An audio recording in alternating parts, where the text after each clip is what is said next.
Assalamu alaikum. Uh, Good morning. Today we have gathered here to discuss about Pakistan. First session is about the history of Pakistan. Ms. Humaira Iqbal is going to tell us about the um, before independence history of Pakistan. So over to you.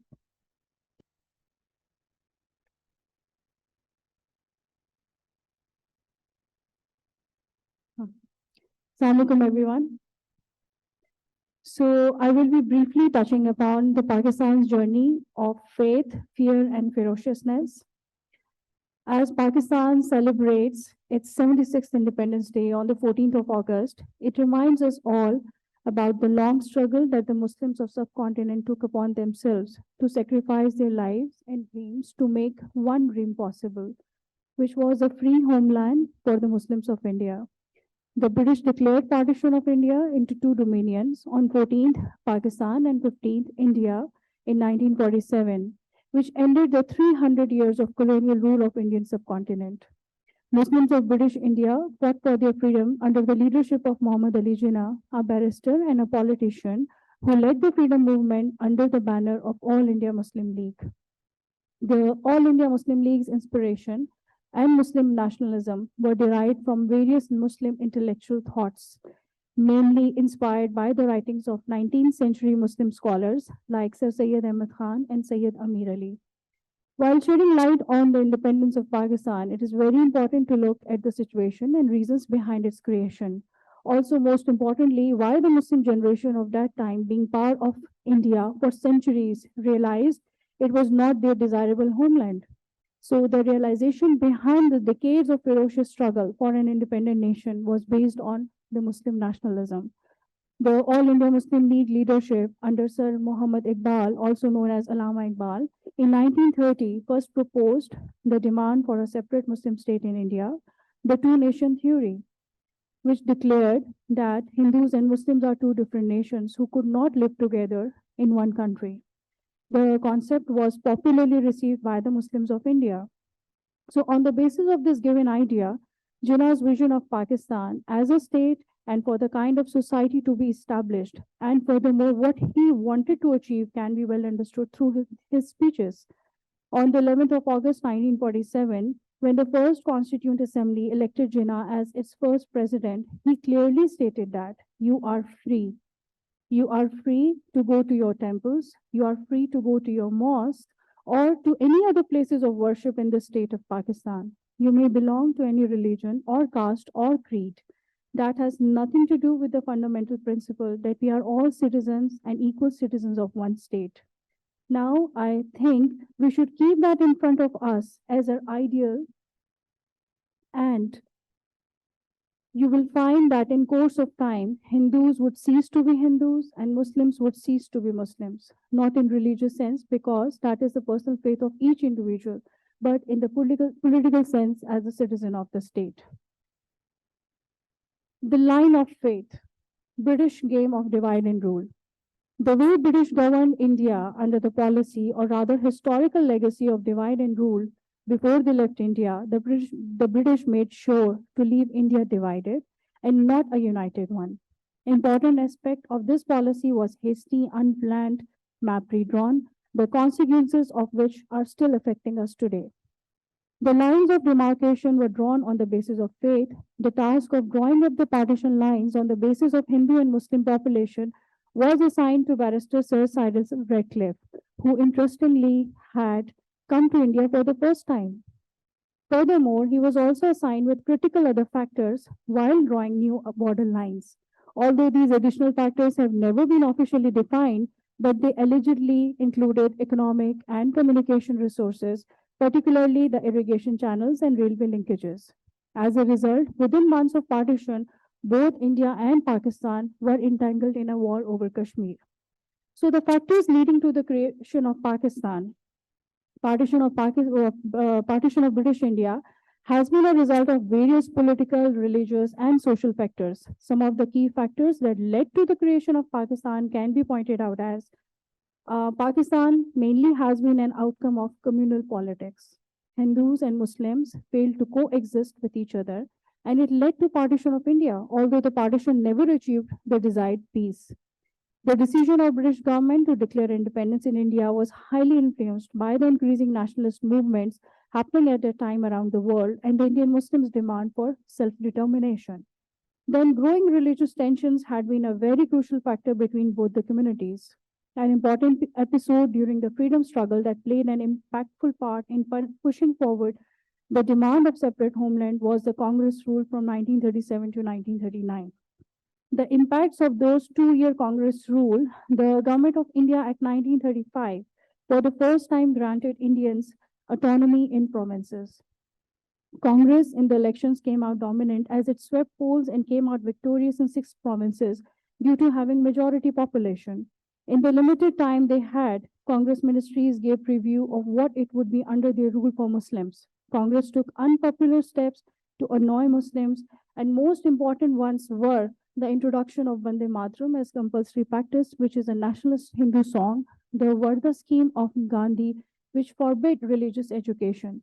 The educational medium was to be in Hindi, and forced bowing to Gandhi's portrait was also made necessary. Banning of azanist mosques as Hindus would attack on mosques and they would play loud religious music outside mosques to create disturbances during prayer times. Ban on cow slaughter as Muslims were accused and harshly punished for the act. Congress remained silent in that whole time period deliberately during their time in power on religious rights and Hindu nationalist mistreatment of Indian Muslims. During this time period, Muslims felt fearful of their identities being erased under Hindu majority rule and with an inaction of Congress to address the mistreatments. Its impact was an eye opening for Muslim leaders, especially to not trust Hindus, and also it generated a wave of Muslim nationalism in United India. The miserable impact of these 2 years of Hindu rule was a watershed and as traumatic as 1857 that Jinnah claimed a united India would give Hindus control of the Muslim majority. In his address, Jinnah emphasized that Muslims of India had been betrayed after 1937 elections and Muslim League was solely committed to raising voices of Muslims in India. A divorce for Congress was supported out of fear of Hindu-dominated Congress over Muslims. Hence, the quest for power and independence became a final demand of Muslim League. But it all came with a price that we paid. Partition of Pakistan had a massive political, economic, security, and human dimensions. The most soul crushing had been the humanitarian cost. People paid for Pakistan's independence. Countless properties destroyed and looted, killings and displacement worsened. As millions of Indians fled their homes from one side of the new border to the other newly formed Pakistan. The newly demarcated borders resulted in one of the biggest human migration in modern history, with roughly around 12 to 15 million people displaced. Everyone wanted to be on the right side of the line. More than 1 million people died or killed, and reportedly about 80,000 women abducted and raped by those belonging to opposite faith. So the achievement of one dream became possible, but with a huge price has been paid. Thank you so much. Thank you, Gamera, for giving us an overview of history before partition.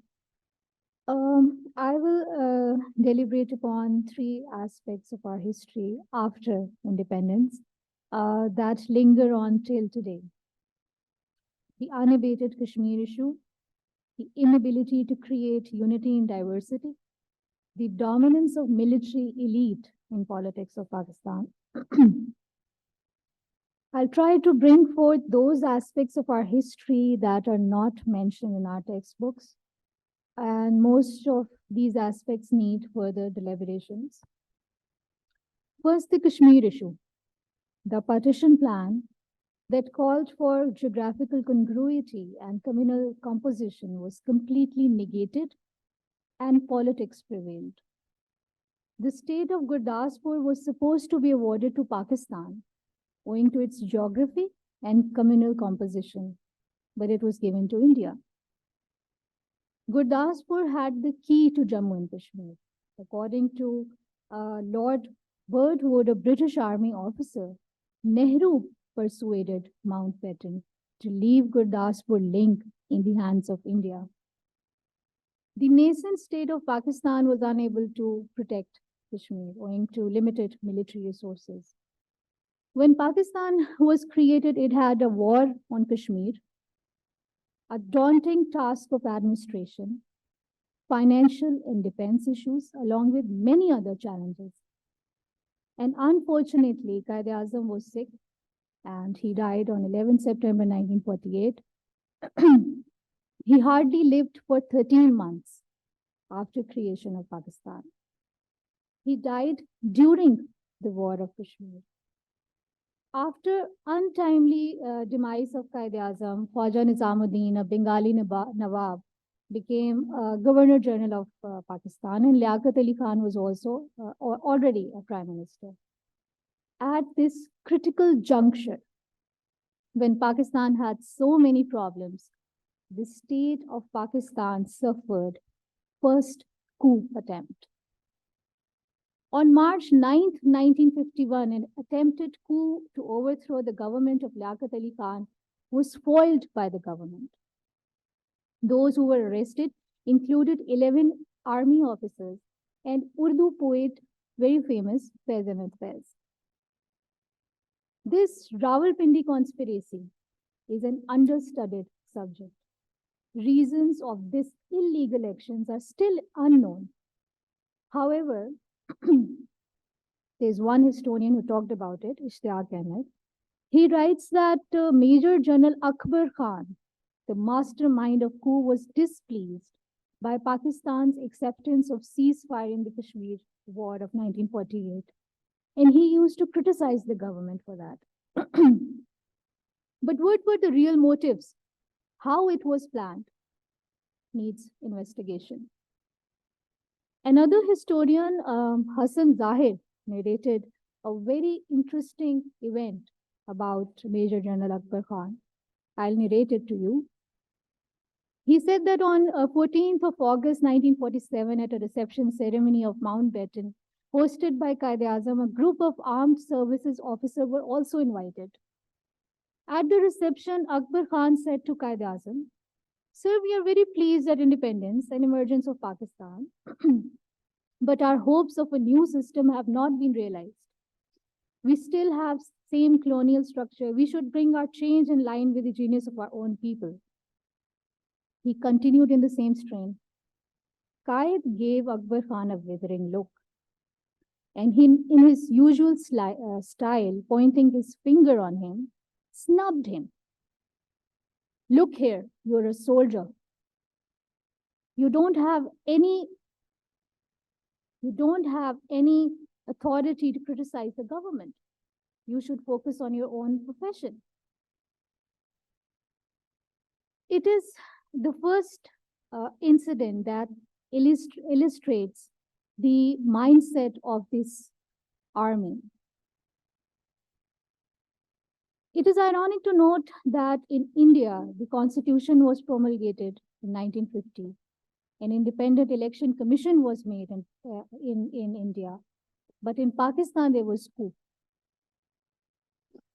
After 7 months of coup attempt, on 16th October, Liaquat Ali Khan was assassinated at a public meeting in Pindi.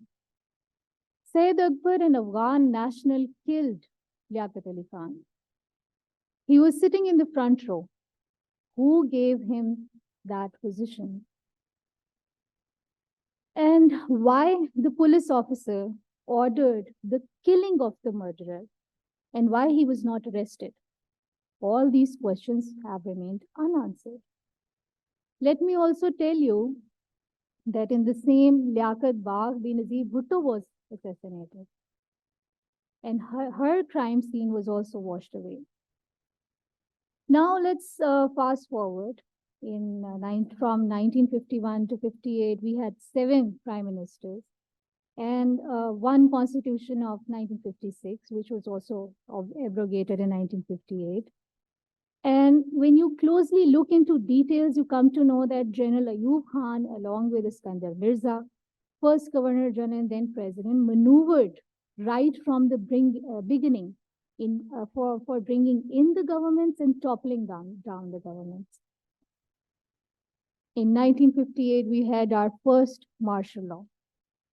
The abrogation of constitution and appointment of General Ayub Khan was the last sigh of already ailing democracy in Pakistan.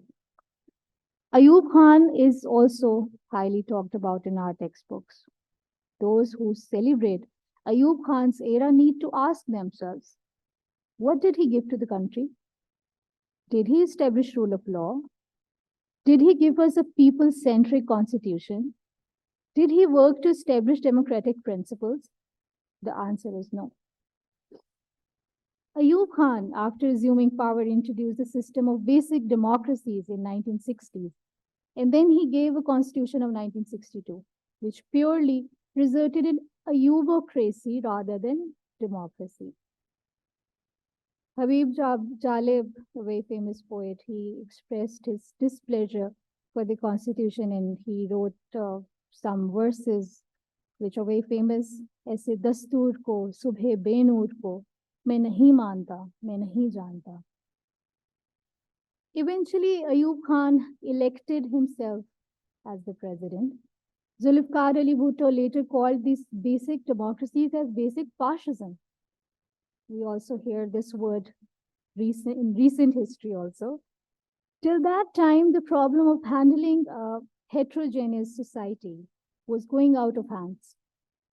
The disparity with East Pakistan, the demand of Bengali as national language, gave rise to a mass level of resentment in the country. A politician was needed at that time who could listen and address the grievances. Ayub Khan tried to deal it coercively by appointing Monim Khan as governor of East Pakistan in 1962. He ruled East Pakistan with ruthless hand in carrying out undemocratic policies. Coercion is never an answer to resentment. Monim Khan assumed the office of the governor from Lieutenant General Azam Khan. Ayub Khan felt threatened by Azam Khan, as he was highly respected in East Pakistan. That is why he replaced him. If only Azam Khan's tenure had been extended, East Pakistan could have been saved. Then there were elections in January 1965. Disgruntled political forces, Council Muslim League being the strongest in Punjab and Karachi, Awami League strongest in East Pakistan, the National Awami Party strongest in Northwest Frontier Province, and Jamaat-e-Islami joined hand against the dictatorship of Ayub Khan. They nominated Muhtarma Fatima Jinnah as their presidential candidate. Ironically, Muhtarma Fatima Jinnah, who appeared as a symbol of unity in the country, was defeated by Ayub. Elections were rigged. Had the elections been fair, things would have been different in Pakistan. After the elections in August 1965, there was Operation Gibraltar. In our textbooks, we are told that India attacked Pakistan. It was actually Pakistan, which tried to capture the area of Akhnur in illegally occupied Jammu and Kashmir. It is ironic to note that Major General Malik nearly captured Akhnur when General Musa abruptly relieved him from his command. And his successor, Major General Yahya Khan, failed to consolidate the gained ground. Why there was retreat? Why General Musa relieved Major General Malik? All these questions need deliberations, but there is nothing that we have till now. Let me also tell you that in the war of 1965, East Pakistan was left defenseless. And because of that, there was too much resentment and bad feeling for the West Pakistan. Till 1968, Ayub Khan, weakened by his deteriorating health, was finally requested to step down. Chief of Army Staff Lieutenant General Yahya Khan assumed power. When Yahya Khan became Commander-in-Chief in September 66, he was 52 years old. He jumped over several army officers. senior to him. He was more than an occasional drinker. Then why Yahya was selected, no one knows. Despite the fact that he failed to hold ground in 1965 and he was a habitual drinker, why the country was given in his hands? Then came the elections of 1970. Awami League won, but West Pakistan civil and military elite did not give power to Awami League. On 16th December 1971,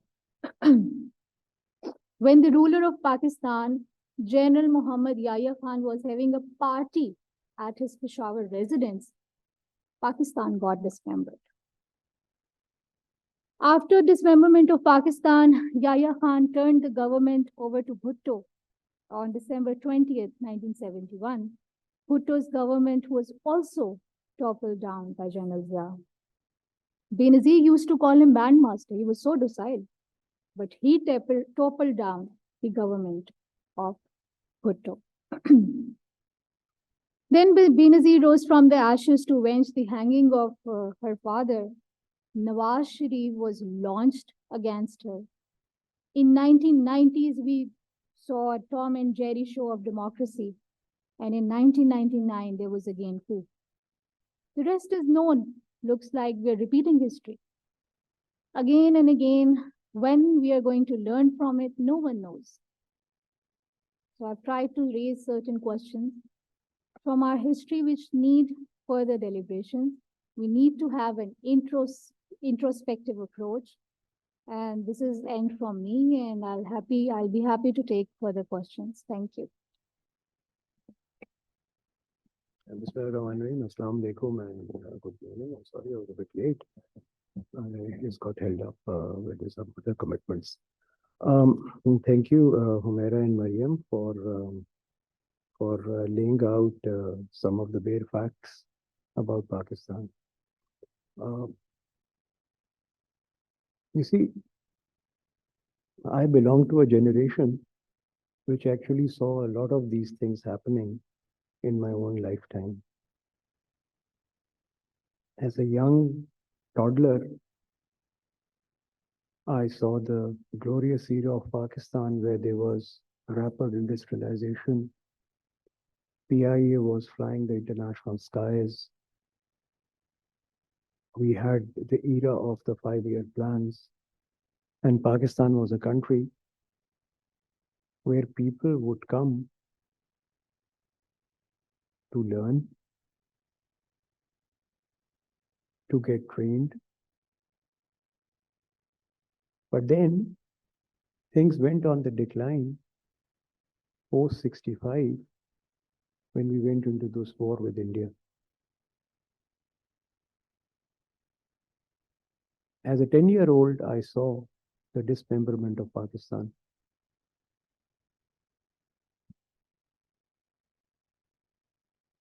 It was an extremely tragic and a sad affair.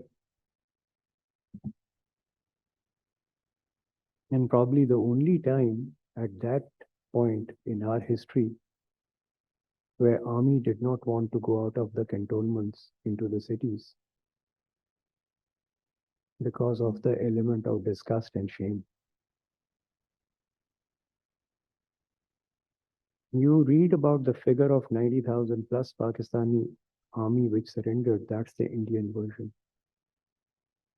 Yes, 90,000 people were taken as prisoners of war, but they were not all belonging to the army. They belonged to other groups which were in East Pakistan at that time.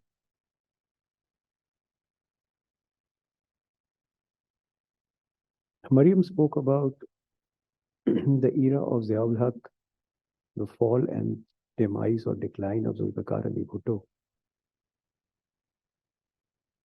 Zulfikar Ali Bhutto was the person who was cheered whenever he made a public appearance. And it was the same Bhutto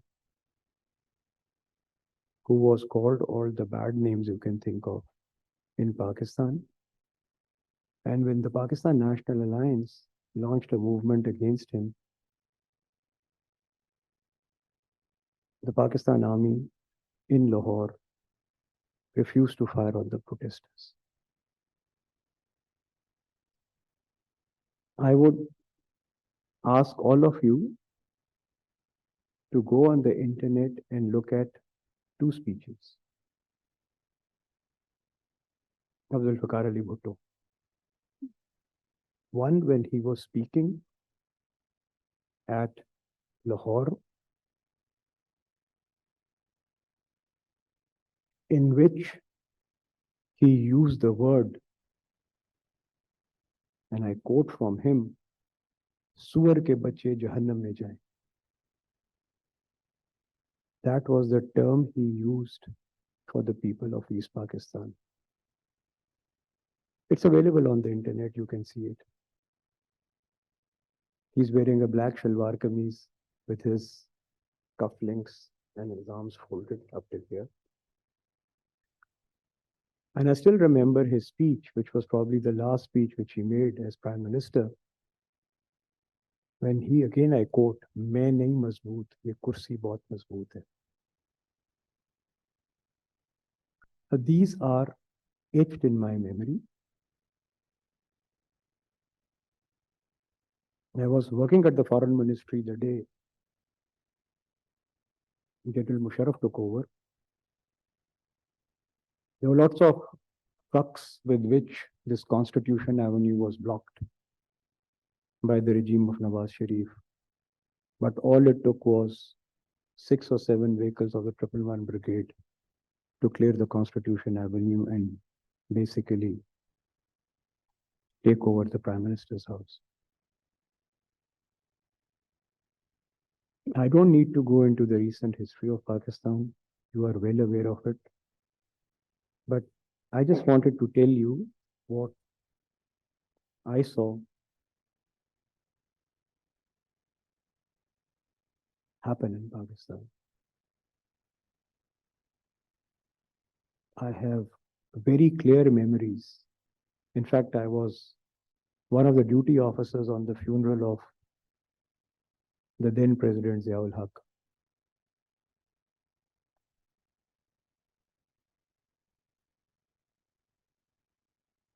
Starting the 50s, we got into an alliance with the United States where we were known as the most allied ally of the US. And then came a time when we were the most sanctioned ally of the United States.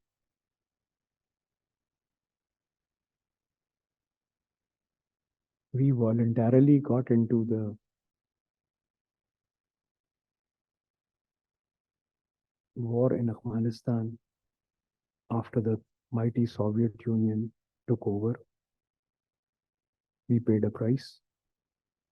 And then we were pushed into another war in Afghanistan, the war on terror, on which we paid a price with over 76,000 people, civilian and military and security forces, including children and women. I was based in Islamabad where the APS tragedy took place.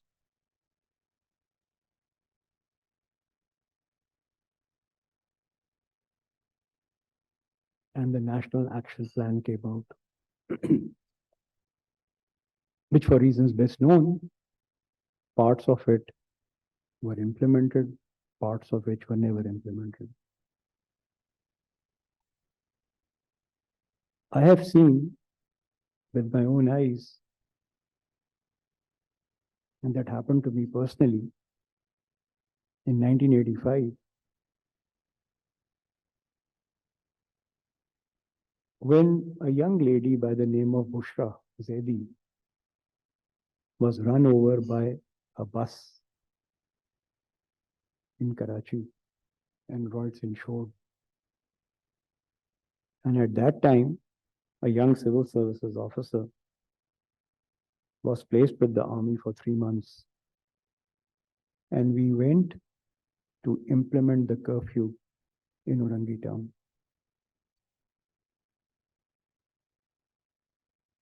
I distinctly remember one day before Ramzan when we were patrolling the streets. I was in uniform, a captain's uniform, and I had two soldiers with me, and it was extremely hot. It was about 43 degrees. And I asked the soldier to knock at a door and ask for water. And you know what the reply we got? हम कुत्तों को पानी नहीं पिलाते.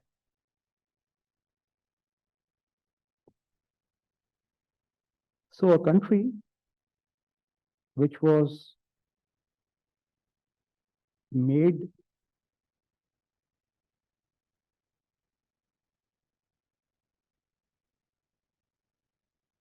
for tolerance, and when I say tolerance, because when I grew up,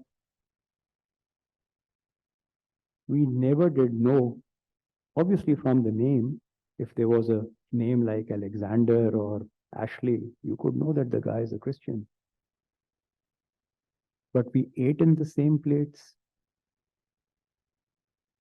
We played in the same teams. We lived in the same hostels. And then yet Pakistan was transformed. In 1985, when I joined the service, the first question was, "Aap Shia hain ke Sunni hain?" And after you answered that question, "Aap Barelvi hain ke Deobandi hain ke Wahhabi hain?" So when you mix religion with politics, when you fight other people's battles, and when you don't act in your national interest, but in your self-interest to preserve yourself at an elated or elevated position, that's the royalness which we are in today. We talk about issues of governance. We talk about rule of law. We talk about food security. We talk about terrorism. We talk about tolerance. We talk about our own safety and security. I leave it to the audience. Is it there?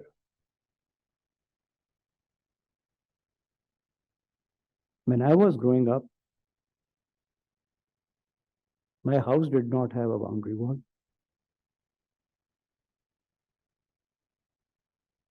The front gate was never closed. Our property was marked with our neighbors with a little gardenia hedge. Women could roam around without any issues. Alcohol was allowed. There was no marijuana. There was no cocaine. Church जरूर होती थी. I think marijuana is church, right? Or some form of it. In the student days, the maximum badmashi you could do was a knife which used to make 7 sounds. But it degenerated into pistols by the time I left the university, and now into Kalashnikovs and assault weapons. So where did we go wrong? When I shifted to Islamabad in 1985, you could sit in the middle of Constitution Avenue and you could actually sit for 3 to 4 minutes before a vehicle or traffic came by. Islamabad ended at F8. There was no F9 park. If you look at the population of Pakistan, it has grown at the rate of about 2.4%. So again, I leave this question for you to answer, that if we were a country of 150 million, would our problems be the same?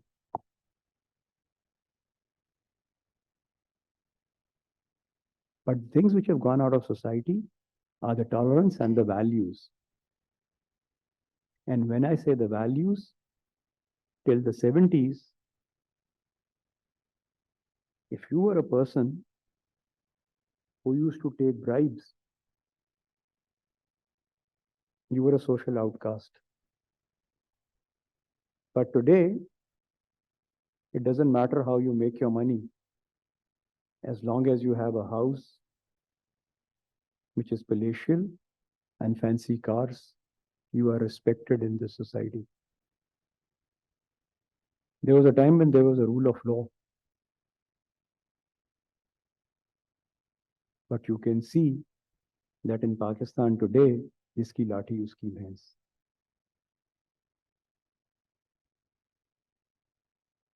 You can put the blame on a number of things. You can put the blame on the politicians. You can put the blame on the bureaucrats. But I think each one of us is to take the blame. Because reformation, education starts at home. I went to a missionary school, and every day we used to be beaten. To learn the discipline, because it was an all-boys school. And we were taught by people who came from England, from all over the world. Because they wanted to teach you values and instill values in you to become a better human being. But today, if a teacher tells you something, you file charges, you go on strikes. So the net result is that a person who is like me, who is on in years now, you find sitting in interviews that people holding degrees, fancy degrees, cannot answer the basic questions of their discipline. Because degrees are not only distributed, but sold. And even all these courses which are run for high-level government officers, very interestingly, at times they tell you, look, you can't write a paper, you can get it for X amount of money from the students of LUMS.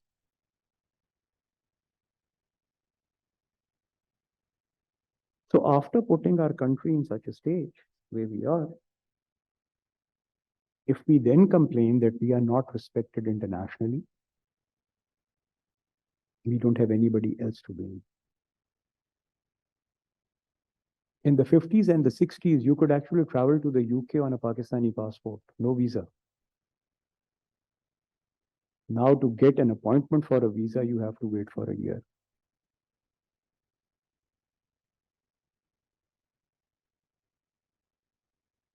While these are the problems which the country faced,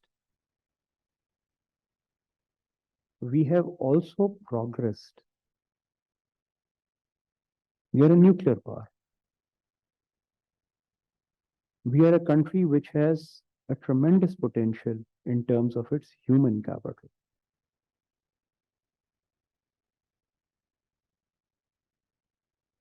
When I was studying abroad, I never saw any Pakistani student fail.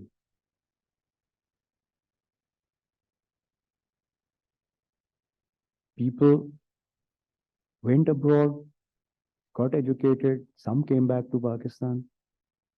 The ones which stayed abroad, you know their success stories, whether it is in the United States, whether it is in Europe, or whether it is in other parts of the world. So you can't blame the people of this country. Whenever they get an opportunity, they shine. But if you shut the opportunity to them, and the opportunity is shut when you don't give people their right and you don't have a rule of law. So we can argue and talk about all these things for the whole day. And what's the purpose?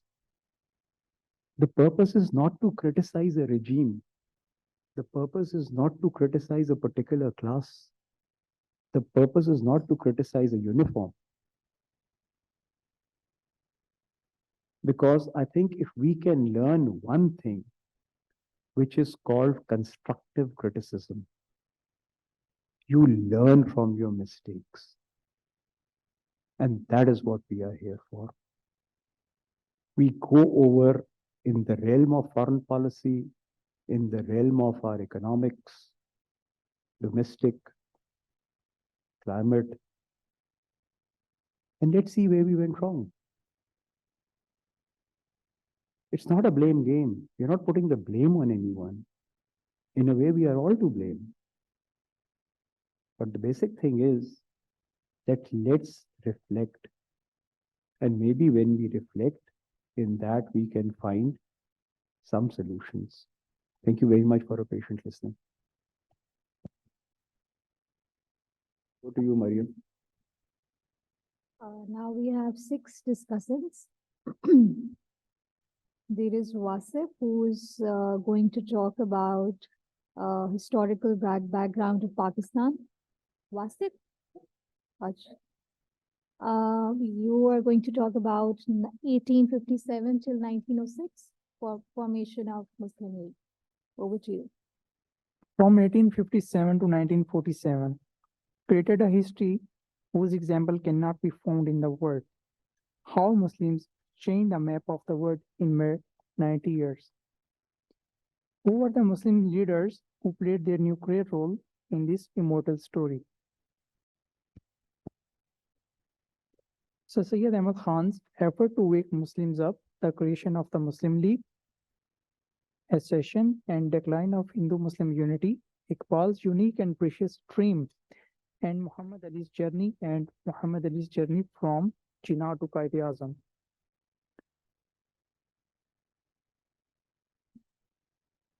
After 1857, the British government had taken control publicly over India. The revolt against the British began in the military first. All the armed men who rebelled had been killed. They were hanged, and those who had tried to run away had been shot instantly without any court-martial. When someone informed them this person or that person was involved, they fell short of ropes and trees. There are paintings of that time that indicate that there was no single place left where dead bodies were not found. This barbaric demonstration was done to create a fear of the British government so that people would not speak against the government ever again. So now we know how brutal was British Raj was. The aftermath of the War of Independence, the Indians suffered a disappointing and discouraging defeat while a glorious victory for the white men prolonged their rule. For the subjugated Indians, repercussions were rather more severe. The Mughal rule came to an end with the dethroning of the last Mughal emperor, Bahadur Shah Zafar. He was arrested during the course of the war and sent to Rangoon, Burma, where he was sentenced to life imprisonment. His family members, including the all princes, were nastily executed by the soldiers of the East India Company. The second upshot was wind up of the control and command of the East India Company in India. The British Charter of 1852 stated that Government of India was entrusted to the company by the English Crown. And since the war had left the impression that the company was no longer capable of keeping it safe, the Government of India was personally taken over by the Queen of England, who would appoint a viceroy in India to represent the Crown.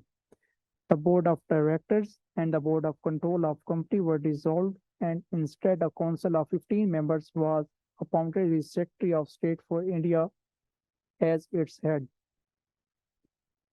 The Crown believed that primarily the Muslims had initiated the revolt against the British rule. For that reason, they put all the blame on the Indian Muslims and took most of the revenge from them. Most of the Muslims in the government services were dismissed, except the betrayers. All the Muslims were ruthlessly looted and killed. The aim was to divest the Muslim community of their political rights. In the long run, that proved to be a devastating trend that made the Muslims absolutely depressing, desolate, and dismal community, mainly because they kept themselves quite aloof from the modern education and thus remained awkwardly uneducated and unfortunately backward.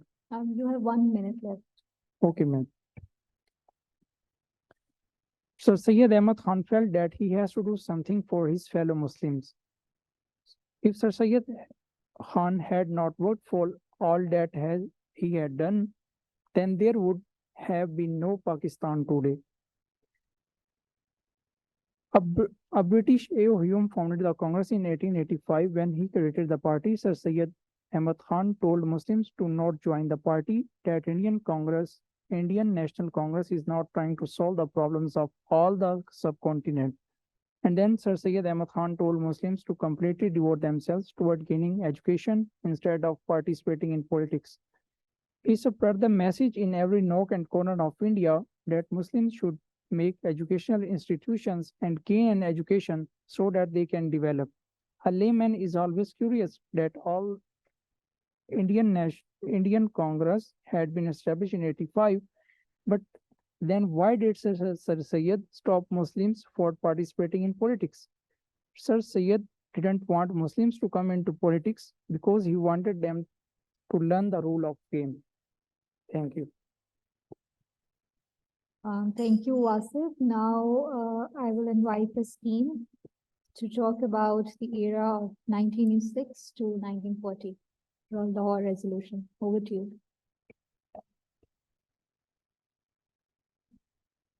In the beginning of 20th century, Muslims जो थे, they they faced a lot of problems in India. They felt the need of their representations to preserve their cultural and religious identities and to safeguard their interests. In 1906, amidst these concerns, All India Muslim League was established. It was led by prominent figures such as Agha Khan, Nawab Mohsin al-Mulk, and Sayyid Ali Imam. They aimed to provide a unified platform for the Muslims as Congress was not adequately addressing their specific concerns. The League main goal was to protect the interest of Muslims and India, where the majority were Hindu. The formation of Muslim League marked a new chapter in India's politics, allowed Muslims to talk about their future within the British colonial rule. Then in 1914, World War I shuru hui, and even though India was not directly involved, Indian contribution and sacrifices sparked unity and the desire for their self-rule. In 1916, Lucknow Pact was signed between Congress and Muslim League. They aimed to address the concerns both Hindus and Muslims communities and promote a common front against British rule. This agreement showed that Hindu and Muslim could work together for a positive change. Then Jallianwala Bagh 1990 massacre 1919. It was when sorry. Jallianwala Bagh massacre world war one के बाद जब Hindus और Muslims थे वो demand कर रहे थे अपने रिप्रेजेंटेशंस की, अपने इंडिपेंडेंस की, तो ब्रिटिश रूल ने वो साइन किया था, एक एक्ट इंट्रोड्यूस करवाया था, रोल एक्ट। उसमें क्या था कि वो अगर उनके खिलाफ अगर कोई बात करे या उनसे कोई डिसएग्री हो, तो वो उनको मतलब विदाउट एनी ट्रायल वो उनको अरेस्ट करवा लेते थे। And because of that, Indians were very angry and they protested against it. And as a response, Montagu Chelmsford reforms were introduced, giving Indians a great role in managing their country. You have 1 minute left. Okay. Then वो लोग demand कर रहे थे complete independence की, जिसकी वजह से बहुत सारे मूवमेंट्स हुए। एक था नॉन कॉपरेशन मूवमेंट जो महात्मा गांधी ने लीड किया था।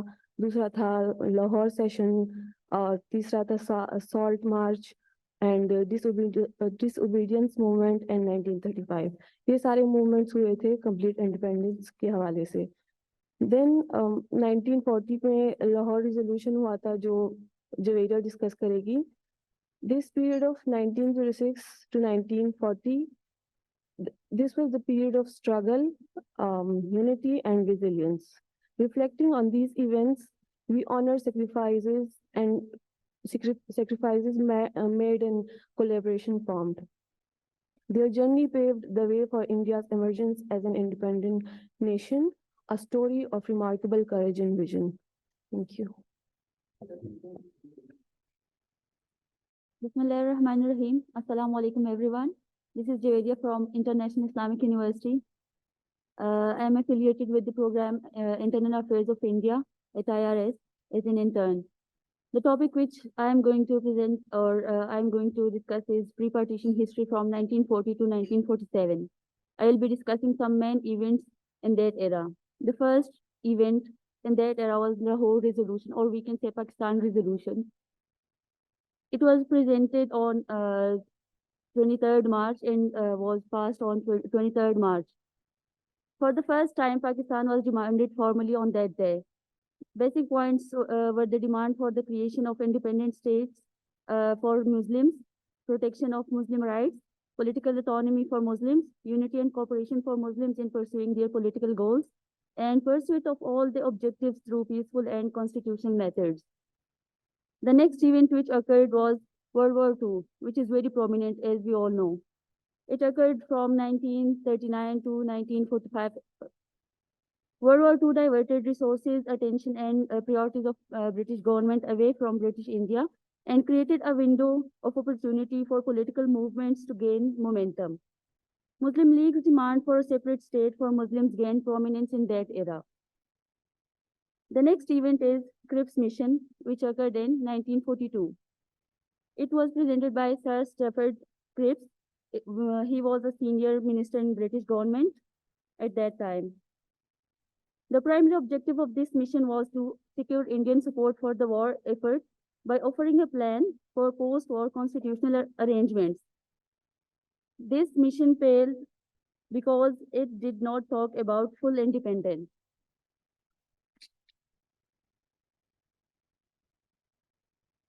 The next event is Quit India movement, which also occurred in 1942.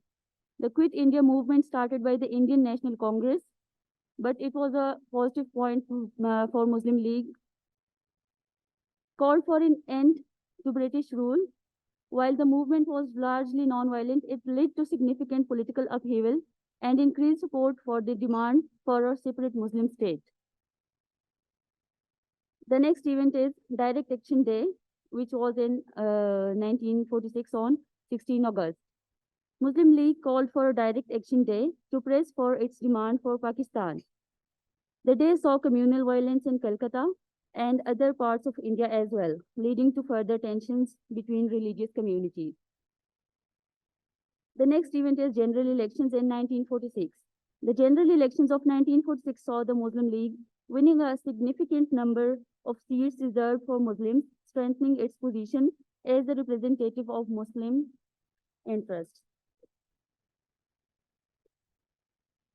The last event which occurred before the partition was Mountbatten Plan, जिसको हम 3 जून का मंसूबा भी बोलते हैं.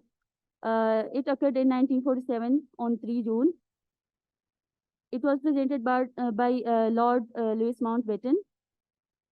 It was a plan for partitioning British India into 2 independent dominions, India and Pakistan. The plan was accepted by Indian leaders, including the Muslim League leaders as well. And hence, the partition occurred in 1947. Thank you so much. Thank you, Javeria. Now, now I will invite Pushpa. She is going to talk about the problem of migration after partition. Over to you. So, of course, we need to talk about the historical perspective because it enables us to get greater awareness regarding the struggles that our ancestors went through and our history that is actually shaped through these sheer determination, struggle, and a sacrifice that actually got us to the point where we have emerged as a nation today. Now, the path to independence was never really easy. The post-partition period was actually accompanied by a grave humanitarian crisis that was actually very serious, even by the standards of a world that had grown accustomed to genocide that had taken place. Now, although some observers did say that that the partition could lead to violence and possibly forced migrations, but they were apparently not anticipating mass migrations. But the event of partition actually led to the mass migrations in such an amount that were so large. That was one of the greatest mass migration that was ever recorded in human history, with millions of Muslims, Hindus, and Sikhs that were uprooted from their houses, communities, and ancestral lands. So the number of people who lost their lives during this period was really immense. And though we don't have any accurate recording of the numbers, but it's estimated there were around 20 million people who were affected by the partition, and around 200,000 to 1 million people actually lost their lives.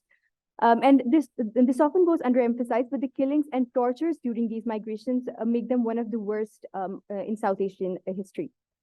The memories of almost unimaginable violence that accompanied these migrations still brand painfully onto our regional consciousness.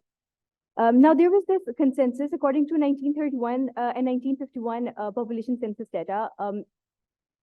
We can draft out this that by 1951, that was around 4 years after partition, around 14.5 million people had actually migrated into India, Pakistan, and what later became as Bangladesh. And while we don't really have any direct outflows, recording of outflows, but we can estimate this, that the total outflows during the same period was around 17.9 million people that left these places. Now, this actually tells us that there were around 3.4 million people that were either went missing or were unaccounted for during this period of partition. The communities that had been coexisting for ages, they attacked each other in a terrifying outbreak of sectarian violence, with Hindus and Sikhs on one hand and Muslims on the other, which led to a mutual genocide, I might say. So the stories of migration are stories of resilience and heartbreak, with families torn apart and lives that were forever altered. So I would say that every year as we celebrate our independence, let us also honor the memories of those who endured these struggles during these migrations by fostering this greater understanding and inclusivity among ourselves. And let us strive to ensure that the horrors of the past do not repeat themselves in the future, and that the sacrifices of our ancestors do not go in vain. Let us remember the human cost of this journey, and that there was an immense price that was paid for the freedom that we enjoy today, and that independence actually comes with huge responsibility. Now, today, as we remember the struggles for Pakistan, let us not look back in mere nostalgia, but let's draw inspiration from our ancestors, because they transcended their divisions for the sake of a common goal. So why can't we take inspiration from that and take their resolve as a guide to deal with the present challenges that we face? And just the way they handled the political, social, and economic problems post-partition, let's handle the threats to our unity and progress in a similar way.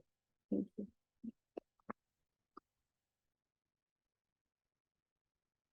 Thank you, Pushpa. Your ideas are really fascinating, and obviously, we should take fascination and we should follow the example set by the migrants. The next speaker is Tala, and Tala, he is going to talk about constitutional crisis in Pakistan. Over to you.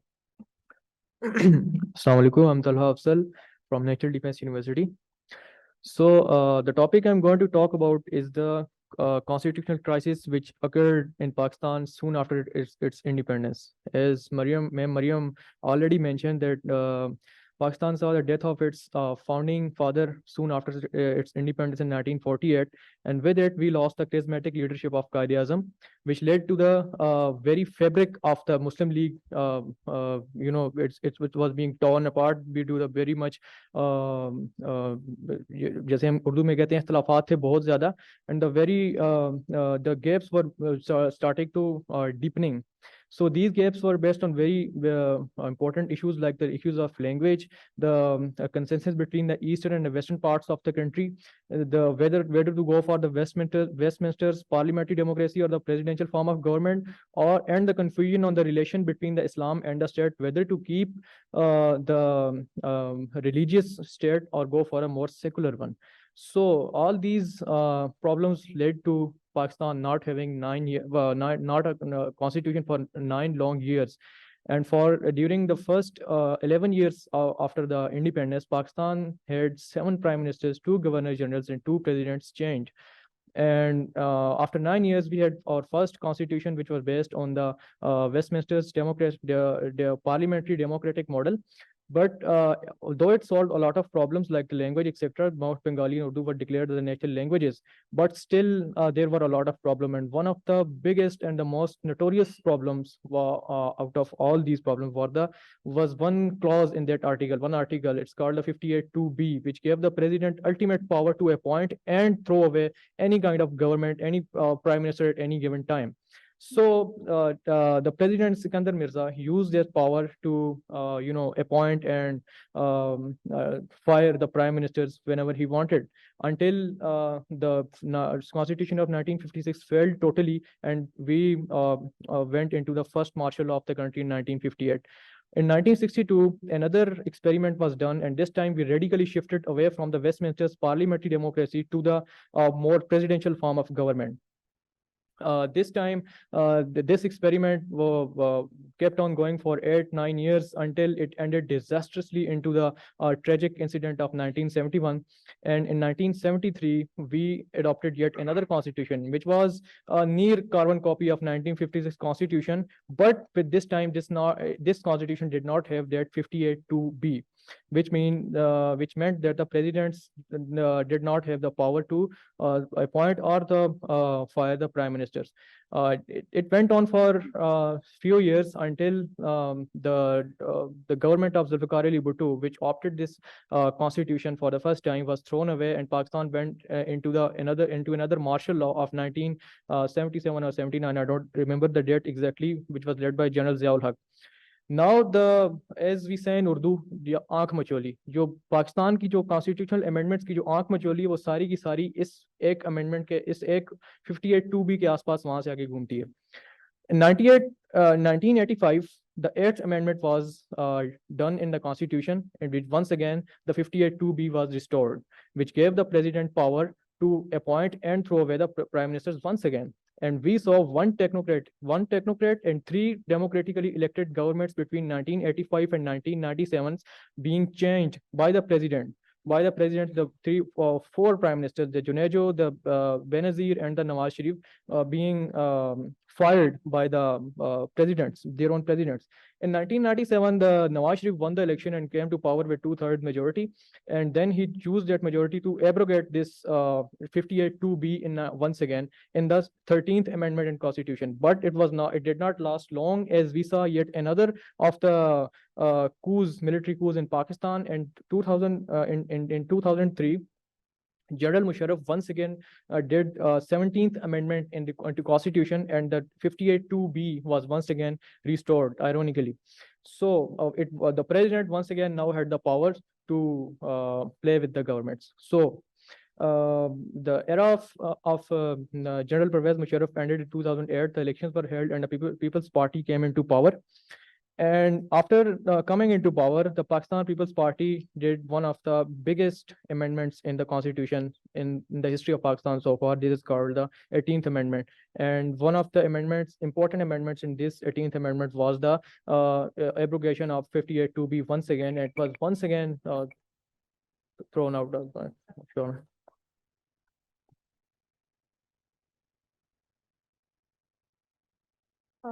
Thank you, Talha, for deliberating upon the unstable political journey of Pakistan. Now I will invite Muhammad Hassan, to tell us about Kashmir. I would start with the quote of Kharazm. He stated that Kashmir is the jugular vein of Pakistan, and no nation or country would tolerate its jugular vein remains under the sword of enemies. The story of Pakistan can never be completed without Kashmir. Kashmir has its own place in our hearts and with the history of our country. That is the history of Pakistan. If we go to the historical background of Kashmir, Kashmir was a lake which eventually grows into a valley. It was ruled over periods by Hindus and by Buddhists, but the recent history of Kashmir is full of Hindu Raj. The last from Gulab Singh's, the Kashmir territory, the Jammu territory was handed over to Gulab Singh by the Ranjit Singh. After the death of Ranjit Singh in 1839, his wife was throned as a queen. तो फिर उसकी ये जो गुलाब सिंह था उसने उसको manipulate किया and उसको मोटिवेट किया कि वो ब्रिटिश के साथ एक जंग लड़े.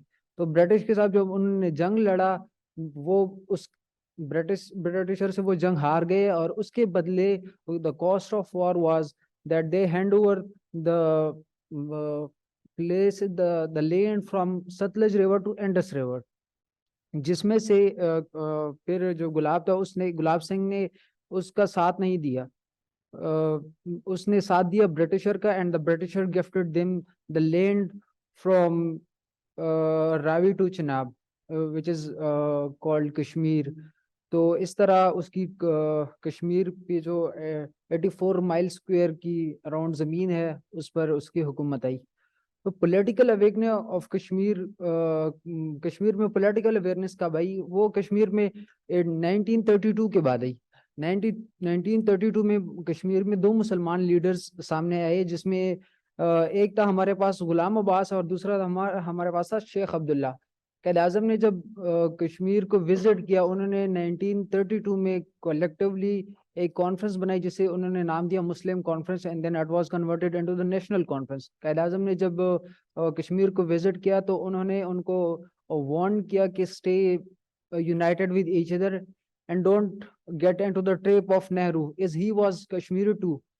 लेकिन वक्त के साथ साथ Ghulam Abbas stick to the Quaid Azam points, while जो शेख अब्दुल्ला था वो नेहरू के आइडिया को वो फेवर करने लगा और उनकी तरफ उनको सपोर्ट करने लगा. कश्मीर में लेजिस्लेटिव असेंबली थी, उसकी इलेक्शन हुई 1947 को, जनवरी 1947 को, जिसमें जो गुलाम अब्बास थे वो मेजॉरिटी अपोजिशन थे, और मेजॉरिटी अपोजिशन ये डिमांड कर रही थी कि कश्मीर को एक्सेप्ट करना चाहिए विद पाकिस्तान. बट ऐसा हो नहीं पाया. उस वक्त बाउंड्री कमीशन बनी तक कि पाकिस्तान की बाउंड्रीज को कैसे डिवाइड किया जाए. इस मरियम टॉक अबाउट के जो बाउंड्री कमीशन थी वो 22 थी, और उसकी 22 ने रेड क्लिफ के सदारत में जो बाउंड्री कमीशन बनाई थी वो 22 थी. उसकी 22 ने हमें नजर आती है ईस्टर्न पंजाब की, जहाँ गुरदासपुर और पठानकोट लाई करते हैं. गुरदासपुर वो वाहिद एरिया है जो कश्मीर को कनेक्ट करता है, दिल्ली से जो रोड आती है कश्मीर को वो कनेक्ट करती है. अगर गुरदासपुर उनको ना दिया जाता तो कभी उनके रास्ते कश्मीर की तरफ हमवार ना होते. बट वो बाइसनेस का आजम सोच रहा था कि जो बाउंड्री कमीशन होगी that would be fair and he believed in rule and law but state craft is very cruel thing and anything can happen. फिर उन्होंने जब स्टैंड स्टिल एग्रीमेंट पेश किया, हिंदू महाराजा जो थे उन्होंने स्टैंड स्टिल एग्रीमेंट की, जब तक मैं कोई फैसला नहीं लेता कश्मीर को कश्मीर जिस हाल पे है उसी हाल पे उसे रहने दिया जाए एज अ सॉवरेन एंटिटी। जब तक मैं फैसला नहीं कहता either we should go with Pakistan और either we should go with India, because majority of population जो थी वो मुस्लिम्स थी और जो उनके रूलर थे वो हिंदू थे।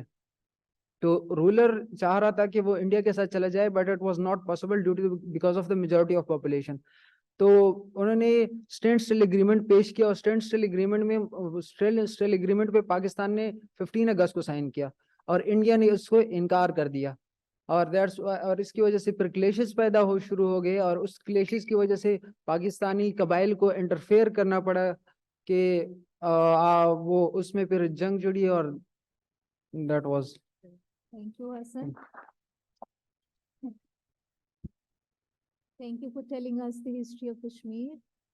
Thank you everyone for your reflections. I'm just going to be very brief because there are two sessions at a time and we have to cover before 1 o'clock. So, and this session is dedicated to Pakistan economy. And I'll be very brief that Pakistan's story is a story of economic growth without the development.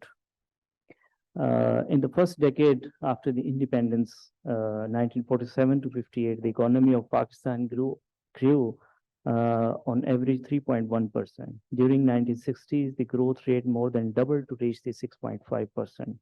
Till the 1990s, Pakistan growth, despite the challenges, was significant, but it could not help improve the socio-economic profile of Pakistan. So I will quickly move to the interns. I think 4 minutes we should give so that we can cover everyone. 4 minutes. So I'll start from Ali Hamza. Would you please give us some historical perspective of the economy, what challenges Pakistan faced? Over to you. Okay, sir. So after independence, the economy was not that much good. It was very bad due to the problem of refugees, no proper division of assets, less industries. But according to the economic perspective, historically it was good than today. State Bank was founded in 1948. State Bank was founded in 1948. Then a currency dispute arose with India in 1949, and trade was stopped until the issue was resolved in 1950. Monsoon floods between 1951 and 52 further created problems. The only economic decline in GDP was in 1951 and 52. Then in General Ayub Khan's era, economy started to get better. Growth rate increased to 5.82% from 1958 to 69. The average inflation rate was 7.99% from 1957 to 2015, with a high of 37% in 1973 and a low of -10% in 1959. In 1960s, Pakistan was seen as a model of economic growth, and many countries wanted to copy its economic model. During this time, manufacturing growth was 8.51%. Pakistan established its first automobile industry, cement industry. Several dams like Tarbela and Mangla were also constructed. Canals, power stations were also developed. Pakistan's space program was also launched. 1959 began the construction of new capital, and it was shifted in 1966. Spread over 1,700 acres, QIU was also made in 1967. Tax collection was low, contributing less than 10% of the GDP. The export bonus voucher scheme 1959 made new industrial entrepreneurs and exporters. Bonus vouchers were given for imports of industrial machinery and raw material. Tax concessions for investment in less than developed areas. All these measures helped bring industry to Punjab. Side by side, he also boosted agriculture, green revolution, in which he introduced land reforms, improved irrigation system, and improved seas, etc. During this period, generally, East Pakistan's economic condition was not good because between 1947 and 71, as a major share of developmental budget went to West Pakistan and a lack of natural resources, East Pakistan was heavily dependent on imports. Two wars with India and the separation of Bengal affected the economic growth. Then Bhutto came and abandoned Ayub Khan's state capitalism policies and introduced socialist policies in a move to reduce gap between the rich and the poor. Major mechanical, chemical, and electric engineering industries were nationalized. Bank, insurance companies, educational institutes, and other private organizations were also nationalized.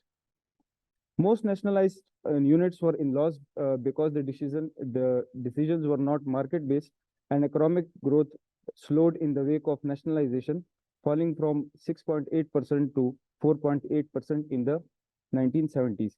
Rate of inflation rose to 16% from 1971 to 72. That was all for much. Thank you very much, Ali Hamza. Now we move towards next speaker, that is Amna. Please. So I will be talking about economy after 1998 to contemporary time. In the years leading up to 1998, political instability was on the rise, and Pakistan had 7 different regimes changed up till now, and there were a great amount of tax evasion, and the East Asian crisis also worsened the situation. On 28th May 1998, Pakistan conducted nuclear tests, and this led to international sanctions. This sparked a new economic crisis for Pakistan, and as IMF pulled out financial assistance. So, but after this crisis was averted through the help of other Muslim states and negotiations with IMF, another regime had changed as Musharraf came through a coup in 1999. At that time, social indicators were poor, and Pakistan had a $3 billion account deficit. So Pakistan had to engage with IMF yet once again in 2000 to allow debt restructuring. Pakistan underwent an economic boom under General Pervez Musharraf.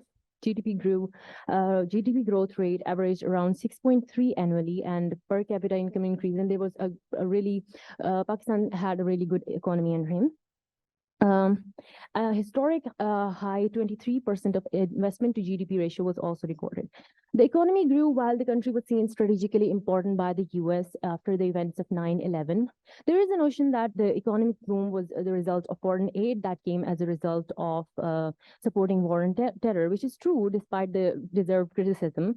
Evidence also shows that Musharraf's policy did in fact play a role in development, as he empowered the local governments, and there was deregulation and establishment of National Accountability Bureau and privatization of entities. On the contrary, Musharraf's double game in the war of terror cost Pakistan a lot more than it had gained from it. So terrorism rose significantly, and it impacted social factors, and foreign direct investment also decreased to high levels. So economic boom during Musharraf's time eventually turned into a downfall due to several reasons, and the growth under his leadership didn't really reach to the poor of the country. And there was also a civil and military tussle that was going on. So by the time elections came in 2008, nobody was happy with Musharraf, and Zardari came into power. Then Zardari did get a well-decorated economy, but the growth could not be sustained in this era due to numerous reasons. And this marked the downfall of economy and neglect towards structural changes for the long run. And the annual GDP, which was 7%, had a growth of 7% in Musharraf's era, decreased to 2.9%. And there was a high rate of double-digit inflation, and corruption was also widespread. When then Nawaz Sharif came into power in 2013 general elections, and the economic situation he faced was dire, and there was a stage of stagflation, and not to mention the frequent blackouts the country was experiencing. So Pakistan had to reach IMF once again for the 12th time in the last 3 decades, and seeking a loan to stabilize the economy. In this era, Nawaz Sharif basically focused on his flagship project, which was China-Pakistan Economic Corridor, and Pakistan did do pretty well, and there was also a historic low of inflation since 2003 to 2004. But challenges emerged as oppositions blamed him of corruption, and there were protests by the opposition parties, and then disappointment with the government grew, and then PTI came in the next elections. Thank you very much. Amna, you made a very interesting point that Pakistan's war on terrorism was not Pakistan's war on terrorism. That was Musharraf's war on terrorism. So now we move towards the next. This is Talha Afzal, the CPEC and Pakistan economy, special economic zones. So one of the biggest problems with Pakistan's economy since last 20 years, which is a thing which is haunting us, is the current account deficit of Pakistan. One of the best solutions thought by the economist against the current account deficit is that you should increase your exports against your imports. So in Pakistan realized this in 2012, there was the Special Economic Zones Act was passed, which was sought to create special economic zones in Pakistan to boost up our exports. And it was estimated that Pakistan had an estimated potential of almost $83 billion export. But it's been 10 years and 27 special economic zones have been established in Pakistan so far. But we see that we are nowhere near the target of $83 billion exports. So what are the problems? The problems are huge, but I'm going to discuss them briefly here. So one of the biggest problems with the special economic zones, why didn't the special economic zones work for Pakistan, is the protective economy of Pakistan. Pakistan right now has the second highest cascading import tariffs in the world, which means that we are a very highly protective economy. We do not allow imports into our country. Now, at first, not allowing the imports seems a very viable option, that you make the imports more expensive against your local goods, but it has consequences for the exports too. When you make the imports very आप उनको महंगी कर देते हैं, तो क्या होता है कि उसकी वजह से आपके जो cost of production exports industry के लिए वो भी ज़्यादा हो जाती है. जब कॉस्ट ऑफ प्रोडक्शन ज़्यादा होती है तो आपकी एक्सपोर्ट भी महंगी हो जाती है into international market. One reason. The second reason is that जब आप किसी मुल्क पर इंपोर्ट टैरिफ्स लगाते हैं तो वो मुल्क एज अ रिटेलिएशन आप पर भी इंपोर्ट टैरिफ्स लगाता है. एज अ रिजल्ट आपकी जो एक्सपोर्ट उस मुल्क में जा रही है वो भी नॉन कम्पिटिटिव हो जाती है उस मार्केट के अंदर. And the third reason is that हमारी जो जब आप इंपोर्ट्स की बढ़ाते हैं उस पर टैरिफ्स लगाते हैं तो उसकी वजह से लोग सब्स्टिट्यूट करते हैं to the locally manufactured goods. और जब लोकली मैन्युफैक्चर्ड गुड्स जब लोकल इंडस्ट्री बढ़ती है और जब काम करना शुरू करती है तो अकॉर्डिंग टू IMF जब आपकी जो एग्रीगेट डिमांड होती है वो बढ़ जाती है पूरी इकॉनमी. जब एग्रीगेट डिमांड बढ़ती है तो आपकी ऑटोमेटिकली जो प्राइस ऑफ जो नॉन ट्रेडेबल गुड्स है like electricity and other utilities वो भी बढ़ती है इंक्रीज इन डिमांड की वजह से. और जब वो बढ़ती है तो ऑटोमेटिकली एक्सपोर्ट्स इंडस्ट्री की जो कॉस्ट ऑफ प्रोडक्शन है वंस अगेन बढ़ जाती है. तो उसकी वजह से आप इतनी महंगी एक्सपोर्ट्स कर रहे हैं. अगर स्पेशल इकोनॉमिक जोन में आप एक्सपोर्ट प्रोडक्ट्स प्रोड्यूस भी कर रहे हैं तो इन 3 रीजन की वजह से वो इतनी महंगी है कि इंटरनेशनल मार्केट में कम्पिटिटिव ही नहीं है. That is why you have not been able to achieve our export goals so far since last 10 years. So एक तो ये बात है. दूसरी बात ये एक lack of access and utilities. access का जो मसला है वो तो CPEC ने large हद तक solve कर दिए. roads have been laid out at a very large scale in Pakistan in last 10 years. But utilities का जो मसला है, energy का, gas का, जो electricity का जो मसला है, जो inflation का जो मसला है, they are still there, which means that you cannot proceed forward with the higher exports with the lack of energy or the gas or the or these things which are basically the basic components of the production of the export industry. So तीसरी जो चीज़ है वो आपका regulatory system है. आपको बेहतर करने की ज़रूरत है. आपके जो इतनी ज़्यादा रेगुलेशन है, कोई इन्वेस्टर बाहर से आता भी है इन्वेस्ट करने के लिए तो उसको इतने ज़्यादा चक्कर लगाने पड़ते हैं कि he says I'm not going to invest here. Who wants to invest in such a strict regulatory environment? What Pakistan needs to do here कि आप जो है वो इस रेगुलेशंस को कम करें और उसके इस वन विंडो ऑपरेशंस इंट्रोड्यूस करवाए जाएं और सूबों के और सेंटर के दरमियान जो कोऑर्डिनेशन उसको बेहतर किया जाए ताकि इन्वेस्टर को फैसिलिटेट किया जा सके to invest in the country. So that's all from my side. Thank you. Thank you, Talha, for highlighting the fundamental challenges that Pakistan is facing in the SCZs. Now we move towards the fourth speaker, Anis Siddiq. Anis is you. Okay, economic diplomacy. Well, thank you, sir. Economic diplomacy is trade, investment and development cooperation among the states. In the contemporary world, only those countries enjoy prestige and power in the global arena, which have strong, prosperous economies as well as vigilant diplomats pursuing the interest of their country in other countries. Although the concept of diplomacy traditionally is considered related to state-centric analysis of mainly political agenda.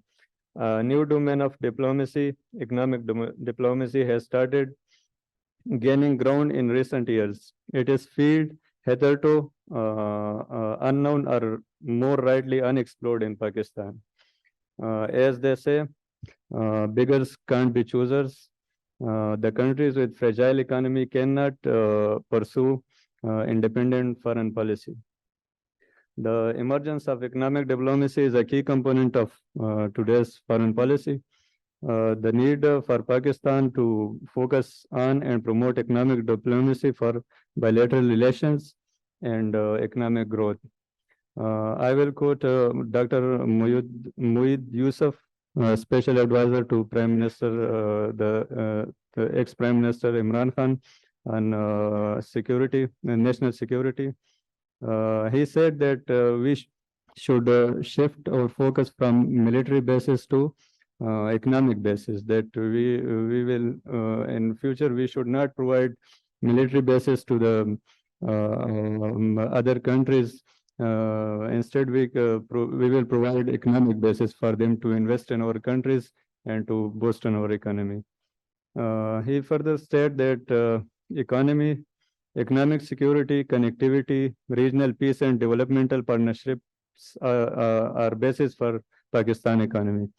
तो इसके लिए हमें सबसे पहले जो अफगानिस्तान में piece की ज़रूरत है कि अफगानिस्तान में पीस हो तो इसकी वजह से हम सेंट्रल एशिया से मतलब कनेक्ट हो सकते हैं और पाकिस्तान को एक ग्लोबल इकोनॉमिक हब भी बना सकते हैं रीजनल कनेक्टिविटी से और इकोनॉमिक कोऑपरेशन से।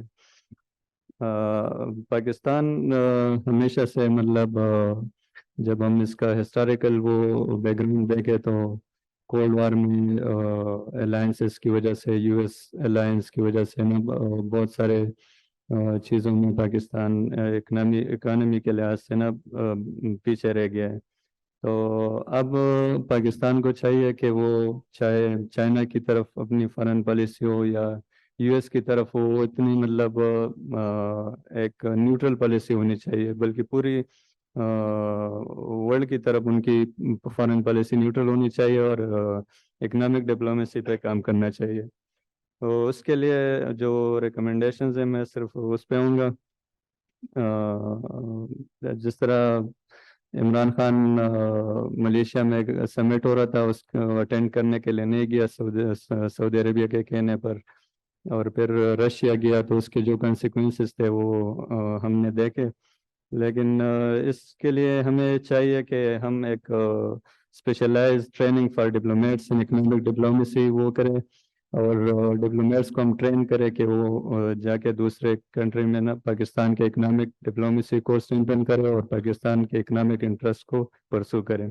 उसके लिए अब एक मतलब जो departmental thank you.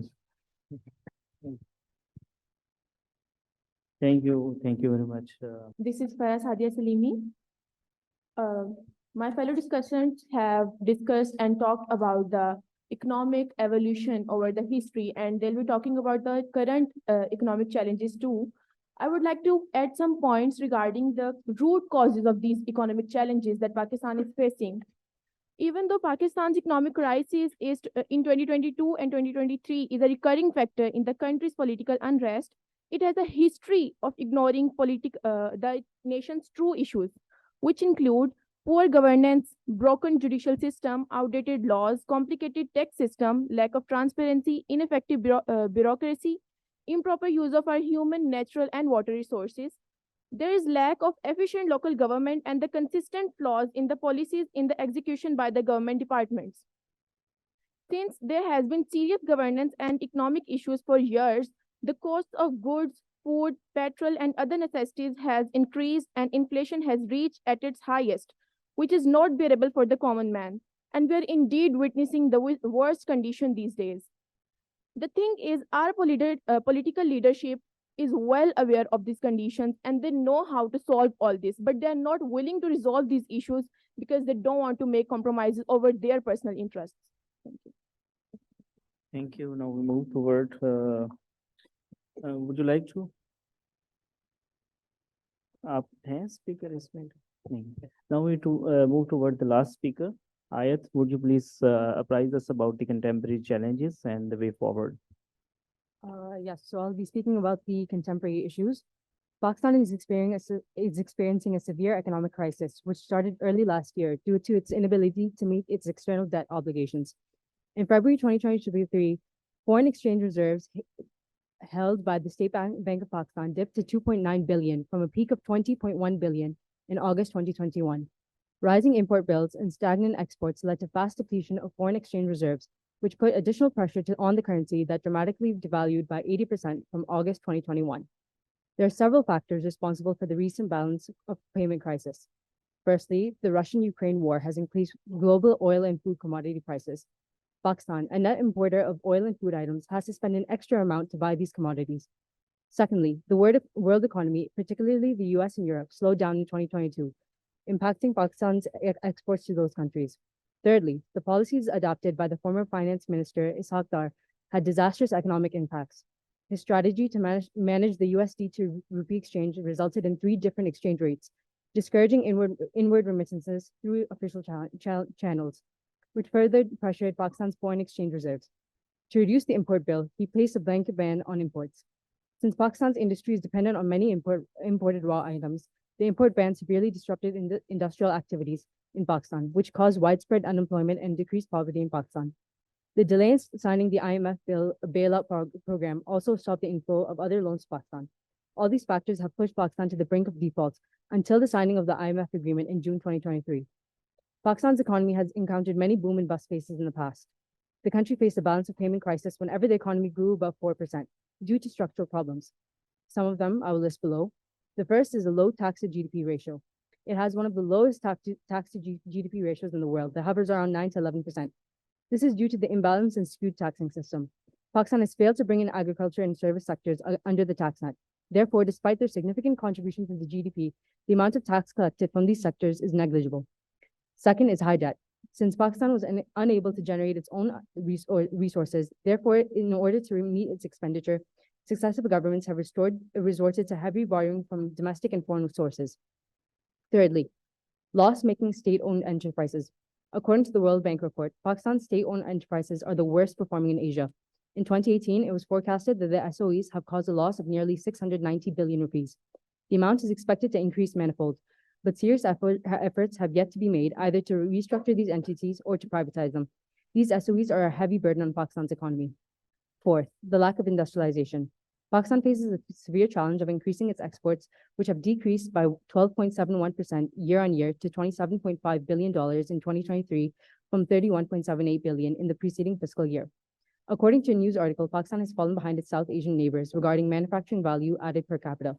The lack of productivity inhibits Pakistan from participating in international trading at the level of their more productive counterparts. The result is Pakistan still needs to develop an export center that successfully trades high-value goods internationally. If Pakistan had an established export sector, they would not need to rely upon foreign aid, loans, and the IMF for their foreign exchange needs. If Pakistan wants to revive its economic fortunes, then it has to address the above-mentioned structural issues. Otherwise, the economic recovery with the help of IMF bailout program will be temporary, and soon we will again land into the same vicious cycle of balance payments crisis. The immediate steps that the government should follow are to cut out unnecessary expenditure, to increase tax net by taking in the service and agricultural sectors, to focus on increasing industrial productivity, to privatize state-owned enterprises, to reform the energy sector, and to invest in human resource development. Thank you. Wonderful. Thank you very much. You have just pointed out very important points, tax to GDP ratio, and some serious efforts are required. There are no shortcuts to improve the Pakistan's economy. Now, I just want to give the floor to Arishullah Khan for the next session, to chair the next session on internal politics of Pakistan. Assalamu alaikum. For those of you who don't know me, my name is Arish Khan and I'm the editor of publications at the Institute. The topic that is assigned to my session is 76 years of the politics of Pakistan. So the first thing, and the first thing I should say it out loud is that I'll try to keep it as interactive as possible so that it does not sound like a monologue that I'm speaking and you guys are listening.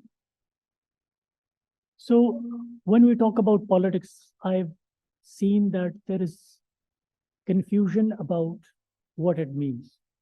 I've heard people say political governments and military governments.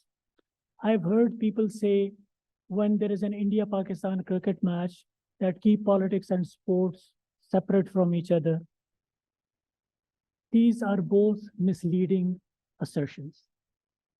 One, politics deals with organization of coercive power in a society, no matter whether it's a dictatorship or a democracy.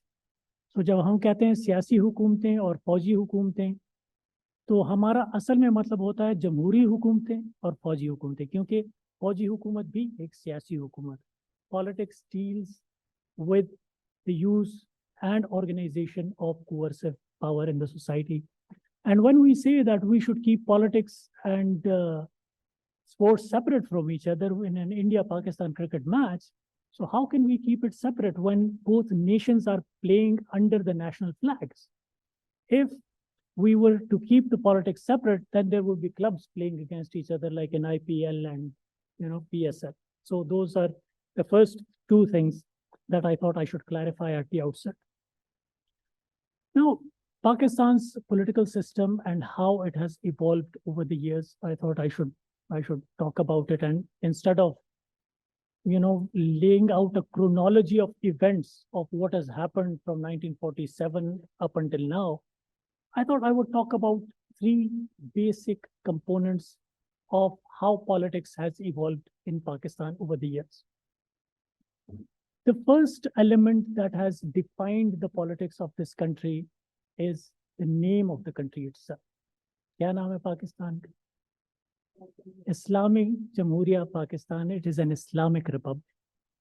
So the word Islamic was put in the name of the country intentionally because it was supposed to be, even though Jinnah, the founder of the country, his vision, as Maryam also explained in her comments, that his vision was for this to be a country for Muslims in which there is freedom of religion to all religions.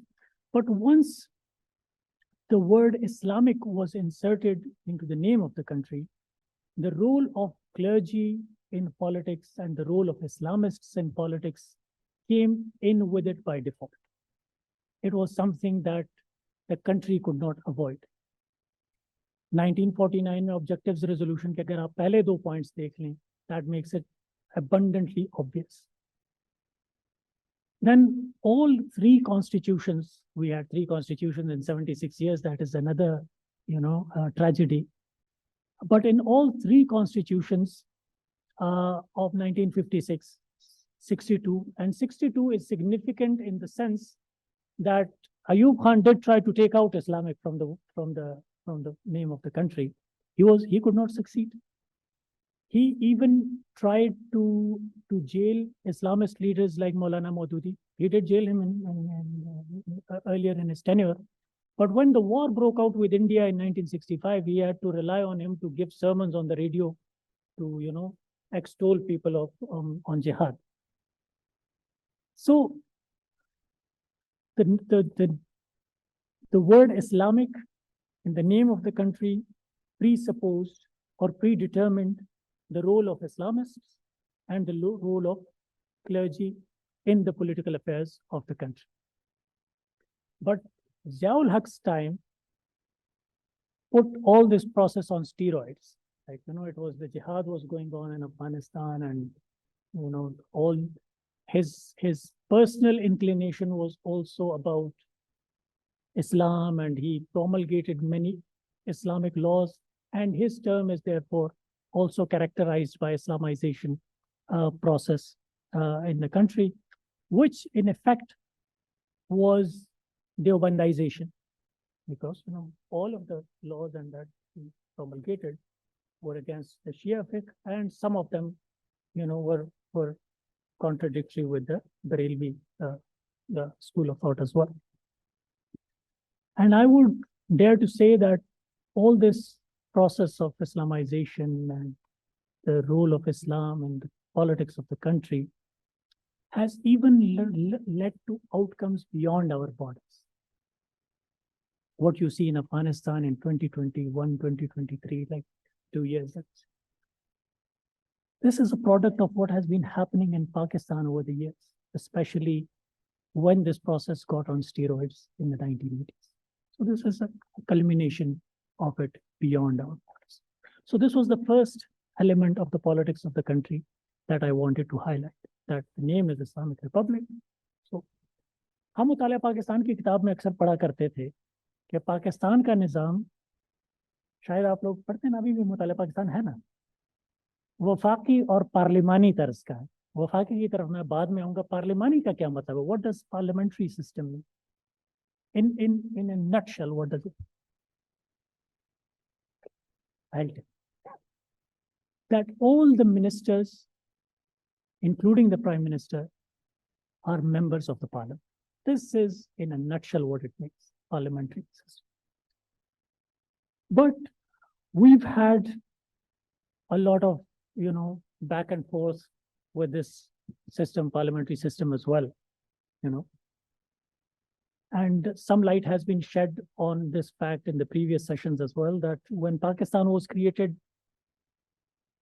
the western part of the country at the time, West Pakistan, inherited weak political leadership, which was primarily not from the regions which then constituted the West Pakistan, and a strong bureaucracy, both military and civil, because the British used to hire a lot from this region for its military and its civilian bureaucracy.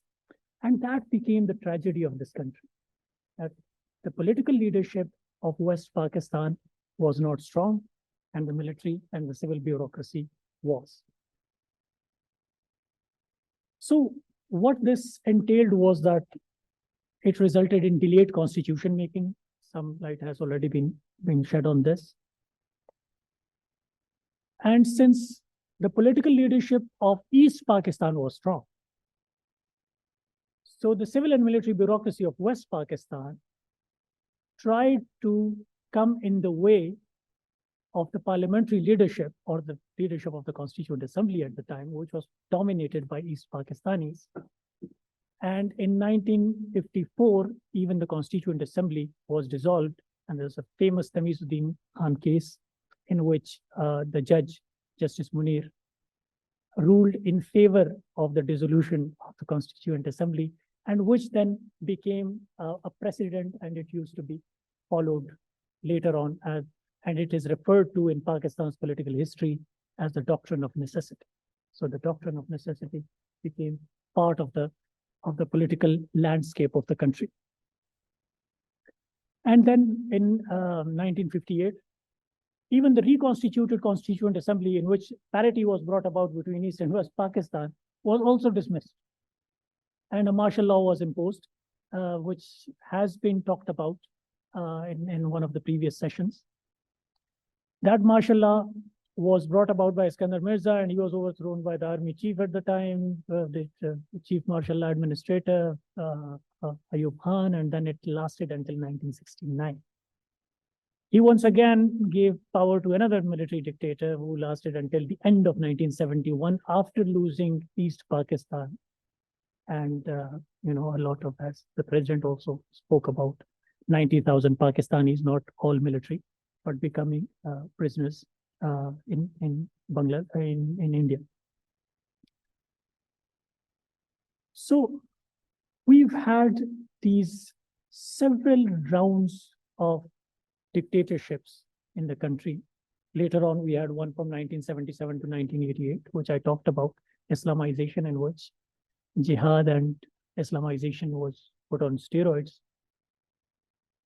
Then came Musharraf, another military, enlightened, moderate military dictator, who is famous not only for his enlightened moderation, but also for the war on terror that he waged at the behest of the US.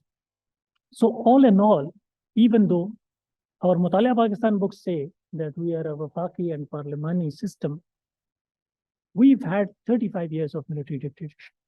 Out of these 76, we've had 35 years of direct military rule in the country.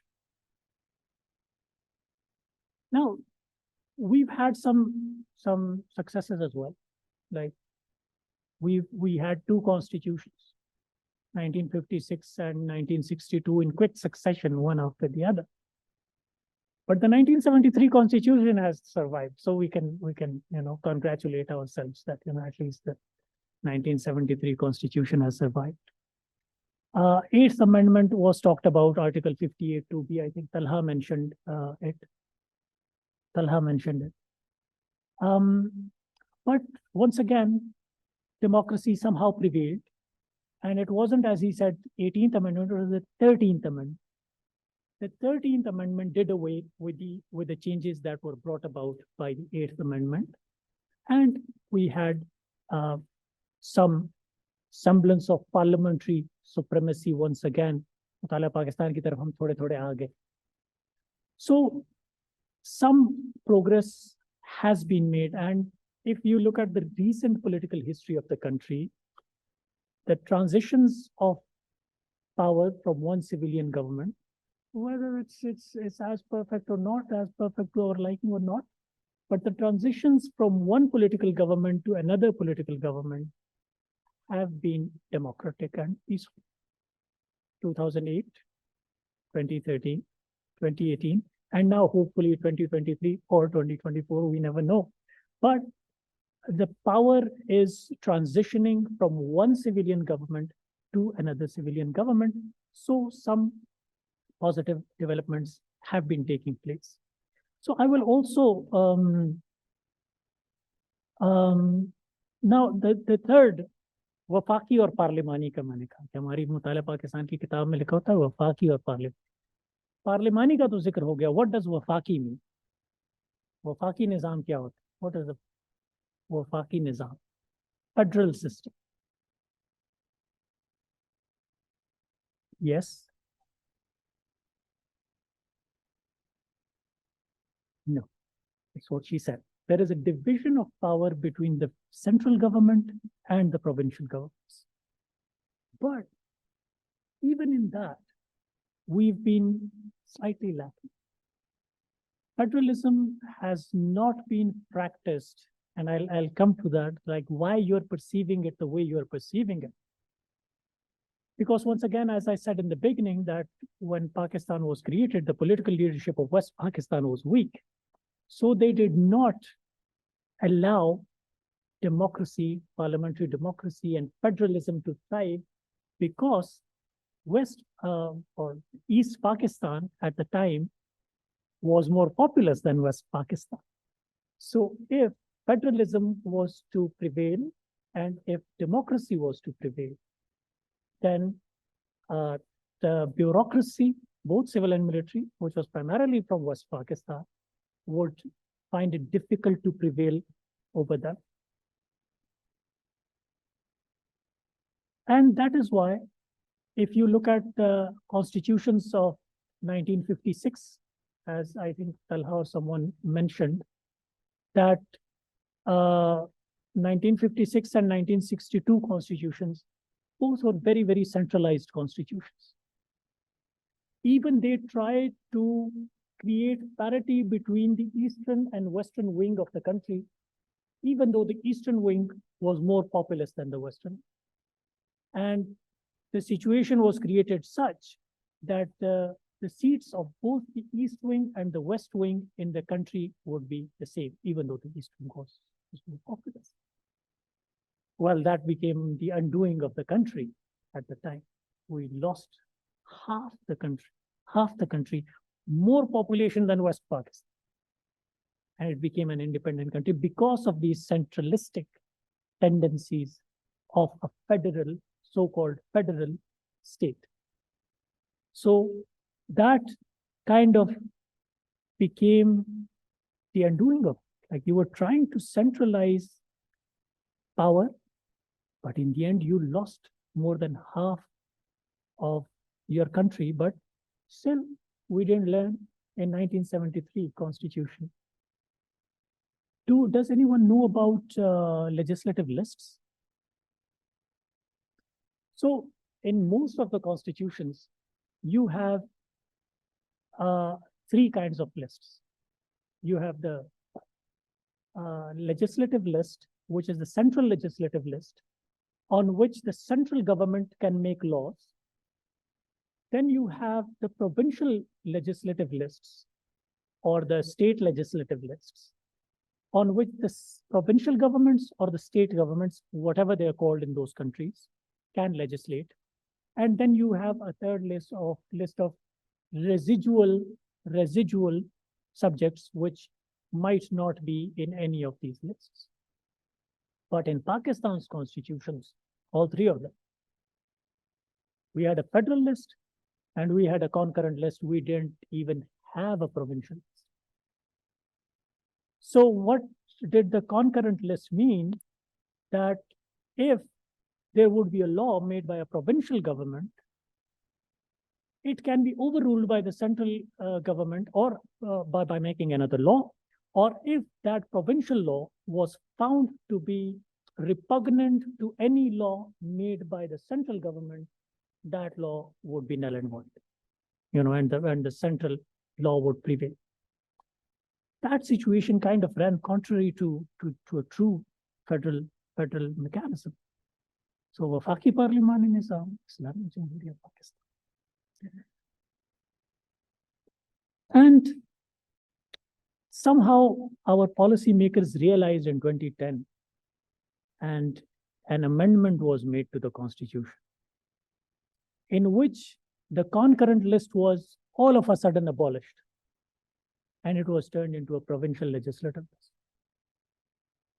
It was done in so much haste in the last, it wasn't the last leg, but it was done, but it was still done in so much haste in the government that the provinces were not even ready to legislate and make policies on the subjects that were all of a sudden thrust on them. So instead of serving to strengthen the federation, it created a lot of confusion and a lot of administrative problems or administrative challenges, to use a more correct word, administrative challenges for the bureaucracy in implementation of these. And all of those ministries which we used to hear, health ministry and education ministries at the federal level, they became only merely coordination ministries. And we are still having problems of coordination among provinces. And in a similar fashion, the 25th constitutional amendment was also done. It was done in the last leg of the one of the previous governments in 2013. And it merged the federally administered tribal areas with KP. Very little homework was done. The people of FATA are still disgruntled about. The reason is not that they didn't want to be merged with KP, but the reason was that they thought we weren't even ready for it. So there should have been some groundwork, some preparation for that.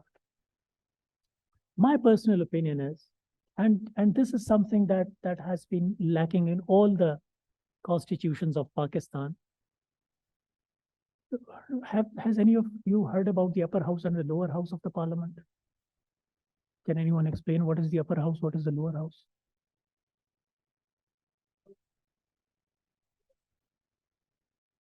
Excellent.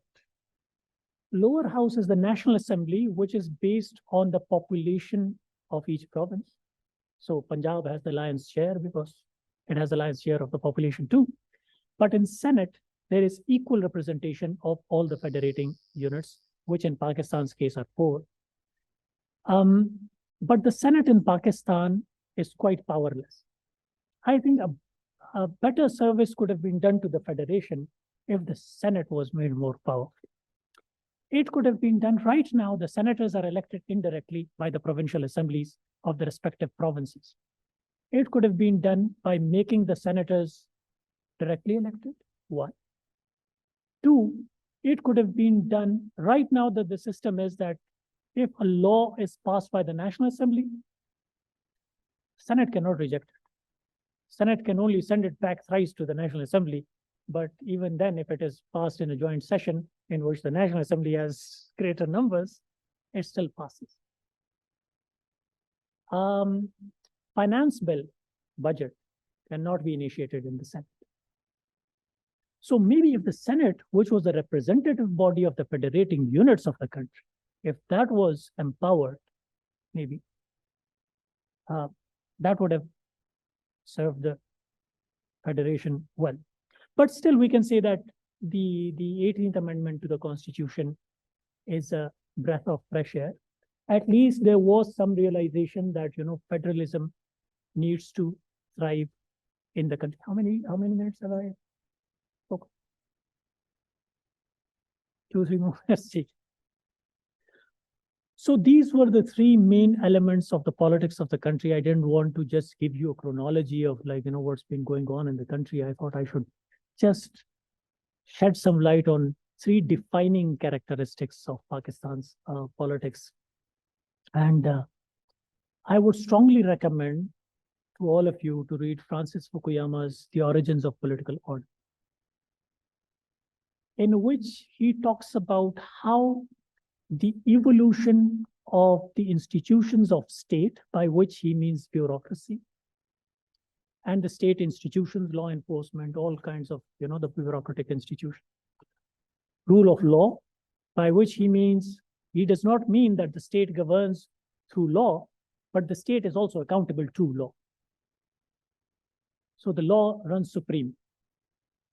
And accountability, by which he means democracy, democratic accountability. You're able to change the governments if, you know, push comes to shove, like, you know, you get too tired of them. So you have some agency on governance. But in Pakistan, we have a very strong state apparatus. It has to do a lot with our history of alliances and partnerships with powerful states,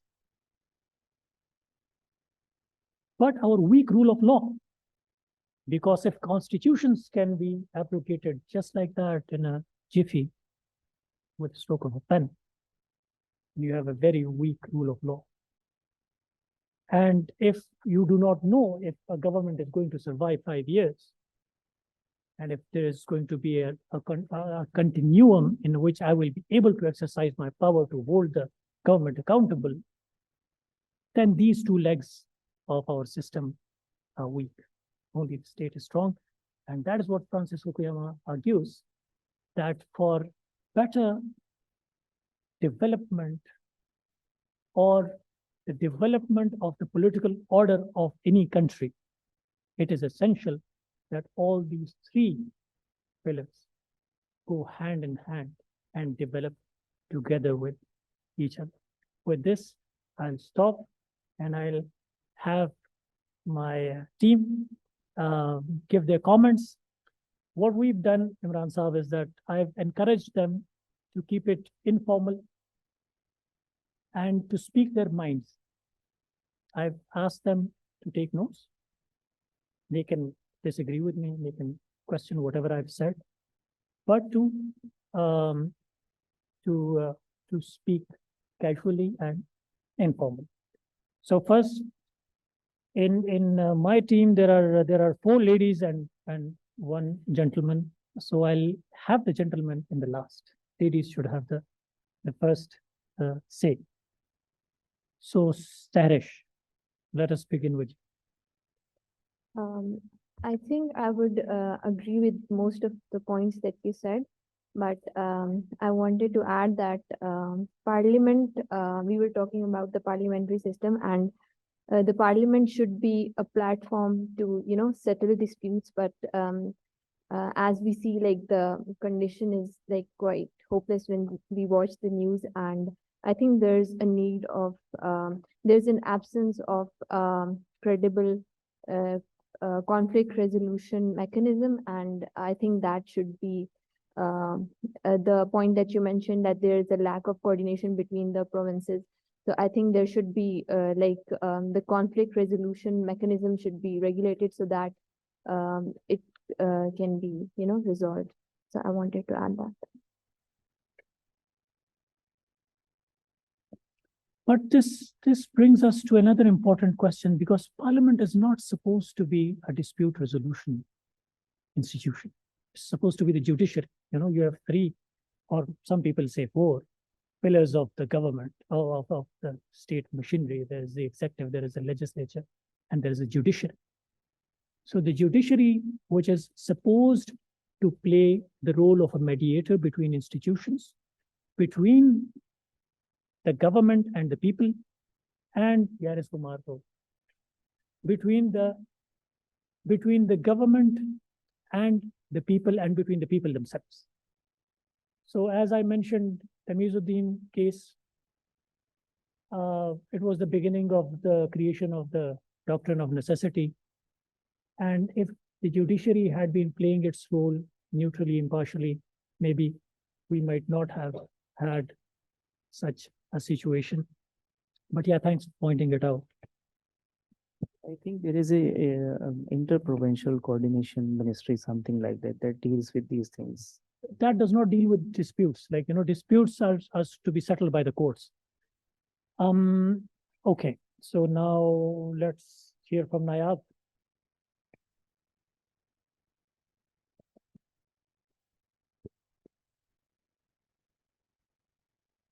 Sir, I have a question regarding the civil military rule in the country.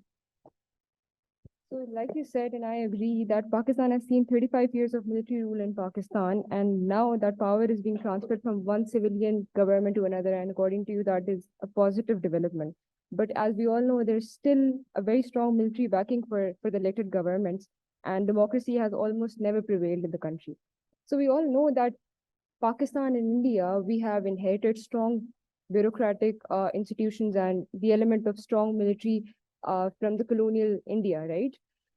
So now the question is, how has India managed to become one of the largest democracies in the world, and how has it maintained a balance between military and democracy, the democratic institutions, and why has Pakistan failed to do that?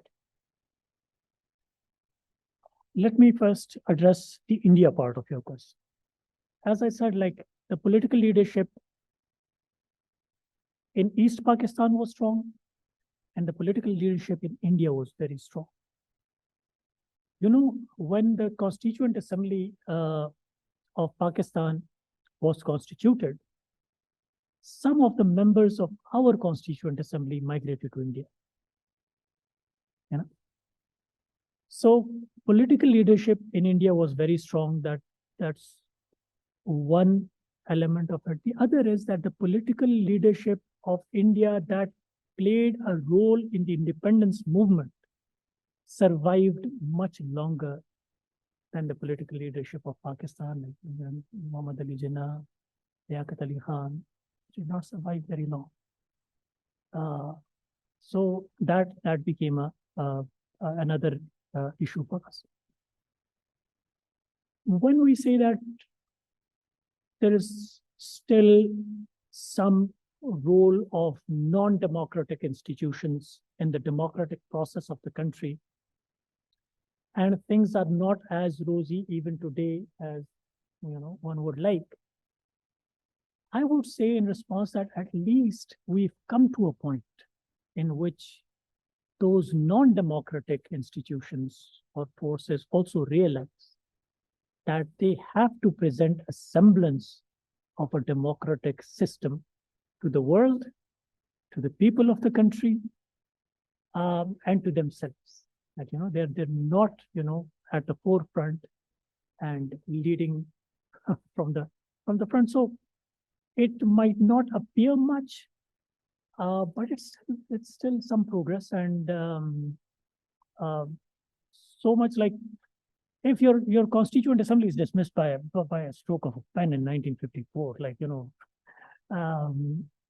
and if a federating unit is so suffocated by non-democratic institutions that it decides to wage a civil war against its own institutions and decides to secede and succeeds, we've come a long way. We've come a long way. So some success, we should give some credit to ourselves. Okay, so Aliba. I would like to Aliba? just make a comment, then I would leave. Ji. So what you said and what you have just mentioned, the several rounds of dictatorship, and Mariam also said the military coup in Pakistan. In my point of view, there has never been the military coup case in Pakistan. It has been a political coup in Pakistan. Military has been there since before 47. It's after the 47, and right now it's all power. So it's a case of military coup, political coups in Pakistan. So jokes apart, political parties themselves need to just make themselves empowered. There are so many mistakes that they have made. So they have given time, but they could not deliver up to the mark that they were expected. So I think political parties needs to just there also, when we talking about the retrospective, the political retrospective is also necessary at this time. So I would just leave. Thank you. Imran Sahab has to go pick his children, so that's first priority thing for a father. But before you speak, Aliba, I think Imran has pointed out an important element in this, you know, continuum of cycles of, you know, military dictatorships. That, as he rightly pointed out, that the political class of this country has also, instead of strengthening the democratic institutions, they have tried to get the non-democratic institutions on their side. So I think that is something for which the political leadership also needs some introspection. Thank you, Imran Saab, and over to you, Aliba. अस्सलाम वालेकुम, my name is Areeba Sitar और मैं कहना चाहूँगी कि sir ने जिस तरह पॉइंट्स को हाईलाइट किया और एड्रेस किया, मैं टोटली एग्री करती हूँ। जिस तरह उन्होंने पॉलिटिक्स के कॉन्सेप्ट को क्लियर किया और जिस तरह फिर उन्होंने एवोल्यूशन ऑफ पॉलिटिक्स की बात की, तो सर ने जिस तरह बोला ना कि रिलीजन को हम बहुत ज़्यादा एज अ मतलब पॉलिटिकल टूल यूज़ करते हैं, सारी लीडर्स, मोस्टली लीडर्स, बल्कि सारे ही पाकिस्तान जब से बना है रिलीजन को एज अ टूल ही यूज़ किया गया है। मैं बिल्कुल इस बात से एग्री करूँगी और इसमें जो है वो मैं जिस तरह सर ने भी एग्जाम्पल्स दिए हैं कि 1979 में अफगानिस्तान में जो जंग थी उसके लिए मतलब मुसलमानों को खुद ही जो है जिहाद का मतलब दिया गया और जब उन्होंने जिहाद लड़ी और जब वो वापस आए तब उनकी सेटलमेंट की कोई बात नहीं थी, जिसकी वजह से पाकिस्तान को ये नुकसान हुआ कि यहाँ पे एक्सट्रीमिज्म बढ़ा और वही लोग जो पाकिस्तान ने खुद तैयार किए थे वो पाकिस्तान के लिए उल्टा नुकसान बन गए। इसके बाद मैं पॉलिटिकल क्राइसिस की बात ऐड करना चाहूँगी इसमें कि पॉलिटिकल क्राइसिस या इंस्टेबिलिटी जो पाकिस्तान में है उसकी मेन रीजंस क्या है। एक तो हो गया रिलीजन, जो सर ने भी बताया। दूसरी बात जो इकोनॉमिक डिप्लोमेसी की जब बात कर रहे थे अनीस, तो उन्होंने भी हाईलाइट की ये बात कि पाकिस्तान जो है वो ईस्ट और वेस्ट के बीच में बैलेंस नहीं कर पाता, जिसकी वजह से पाकिस्तान एक डेवलपिंग अंडर डेवलप भी कह सकते हैं हम, एक डेवलपिंग स्टेट भी कह सकते हैं उसको, कि वो उसको चाहिए कि वो बैलेंस करे इंस्टेड के वो ऑफेंसिव हो, एग्रेसिव हो स्टेट्स की इंटरनेशनल कम्युनिटी में, उसको चाहिए कि वो बैलेंस करे ईस्ट और वेस्ट के बीच में, जिसके लिए उन्होंने भी सोल्यूशन दिया कि मतलब डिप्लोमेट्स को एजुकेट मतलब ज़्यादा उन पर फोकस करना चाहिए और उनको अच्छी पॉलिसीज़ बनानी चाहिए। लेकिन यहाँ पे शायद डिप्लोमेसी या ब्यूरोक्रेसी की वजह से हमारी पॉलिसीज अच्छी नहीं बन पाती, जिसका असर इनडायरेक्टली हमारे इंटरनल अफेयर्स पे होता है। अब हम अगर रिसेंटली बात करें तो इसको हम नैरेटिव भी कह सकते हैं, कंस्पिरेसी थ्योरी भी बोल सकते हैं। जिस तरह प्रीवियस गवर्नमेंट ने बोला कि उनके जो लास्ट विजिट था रशिया का, उसकी वजह से रशिया की तरफ मतलब वो टेंटेड था ज़्यादा ईस्ट की तरफ, जिसकी वजह से उनकी गवर्नमेंट चली गई। अब ये नैरेटिव भी हो सकता है, मतलब ये सच भी हो सकता है, झूठ भी हो सकता है, लेकिन है एक नैरेटिव कि उसकी वजह से हमारी इंटरनल जो पॉलिटिक्स है उनमें इंस्टेबिलिटी आई है।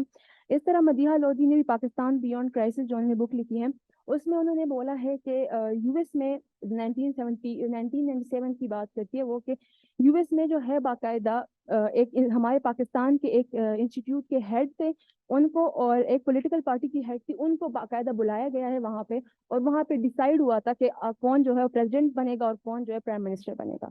इतना हमारा फॉरेन इन्वॉल्वमेंट इतनी ज्यादा है हमारी इंटरनल पॉलिटिक्स में, जिसकी वजह से हमारी इंस्टेबिलिटी आ जाती है पाकिस्तान में।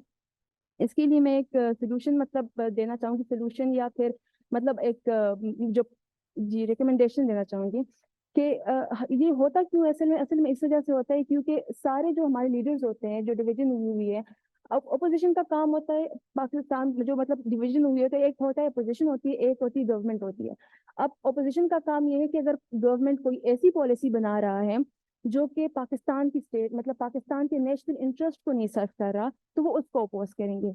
लेकिन पाकिस्तान में क्या है कि सब जो है वो हर पार्टी, जो भी पार्टी है, जो भी इंस्टीट्यूट है, वो ये चाहती है कि वो एब्सोल्यूट गेन हासिल करना चाहती है। वो मतलब पाकिस्तान के लिए कुछ नहीं करना चाहती, अपने फायदे के लिए हर कोई कुछ ना कुछ करना चाहता है। तो अगर ये सारे मिल के मतलब बैठ के अपने कलेक्टिव इंटरेस्ट की बात करें, एब्सोल्यूट इंटरेस्ट की बात ना करें, तो शायद ये पाकिस्तान में स्टेबिलिटी आ सकती है, पाकिस्तान के जो पोलिटिकल क्राइसिस है ये सॉल्व हो सकते हैं। और एंड में मैं 14 अगस्त हम मना रहे हैं, तो ये भी कहना चाहूंगी कि आप किसी पार्टी से डिसएग्री कर सकते हैं, आप किसी भी मतलब इंस्टीट्यूट से डिसएग्री कर सकते हैं, आप उसको डिसलाइक कर सकते हैं, लेकिन इन द एंड पाकिस्तान हमारा है, और हम इसको पाकिस्तान को कुछ नहीं कह सकते कि पाकिस्तान ने हमारे साथ ये किया। पाकिस्तान ने हमें आइडेंटिटी दी और हमें इसकी सक्सेस के लिए कुछ ना कुछ करना जरूर चाहिए, इसको मतलब क्रिटिसाइज नहीं करना चाहिए पाकिस्तान को। Thank you. Excellent, excellent. पहले वालों के लिए भी बजा देते तालियां।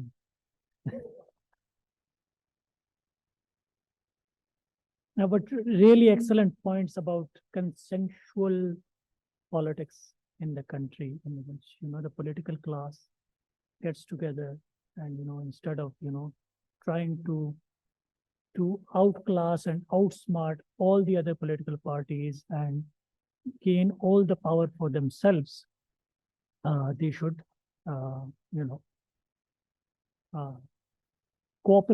learn to cooperate with each other. लेकिन आप जब ये कह रही थी तो मुझे याद आ रहा था कि when they learn to cooperate with each other, another political player is created, but that is a different story. Now, Aisha. Assalamu alaikum. My name is Aisha Niazif, and I'm a student of International Relations and Amal. So we are discussing basically internal politics of Pakistan. So when we think about Pakistan in politics, it is a complex mix of military rule and civilian governments. We have seen a shift in power struggle between military forces and democratic institutions over the years. I think everybody has mentioned a lot of challenges and issues and problems in Pakistan politics. Since we are celebrating 14th of August, I would like to add a positive aspect in that. Despite all of these challenges, despite the political instability in Pakistan, despite the political uncertainty right now, one important factor and very positive factor is the resilience of democratic institutions of Pakistan. No matter how depressing the situation is and how uncertain the political situation is in Pakistan, Pakistani people are always committed to participate in the political processes and voice their opinions through the electoral policies. I do have a question from Sir Arish also. कि हमारी politics में there is a recurring term good governance and bad governance का बहुत जिक्र होता है हमारी internal politics में. What I see as a problem in our policy making and making process is that हमारे Pakistan is facing Pakistan is usually facing crisis, but there is crisis after crisis after crisis after crisis.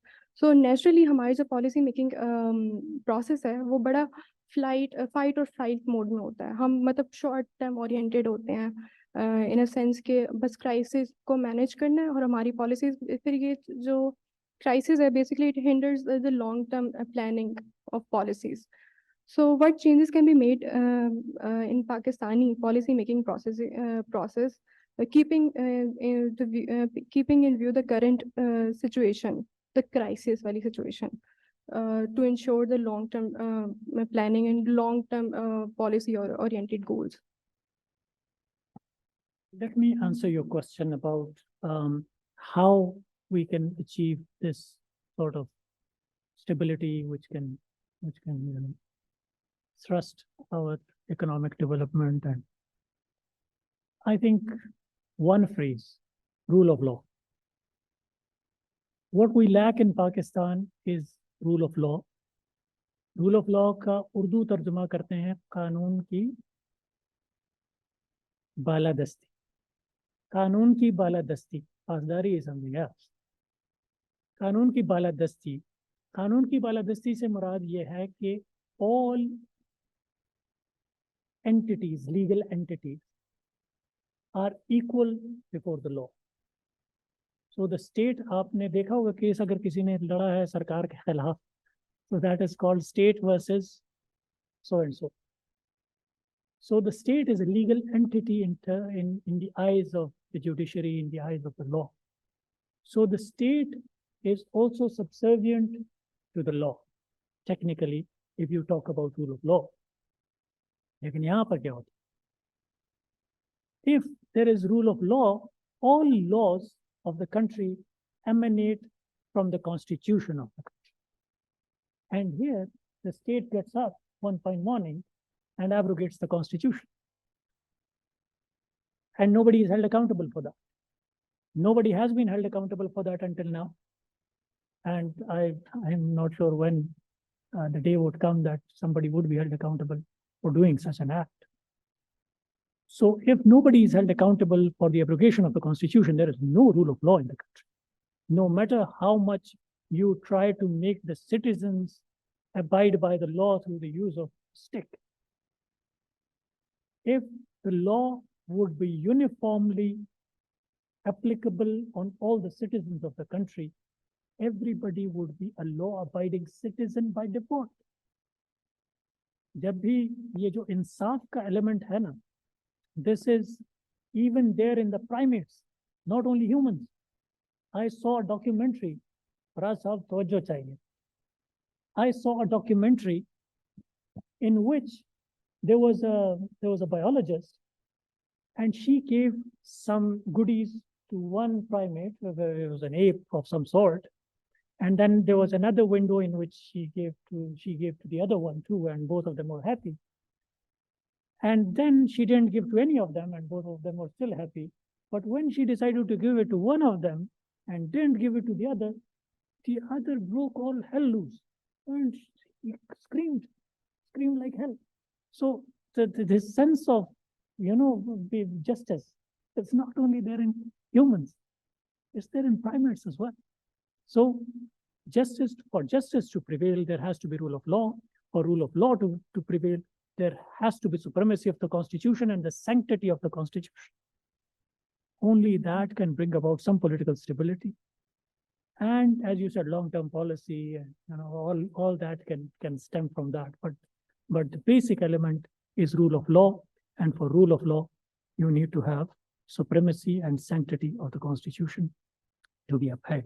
And with that, I would now request Amna Jan to give a remark.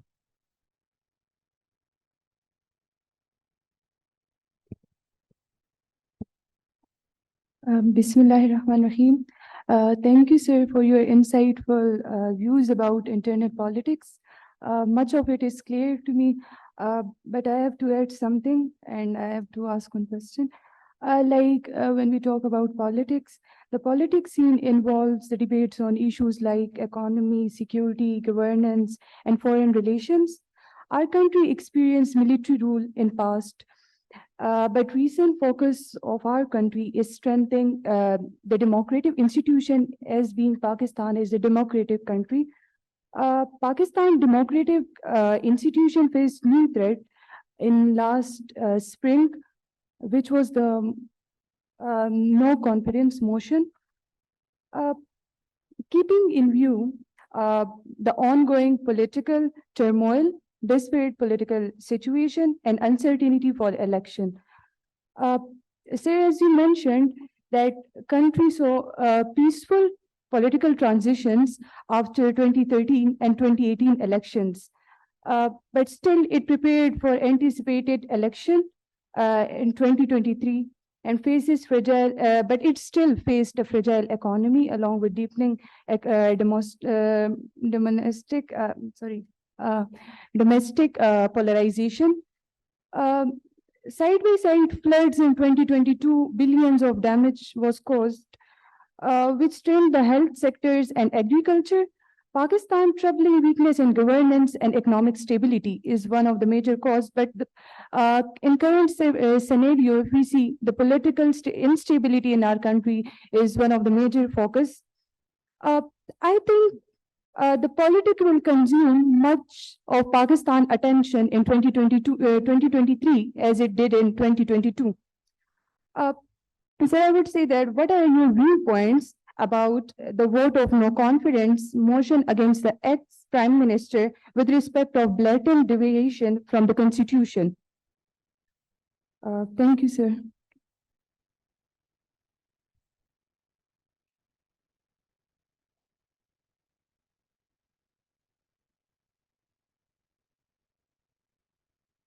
I don't know what you want to know about the vote of no confidence against the previous prime minister. And maybe you're trying to say that it was engineered.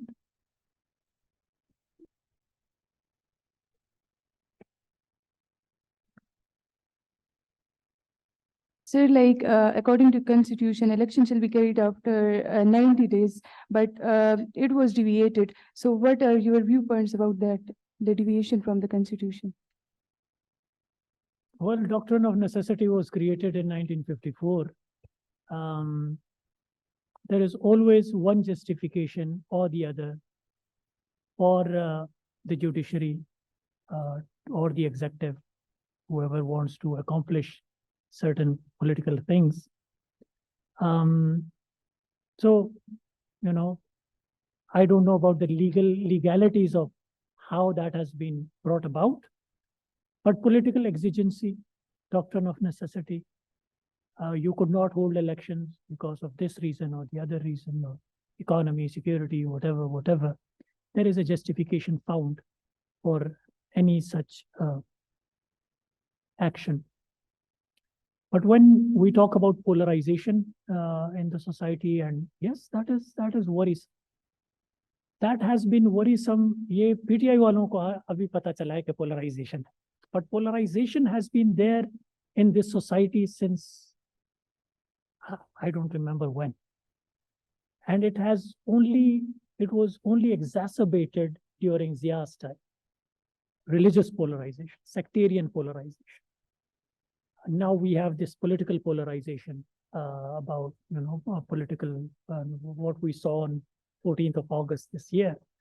It's quite revealing that, the polarizations are now taking different forms and shapes, but this polarization is worrisome, should worry all of us, and we should all think about how we could address this. And I think you also pointed out, and I think Aliba also mentioned about the foreign interference and foreign influence in the country. And once again, it's not a recent phenomenon in Pakistan. If you look at what has been happening in the 50s, they say it was Punjab versus Bengal.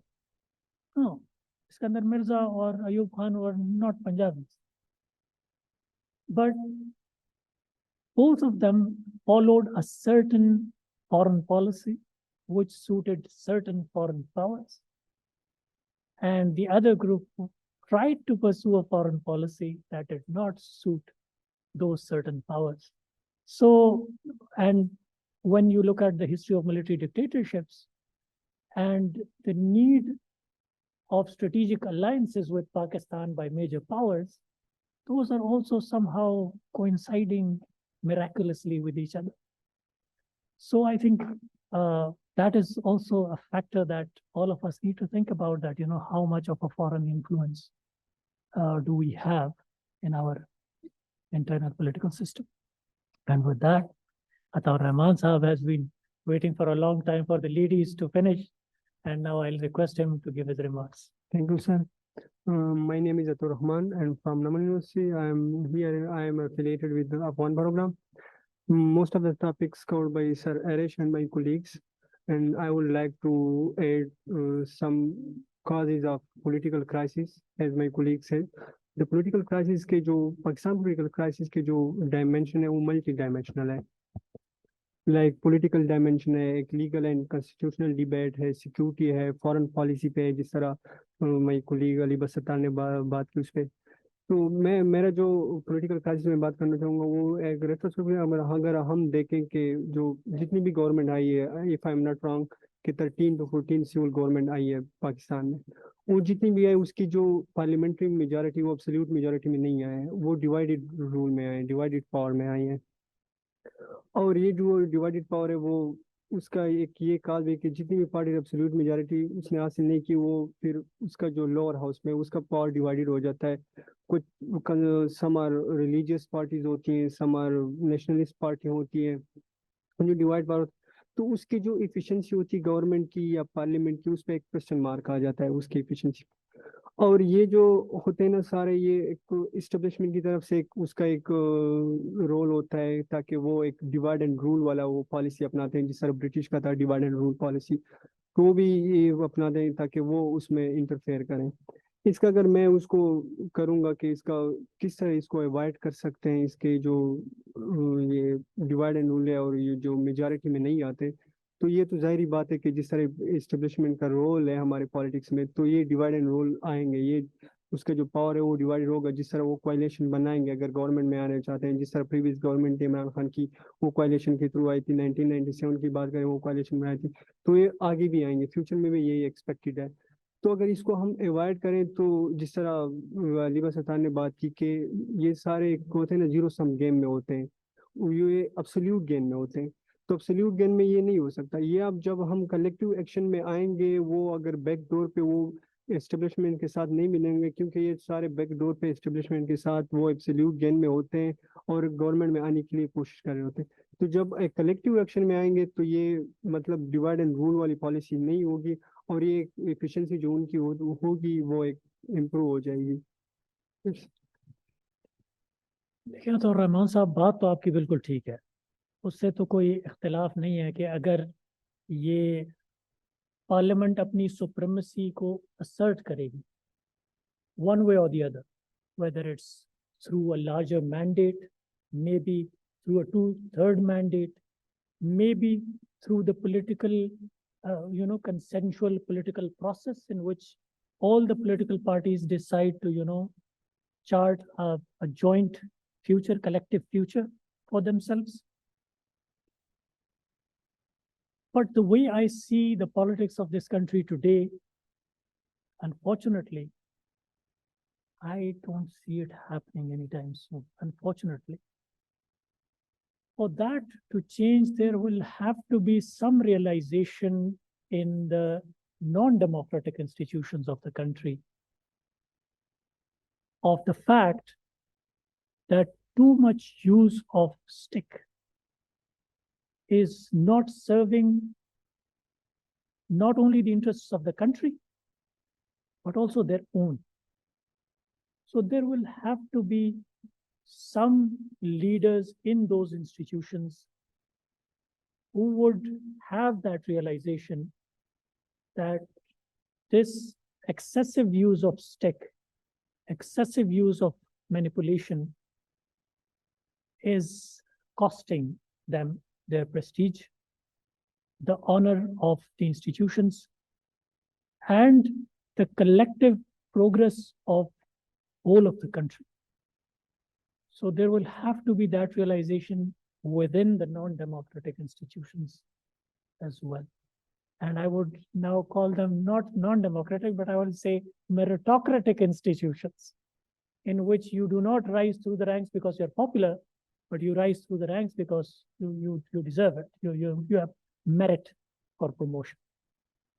So in the meritocratic institutions, we'll also have to realize that the democratic institutions are in favor of the collective future of this country. And on this happy note, I would conclude the session. Thank you all for your participation, for your comments, for your questions. And I thank you all. Thank you. Welcome back to the third session, which is titled as Foreign Policy. We are going to analyze some main key points, Pakistan's 76 years and foreign policy. Starting with a modest beginning, Pakistan's foreign policy was apparently guided by the idealistic visions of its founding fathers, friendship and goodwill towards all nations, without narrow and special commitments and prejudice. However, the shadow of pre- and post-partition Indo-Pak discourse has never allowed Islamabad to go beyond the parity game in its foreign policy. Be it is the relation with the major powers or its affinity with the Islamic world, the Indian syndrome has always haunted Pakistan's foreign policy, and it has propelled Pakistan to seek an external balance to neutralize New Delhi. Its Muslim world policy framework and its effort to convince Washington that its economic security concerns are not simply a manifestation of its search for parity with India. From the very beginning, Pakistan's foreign policy upheld the fundamental principles of international law, especially respect for interdependence, independence, non-aggression, and non-interference in internal affairs of any country. It also wanted to have peace and progress with indispensable conditions. In search for parity and identity during the first 3 decades of its independence, Pakistan landed itself into a vicious circle of regional and international power games. Its bitter relations with India on water sharing and boundary disputes led to 4 wars and finally led to the Cold War coming to its doorstep, landing Pakistan in a trap. Pakistan was at first averse to becoming involved in the ideological contest between the emergent blocs of the dying United States and the Soviet Union. After World War II, the United States and its allies and the Soviet Union and its satellite states began a decade-long struggle for supremacy known as the Cold War. The two superpowers continually antagonized each other through political maneuvering, military coalitions, propaganda, arms buildup, economic aid, and proxy wars between other nations. Ladies and gentlemen, it is very much important to know that in May 1954, Pakistan and US signed a mutual defense assistance agreement, which was followed by Pakistan becoming a member of the CETO, an alliance which was sponsored by the United States. On the other hand, it was an calculated objective of signing this treaty was the containment of communism. On the other hand, there was also no guarantee for Pakistan of any collective action against non-communist attack on its soil, that is, by India.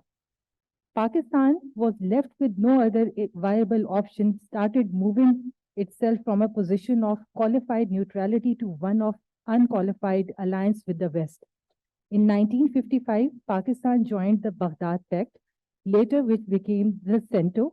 It firmly and officially was on the western side of the fence, and Pakistan paid a heavy price for this alliance as it began to be regarded as the messenger of imperialist powers by Muslim countries, particularly Egypt, Saudi Arabia, and Afghanistan. It also antagonized the two communist giants of the time, the USSR and China.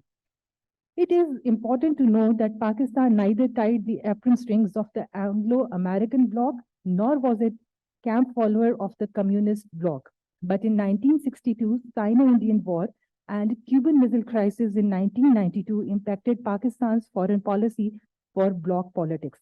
While in 1971, Pakistan received a dent in the form of dismemberment of East Pakistan. In 1979, Soviet invasion of Afghanistan led Pakistan to have inclination towards US for economic and military assistance. However, Afghan refugees influx in 1980s and 90s challenged Pakistan both on domestic and international fronts. Though the Cold War ended with Pakistan in the victorious bloc, but the flip side of jihad and country's nuclear test in 1998 led it to the phase of international isolation and ostracism, which was hyped by India's propaganda that Pakistan is a terrorist state.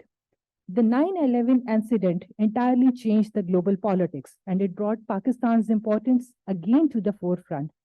Islamabad's yes But policy after 9/11 gave Pakistan the leverage to rebuild its shattered economy and reputation worldwide. The new directions and dynamism in foreign policy in recent years have helped Pakistan pull out of isolation into international mainstream, which simply reflects the adjustment to the imperatives of the changing global and regional environment. US-China competition in recent times has led to another bloc politics globally. China's multi-billion-dollar investment in Pakistan in crucial times in the form of China-Pakistan Economic Corridor, and in past the US Do More mantra and international sanctions kept on pressuring Pakistan with multiple challenges on internal and external fronts. The US still keeps a strict vigil on Pakistan's nuclear program and other aspects of social trending like extremism, economics, science and technology, and means of power projection of any regional power or single similar state to cross a certain threshold. US still expresses its reservations and skepticism about Pakistan's mega project CPEC as it can extend China's economic and military reach throughout the Indian Ocean region. The US is also aware of China's extension in South Asia. US has diplomatically put a restraint on Iran to stop its nuclear program, and Pakistan also had to keep its relations restricted in the region.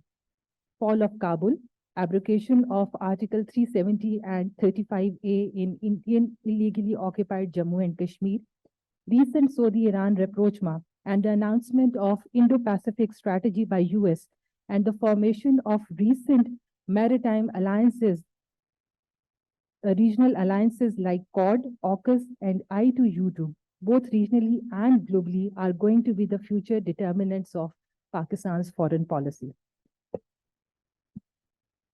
For a comprehensive overview on Pak-Afghan relations, I request Jumadeen to talk about Afghan refugees crisis and the friction between Pak-Afghan relations. Over to you, Juma. Okay. Thank you so much for giving me this opportunity to talk about a so relevant topic. I am Juma and here at Cyber Program, and I'm basically Afghan refugee doing my computer sciences from Hazara University.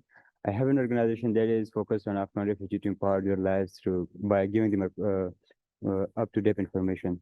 So we all know Pakistan started accepting Afghan refugees in the beginning of Afghan and Soviet War in 1979. And that time, but still Pakistan is hosting one of the largest population of refugees in the world. And it reached to 4 million by 2001. And then many of these refugees returned back, but were the years, but still some remain. And then recently, after the ascensions of Taliban to power, many more refugees migrated to Pakistan. It is estimated that 600,000 refugees recently arrived. Some of them are undocumented, and some of them have visas, but they are expired now. So, although this is a challenge for Pakistan to host such a largest number of refugees, but it could be an opportunity to build more friendly ties with Afghanistan by public diplomacy. But unfortunately, Pakistan is not a signatory to the 1951 Convention and 1967 Protocol, and nor it has passed any legislation regarding the refugees or asylum rules in the country. The only rule or legislation that Pakistan have for refugees is the Foreigner Act of 1948 and Foreigners Order of 1951 that states every foreigner in Pakistan that don't have any legal documents are subject to be arrested, detained, or deported. So as per this statement, all the refugees who are not registered with the government or other organizations, they are subject to be arrested and detained and then deported back to Afghanistan. So their bad experiences compel them to complain against Pakistan, and that complaints made the Pakistan's image not represent the Pakistan's image very well among Afghan population. This is how the refugees play a role in building the Pak-Afghan ties. So yes, the Afghan refugees are not here in Pakistan. They are also in Iran. There are some in India, Turkey, and some Central Asian states. So the refugees' life in Pakistan is better than the lives of Afghan refugees living in other countries because Pakistan is hosting the largest number of them, and that is Pakistan is providing the services like as it is like their citizens. But unfortunately, still Pakistani policy couldn't influence them the way that that should be. Uh, Turkey also hosts refugees, Syrian refugees. They host 4 million refugees, and Ankara suggested in G20 summit 2015 to build cities within Syria for the refugees to resettle 1 million of those refugees in those cities. But most of the European states didn't supported the project because it was not relevant to them.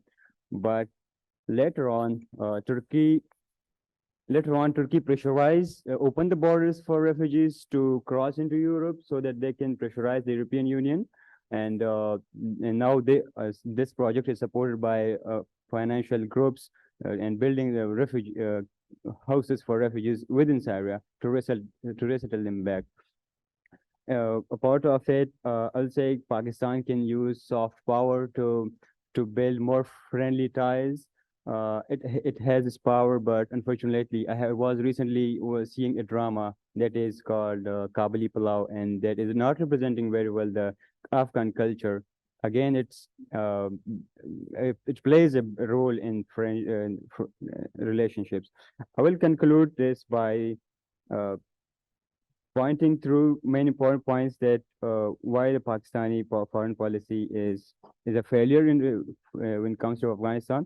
Because the first thing is India's influence is there. Whenever they see a gap, they do influence to correct the Pakistani's image among the Afghan people, and then Afghanistan and the Afghan refugees expect have higher expectations from Pakistan. When Pakistan don't complete them, then they say why they didn't complete it and this. And the last thing is that Pakistan always have seen to Afghanistan as a very religious country from the lenses of religion. Afghanistan is not just related to Pakistan just by religion, it is more than that. So yeah, thank you.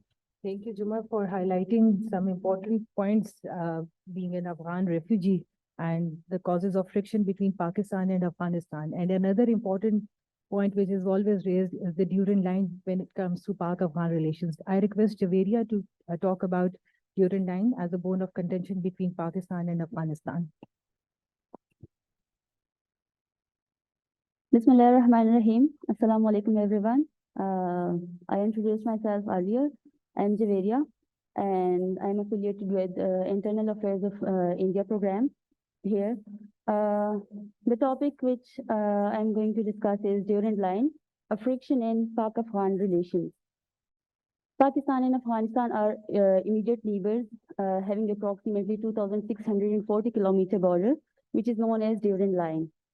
Despite their shared geography, ethnicity, and faith, relations between the two countries have never been smooth. Stability and peace had always been Pakistan's desire, but Pakistan has mostly faced bitter responses from its two sides, that is India and Afghanistan. In spite of all the struggles, there are some failures in Pak-Afghan foreign policy. Among other challenges of foreign policy, one of the immediate foreign policy issues is Durand line issue. There are many other issues, but I will just discuss the Durand line issue. Durand line is a de jure boundary line between Pakistan and Afghanistan, drawn as a result of fully negotiated agreement in 1893. Some Afghans claim that the agreement was valid till British rule in 1947, and some claim that it has expired after 100 years in 1993. The main reason of the denial of the border recognition by the Afghans is in 1947 was the Pakhtunistan issue, as it claimed Pakhtun areas of Northwest Frontier Province and Baluchistan as a part of the state of Afghanistan. The central theme of Afghanistan's argument was that the Pakhtuns living across Durand Line are one nation, and Durand Line is splitting it into two nations. The issue of Durand Line was not propagated in the era of Ashraf Ghani and Hamid Karzai, but in the current rule of Taliban, there is a hardcore faction of Taliban which propagates this Durand Line issue because of the opposition to the West, and they think that borders are created by Western powers and it leads to colonization. Some factions of Taliban are related to Al-Qaeda, and Al-Qaeda believes in global jihadism and does not believe in borders, as it splits nations. Further, I would like to add approaches to mitigate this issue of border. First one is border fencing. Border fencing has been done, but it is a tactical measure and a security-oriented step, and we all know that security steps are actually looking down upon the other state. The issue should be resolved diplomatically, and for which one's foreign policy must be active. The last point which I would like to present is Afghanistan should be seen in geo-economic lens instead of geopolitical lens. It will lead to promotion of free trade, and people-to-people tensions will be reduced. Thank you so much. Thank you, Taveria.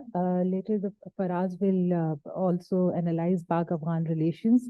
And going beyond South Asia, I now request Amna to talk about Central Asian region, the emergence of Central Asian republics and the corridor of opportunities in wake of Pakistan's foreign policy. Bismillahirrahmanirrahim. Thank you, ma'am, for your insightful views about foreign policy of Pakistan. Coming towards the Pakistan foreign policy opportunities in Central Asia, foreign policy of Pakistan in Central Asia, its political and security compulsions, as well as its trade, energy, and commercial gains, determined Pakistan foreign policy since 1991. After the disintegration of Soviet Union, Pakistan at that time played a pivotal role in Central Asia.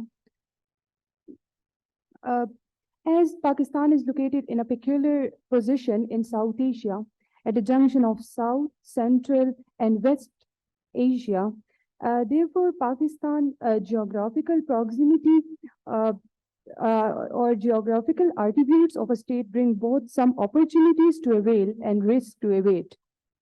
Pakistan is the gateway to Central Asian states, oil and energy, as Central Asian states are rich in regard of resources and energy.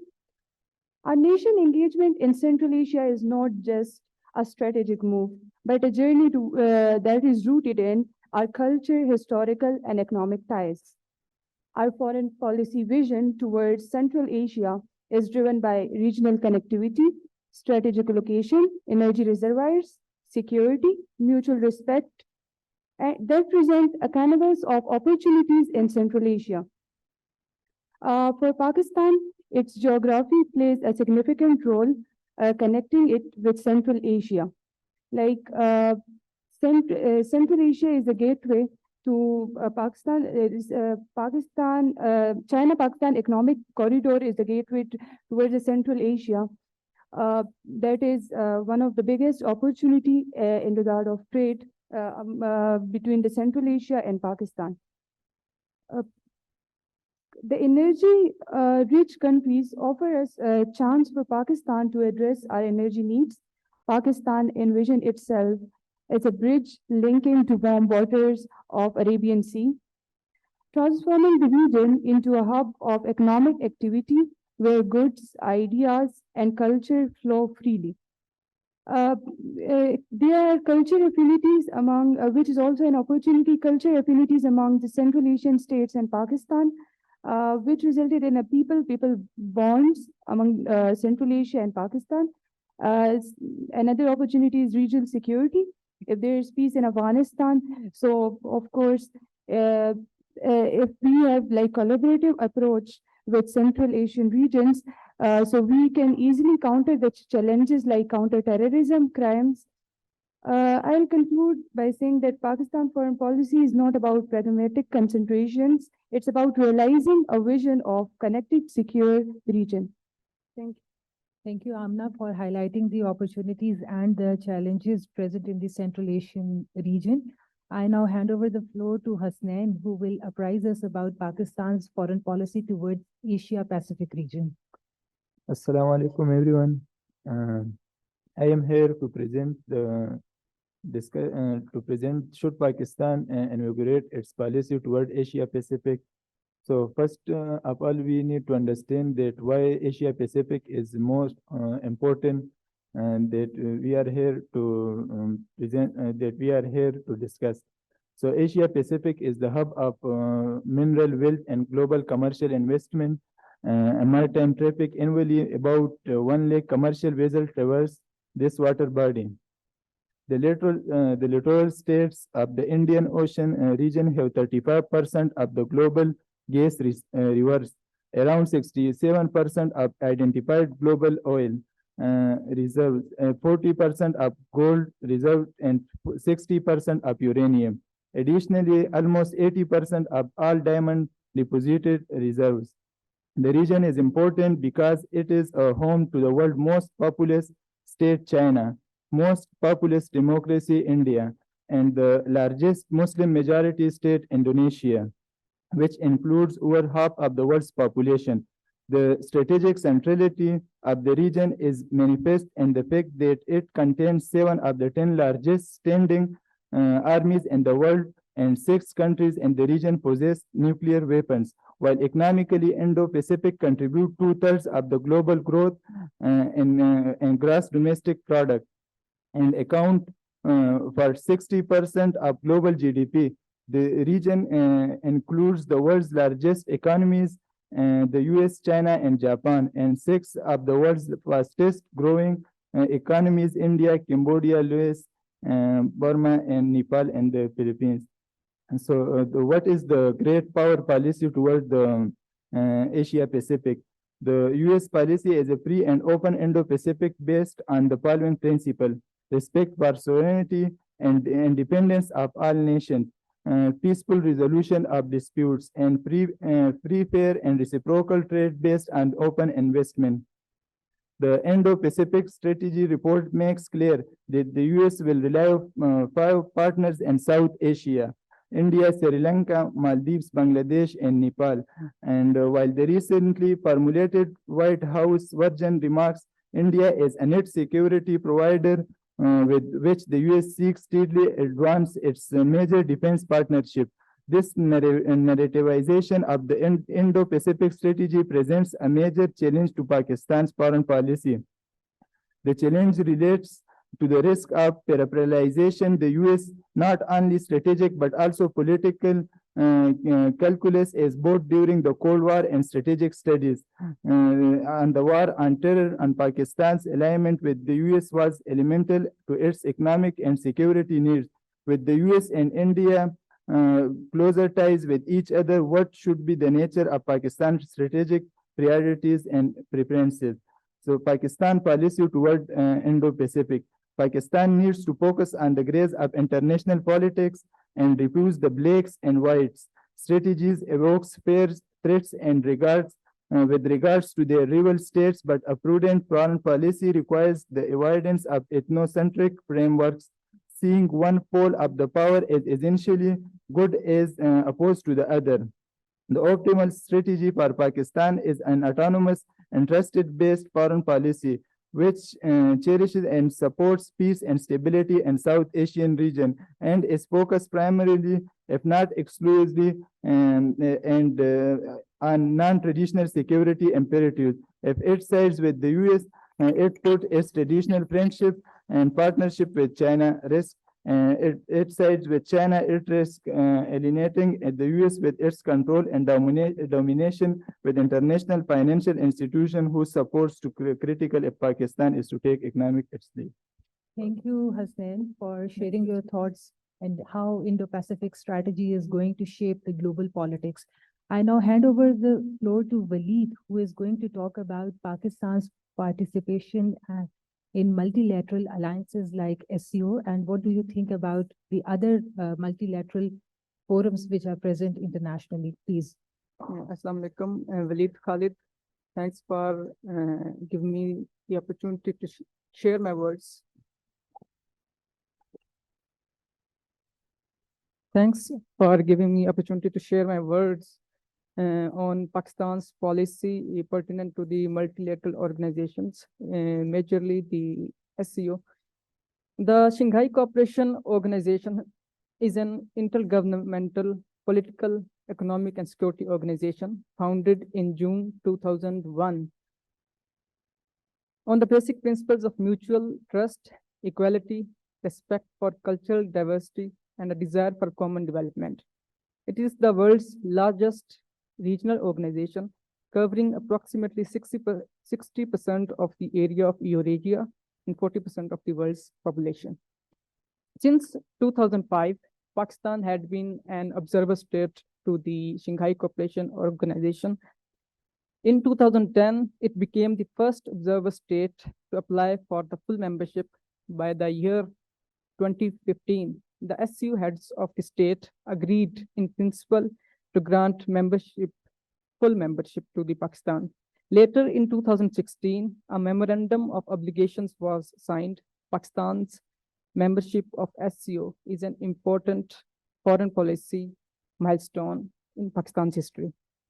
The country imparts vitality to the organization's stated objectives of economic and security objectives by offering critical overland routes for trade and energy transactions intra-regionally and interregionally, as well as sharing its diverse experiences in dealing with terrorism.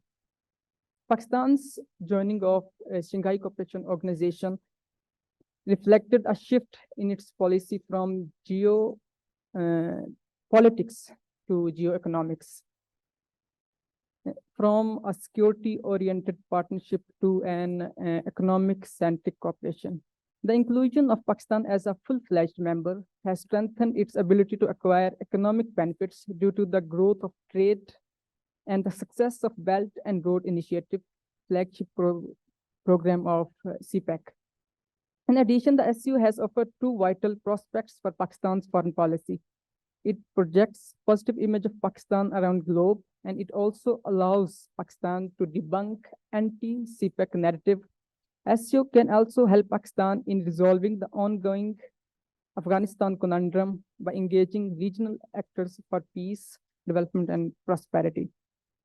Since joining the SCO, Pakistan has experienced a range of positive impacts that have helped redefine its regional status and foster deeper cooperation with member states. Pakistan's membership has afforded it enhanced regional cooperation, strengthened economic ties, and increased geopolitical influence and counter-terrorism cooperation.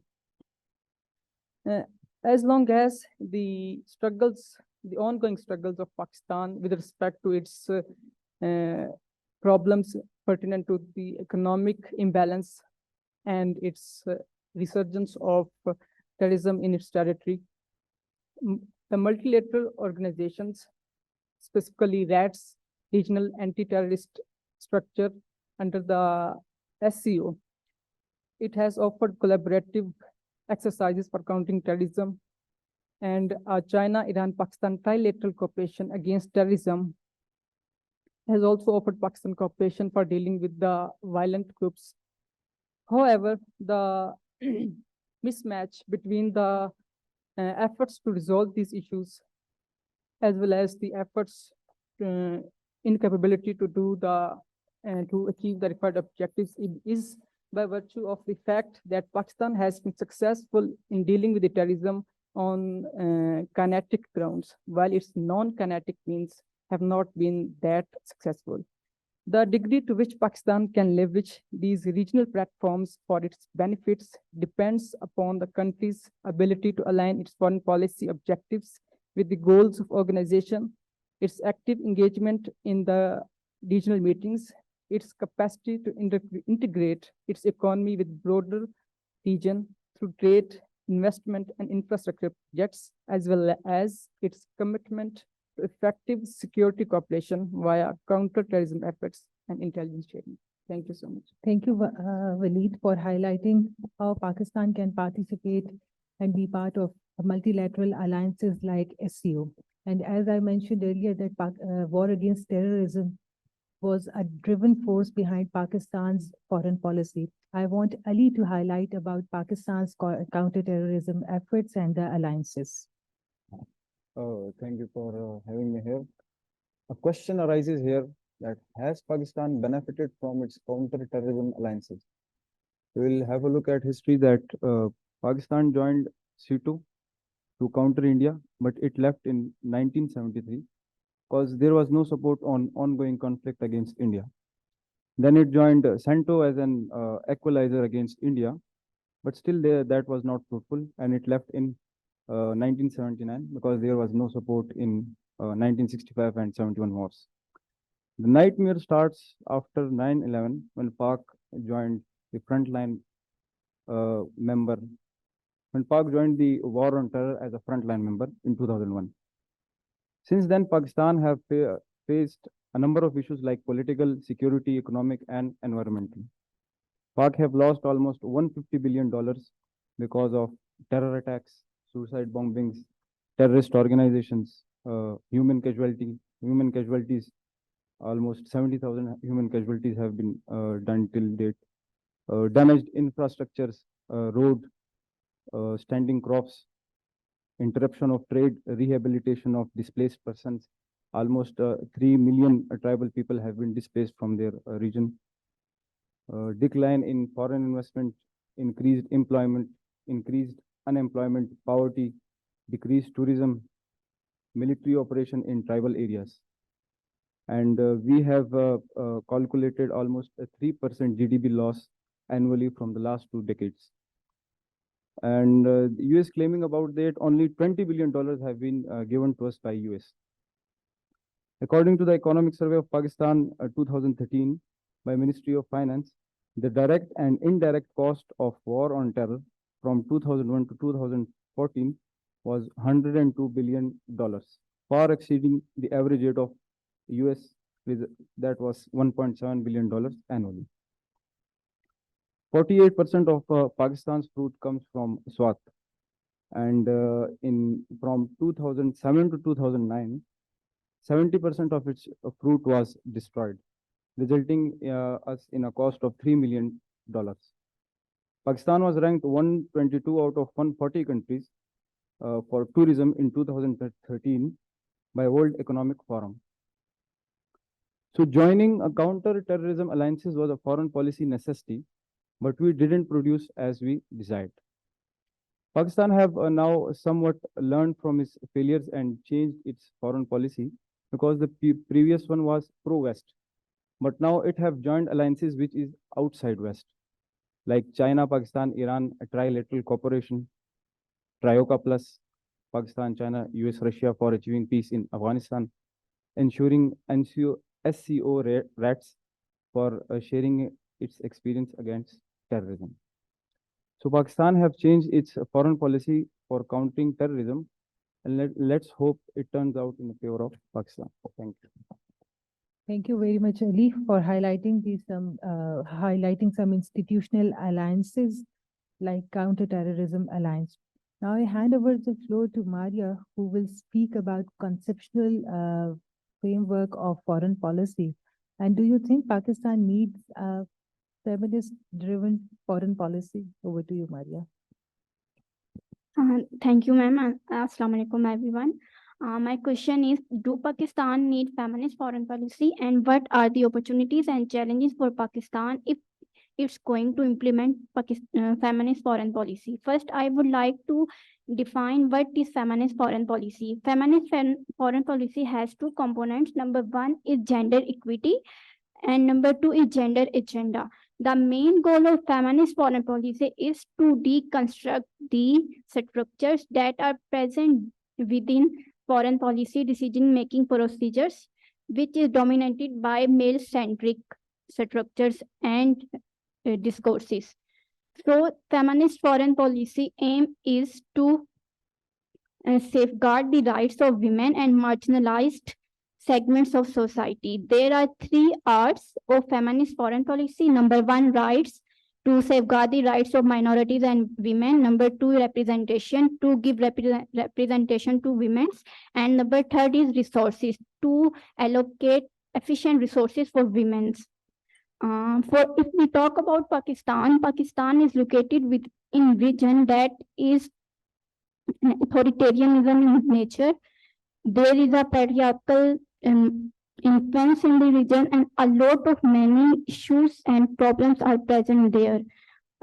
Despite Pakistan is a signatory of many international conventions such as 1325 Resolution of UN for Women's Security and Peace, and there is a decade for women from 1975 to 1985 under the UN, and there is also a convention that is Convention on the Elimination of Discrimination Against Women. Pakistan is signatory of all of these conventions and resolutions, but still the representation of women in Pakistan is very limited. So the reason behind the limited representation of Pakistan, that are also the obstacles for Pakistan to implement feminist foreign policy, which are political environment in Pakistan. The political environment in Pakistan is not sufficient. And number two, the present institutional framework is patriarchal and conventional in nature, like it is dominated by male discourses and perspective. Number third, women voices are unheard, their perspective, their experiences are not included in decision-making procedures in Pakistan. And number fifth, there are presence of socio-cultural norms and values that hinder the women progressions and their development. So, feminist foreign policy provides many opportunities for Pakistan. Number one, it is true that if women's empowerment, through women empowerment, the structure of economic prosperity, human development, and governance can be improved. Feminist foreign policy can open the door for global peace, and gender-based policies help to develop a more durable, harmonious structure in these societies. If Pakistan is not ready to embrace feminist foreign policy in Pakistan, there is need to implement all legal reforms. Like many laws are already present there, but there is a need to reform these legal procedures, and more and more legal procedures should be made that protect women from violence. And number second, there is a need of gender responsive budgeting, diplomatic efforts, awareness through mass media and education. Gender balanced approach should be implemented. If Pakistan embraced feminist foreign policy, Pakistan could be pioneer of feminist foreign policy in this region, like it will be first country that is developing in nature but is going to protect the rights of women, and the image of Pakistan at global level will be appreciated. That's all from my side. Thank you, Maria, for sharing your thoughts about women-driven foreign policy. I now hand over the floor to Syed Faraz Naqvi, research analyst at Iran program, for the critical analysis about on the presentations made by myself and the interns. Bismillah ar-Rahman ar-Rahim. Thank you, Rima. So my speech would start from a question that if I am to ask from all of you, the one who are sitting in on the table and the one who are in the audience, that what is the one major foreign policy achievement of Pakistan that has shifted the global dynamics or that have the impact globally? If I am to ask, anyone can answer. Which foreign policy achievement of Pakistan has the global impact? Well, yeah. So it was one of them, certainly. If I am to answer, the first major foreign policy achievement was Pakistan's role in Sino-US rapprochement back in 1970. basically shifted the Cold War dynamics and the persisting status quo that was present at that time. But it backfired. Why? Because in 1970, when Pakistan helped Sino-US approachment, the very next year in 1971, Russia, the then Soviet Union, signed the Treaty of Peace and Friendship and Cooperation with India. So when the 1971 war between Pakistan and India took place in East Pakistan, both Pakistan and India were put on US-backed embargo, arms embargo. But India has the alternative supply route as well in the form of Russia. So when Pakistan was put on US embargo, Russia continued to support India. So it backfired. The second major foreign policy achievement was the Afghan Jihad, when Pakistan became the frontline state to contain Soviet Union. But again, it backfired. Once the Afghan Jihad was over, we were left like a tissue paper by the US. And since then, till now, we have been facing the nuances of terrorism, extremism, sectarianism, and it was intensified after 9/11. So while we were the major non-NATO ally of the US during the war on terror, we were put on sanctions. But on the very in the very same era, India became the strategic partner of US by the deal in 2005. So all of these major, which we call our major foreign policy achievements, in actuality backfired for Pakistan. Why is that so? Because there are two inherent flaws in Pakistan's foreign policy. Number one, Pakistan's foreign policy is based upon the policy of appeasement. We have always tried to appease the West. We have always tried to appease the Gulf nations. And why did we do so? Because we have the paranoia from the threat of India, that India is somehow trying to erase us. So these are two inherent major foreign policy flaws inside Pakistan's foreign policy apparatus and mechanism. Because of this paranoia, initially, when all the developing states or the third world states were basically aiming for non-aligned movement, we basically went beyond our region, beyond our scope, and joined CETO and CENTO that you mentioned. And now, when India is being recognized as a global power or an emerging global power, our foreign policy is very much inward looking. We are very limited in our scope. We have always focused on India or Afghanistan. There is no third country on which we have focused, apart from China, which is of economic interest. So this basically led to our friction with our neighborhood. We have Afghanistan share apprehensions towards us. Bhutan, Nepal, Bangladesh share apprehensions towards us. India, and we have the hostile relations. So our immediate neighborhood is not happy with us.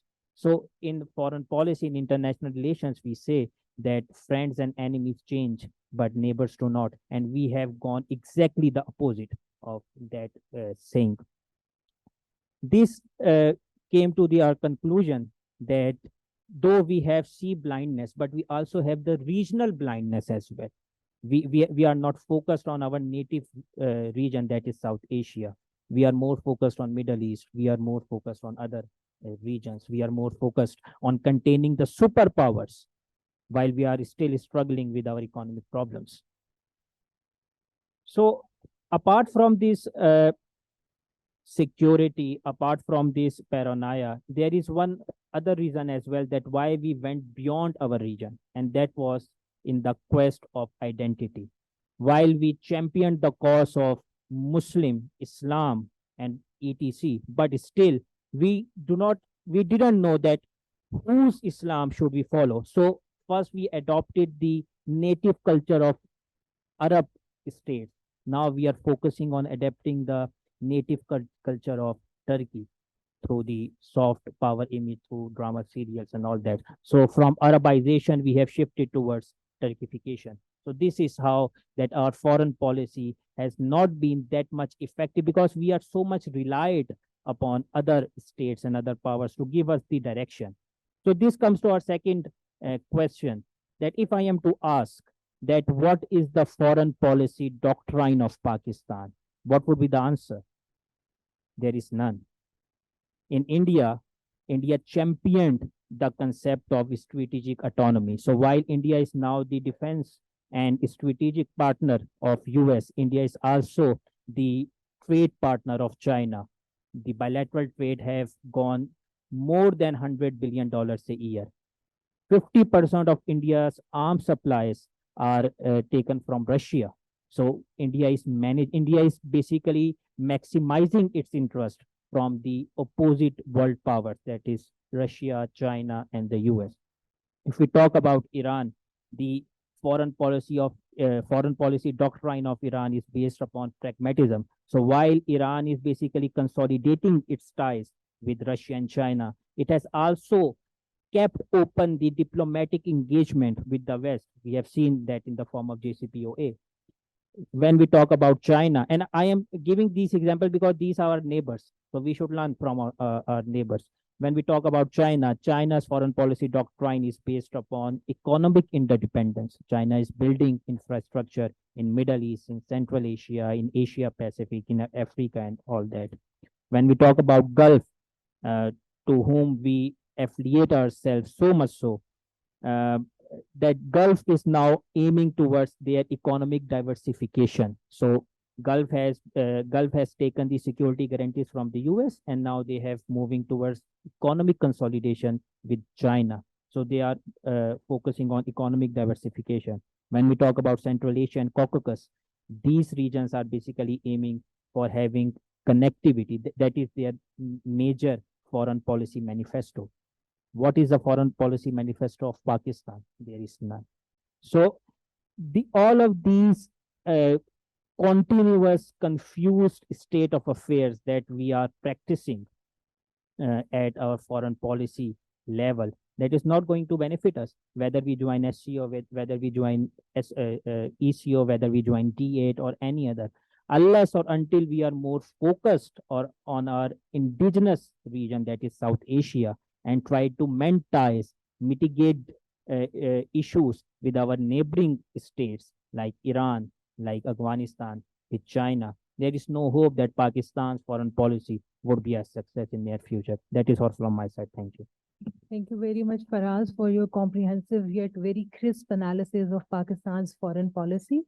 With this, our session comes to an end, and I hand over the floor to Cyber Security Program and Climate Change Program for their session. Later on, Ambassador Nadeem Riaz, he is not well, but he said that I will conclude the overall session at the end. Thank you. Assalamu alaikum. In this session of today's event, we will discuss the two non-traditional issues. One is cybersecurity and other is climate change. They have a commonality in it, which is they both are borderless issues. I would like to start by defining what cybersecurity is. Cybersecurity is the practice of safeguarding the critical information infrastructure, network, and data from the cyber threats, ensuring the confidentiality, integrity, and availability. The term cybersecurity initially coined in the early of 1990s when the ARPANET, which is nowadays known as Internet, become publicized, and we faced the massive cyber attacks from hackers. And who are hackers? Hackers are the individuals who possess their knowledge and expertise, computer expertise, to sabotage and to gain the illegal access over the networks and to the systems. We divide hackers into three categories. One is gray hat hackers, black hat hackers, and white hat hackers. Black hat hackers are those with the malintentions. Gray hat hackers act both like in ethical way and in a mal way. And the white hat hackers basically works in an ethical way to find the gaps and weaknesses in any system.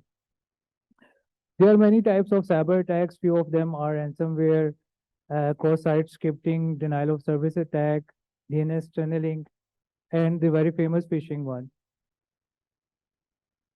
According to a report published in 2022, cyber attacks globally impacts massive damages, including total of $6 trillion in total cost, $5 billion from ransomware attack, and small businesses suffering losses of around 30 million per year. Where does Pakistan stand? With the population of 238.1 million, Pakistan has 87.3 million internet active users and 71.7 million social media users. With these stats, Pakistan stood at the 36.7% internet penetration rate of the total population at the start of 2023. According to a global cyber index report, Pakistan ranked at the 79th position, while India at 10th and USA at the first. This shows how serious we are in terms of cybersecurity. We are while addressing the cybersecurity as an issue. If we consider the last 5 years of our in cyber domain, we have also faced massive cyber attacks. Well known one of them are APT-34, which was attacked by Iranian group, Pakistan Stock Exchange attack 2020, PIE data breach 2020. Behind them was India section and Indians hacking groups. And then we have also faced the Pegasus, which was very famous spyware attacks, and it attacks the top military personnel and also one of our former president, Prime Minister Imran Khan. To address cybersecurity issues, we have Electronic Transaction Ordinance 2002, which usually address the electronic financial records. And then we have Investigation for Fair Trial Act, IFTA 2013, which usually was for investigation and how to conduct the forensics of cyber or electronic-based crimes. And then we have Prevention of Electronic Crime Act, PICA 2016, which usually address all the computer-related and data breaches crimes. And fortunately, we also introduced, fortunately, but unfortunately, because it was late as well. But in 2021, we have also launched National Cyber Security Policy, which was a strategic policy plan which addresses all the comprehensive cyber attacks and the measurements to take to counter this cybersecurity as an issue. We do also have a data privacy policy. It's a draft, and again we do have a AI national AI policy. These two are yet to be approved by the committee. If we discuss about the departments of, we have National Center for Cybercrime, which works under the FIA, and then we have National Information Technology Board, and then we have recently launched our National Cyber Emergency Response Team.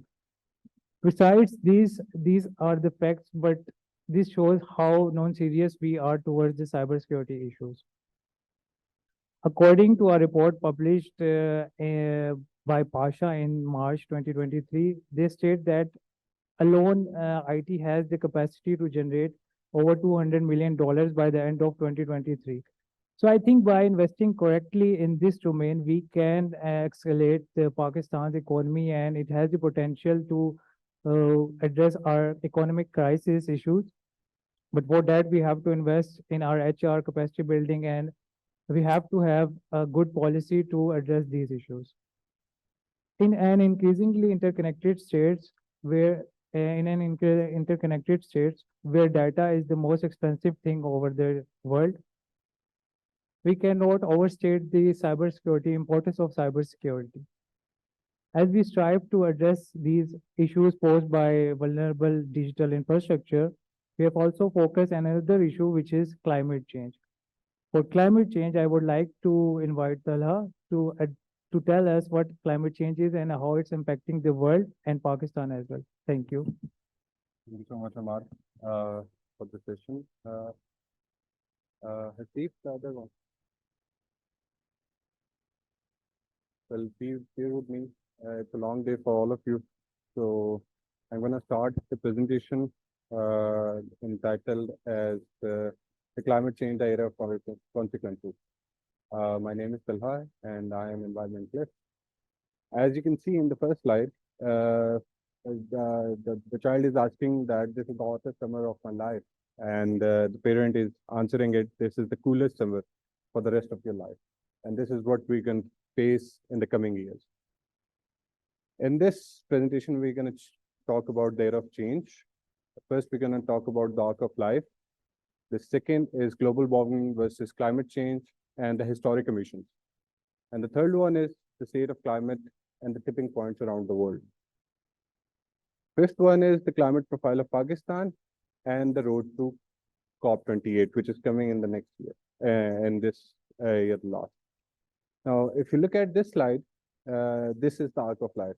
All the life we see, we experience around us is between this fine line of blue you can see in your in front of you.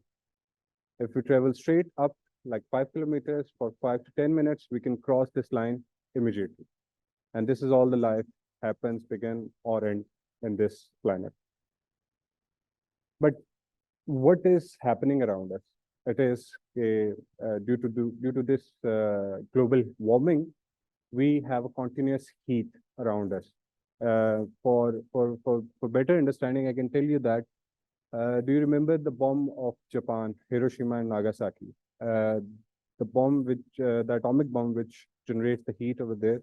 उस तरह के हम 600 बम रोज explode कर रहे हैं और उनकी जो हीट है वो उस आर्क ऑफ लाइफ में इकट्ठी हो रही है and that much heat is actually adding to the system and that is happening everywhere and which concern us environmentalists like me around the world is it's happening rapidly. The model we have today, the updated model which predicted these kind of disasters is in 2050. But we are facing those disasters right now in 2023. And what happened because of this is we reversed the arc of the warm cooling effect we have around this planet. And I will tell you कि वो कितना ज़्यादा time है जिसमें ये cooling effect हमने generate किया था इस planet में. And now that effect of cooling is reversed permanently. And it is happening all around the world. And if you look at the 5 to 6 decades behind us, तो 1970s के बाद हर decade जो है वो warmer हो रहा है. It's not coming down, it's getting warmer by each decade. Her decade पिछले से ज़्यादा warmer है in that sense. And the coming ones are more hot. If we look at the data, these are the 5 most updated and data-backed models we have around the world. And if you can see, after 1980s, we have a clear trend of increase in our emission or in our temperature around the world. For that, we developed NDCs. Every country around the world have pledged that they're going to reduce their emissions. They're going to develop nature-based solutions. But whatever we can do, we are looking towards 2.3 to 3.2 degrees centigrade temperature above the normal or the pre-industrial level, which is remarkably high. And in my perspective, we cannot survive. And I will tell you why we cannot survive. If we really want to achieve 1.5 to 2 degrees, if we really want to limit it, we need rapid and decarbonization of every sector around us. Basically, I'm talking about the lifestyle change in our lifetime. And that is why I'm telling you, in the past 20,000 years, we developed this temperature. And if you can see this agriculture age, that is the safe zone in which we are from the past 10,000 years or 15,000 years. And now, after the Industrial Revolution, we are jumping humongously. And I think most of the people will not survive this. Some of us will, but most of them will not in the coming years. And why I'm saying this, because if you look at this graph, this is July, the last month of this year, is the hottest year ever recorded on this planet, ever recorded in our database. The average temperature of Earth is 15 degrees, and now we are experiencing 17 point something, which is extremely high. If you look at the past 100 years, the temperature was not seen that much higher. If you look 150 years, the June was hottest in that regard. It was humongously high. We cannot control this. The effects are nadir, as we can see the floods of last year. And if we are exposed to these kind of emissions, like we are doing right now, the population, huge population is going to be exposed to extreme heat. We are talking about billions of people in the extreme heat condition, like 2.7 to 3 billion people around the world. And if you can see in this map, the Pakistan is red hot.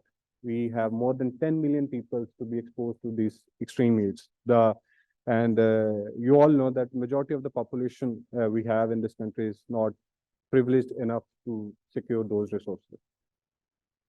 We are becoming water stressed too. Like in 2040, we're gonna be water stressed, and that is highly predictable.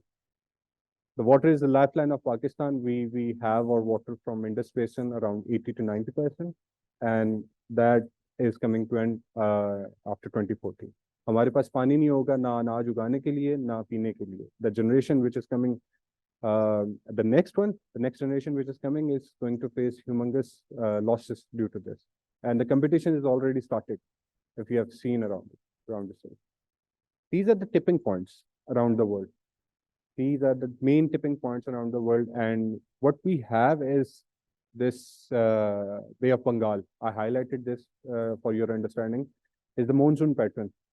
The monsoon pattern we have around us is changed forever, and the second one is Upper Indus Basin, in which the glaciers are melting on a rapid scale. Whether we have a Crockeram anomaly, if you read it, you will find it that the glaciers are also expanding, but the rate of melting is extremely high, and we cannot control this. And this is the profile of Pakistan. We are the 18th largest emitter in the world back in 2018, and now eventually we actually produced more carbon, and we have 2.0 per capita emission.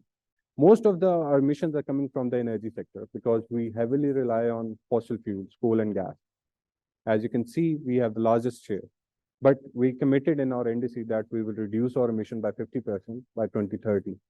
Some by our own finance and some by international financing. These are the strips of climate, of the temperature from the past 150 years. As you can see, their blue lines are actually gone by now. After 2000, we are only seeing hotter temperatures, warmer temperatures around Pakistan, and these are going to increase. They are not going to decrease. They are going to increase if we do not take any further steps around the globe. These are the disasters. We have the warmest nights to the coldest nights, to the wettest land. And the last year, we actually faced a flood. We have coldest areas. We have droughts. These are the compound effects we are facing. एक disaster खत्म नहीं होता, दूसरा फौरन से आ जाता. So we cannot see ourselves in an ability to recover and rehabilitate ourselves. Currently, everybody know IMF have an agreement with Pakistan, standby agreement. In that agreement, they actually also study the climate of Pakistan. In this regard, they analyzed it that we have most affected people in the floods. We have fatalities in earthquakes and the economic damages in floods too. So they analyze all these things for us because we are incapable of doing that, because हमने 2010 में जो flood face किया था, हमने उसके बाद से कोई ऐसा काम नहीं किया जिसमें 2022 के फ्लड में हम बच सकें. हमने सेम वैसे ही पैटर्न को फॉलो किया जैसे वो पहले था. And this is the future and the coming decades we are facing. Whatever we do, whatever precautions we can take, we are still looking ahead a 2-degree warmer Pakistan. Currently, we are 1.2 degrees, and still हम ये चीजें face कर रहे हैं, compound effects face कर रहे हैं. Imagine if we are in 2 degree, what will happen around us? It's the consequences we are going to face. The boiling is here. The era of boiling is here. We have 3 dimensions. If we follow the good one, I'm telling you, we will face 2 degree. If we follow the bad one, we're going to face 5-degree temperatures at the last of the century, which is devastating. And if we talk about Islamabad, this city is also getting warmer. By each year, it's getting warmer after 2000. It's the same story around the Pakistan, and it's the same for Islamabad. What is actually happening around us? In every COP, we actually see everyone सब इकट्ठे होते हैं, सब बातें करते हैं, but कोई constructive कोई बात आगे निकलती नहीं है. And that is where I think we should focus on. कि हम इस पे जा क्यों रहे हैं? Why we are investing so much time into this? कि जब कोई चीज आगे आ ही नहीं रही है हमारे. Last year we have this loss and damage fund due to our respected minister, ex-minister, Shiri Rahman. But उस फंड में पैसे कहाँ से आएंगे? किसी ने इस पे कोई बात नहीं की. और कौन उसमें फंड करेगा? इस पे भी कोई बात नहीं की. In fact most of the projects which जो हमें मिलते हैं उसमें वो मिटिगेशन के ऊपर ज़्यादा काम करते हैं rather than adaptation. What we need is adaptation.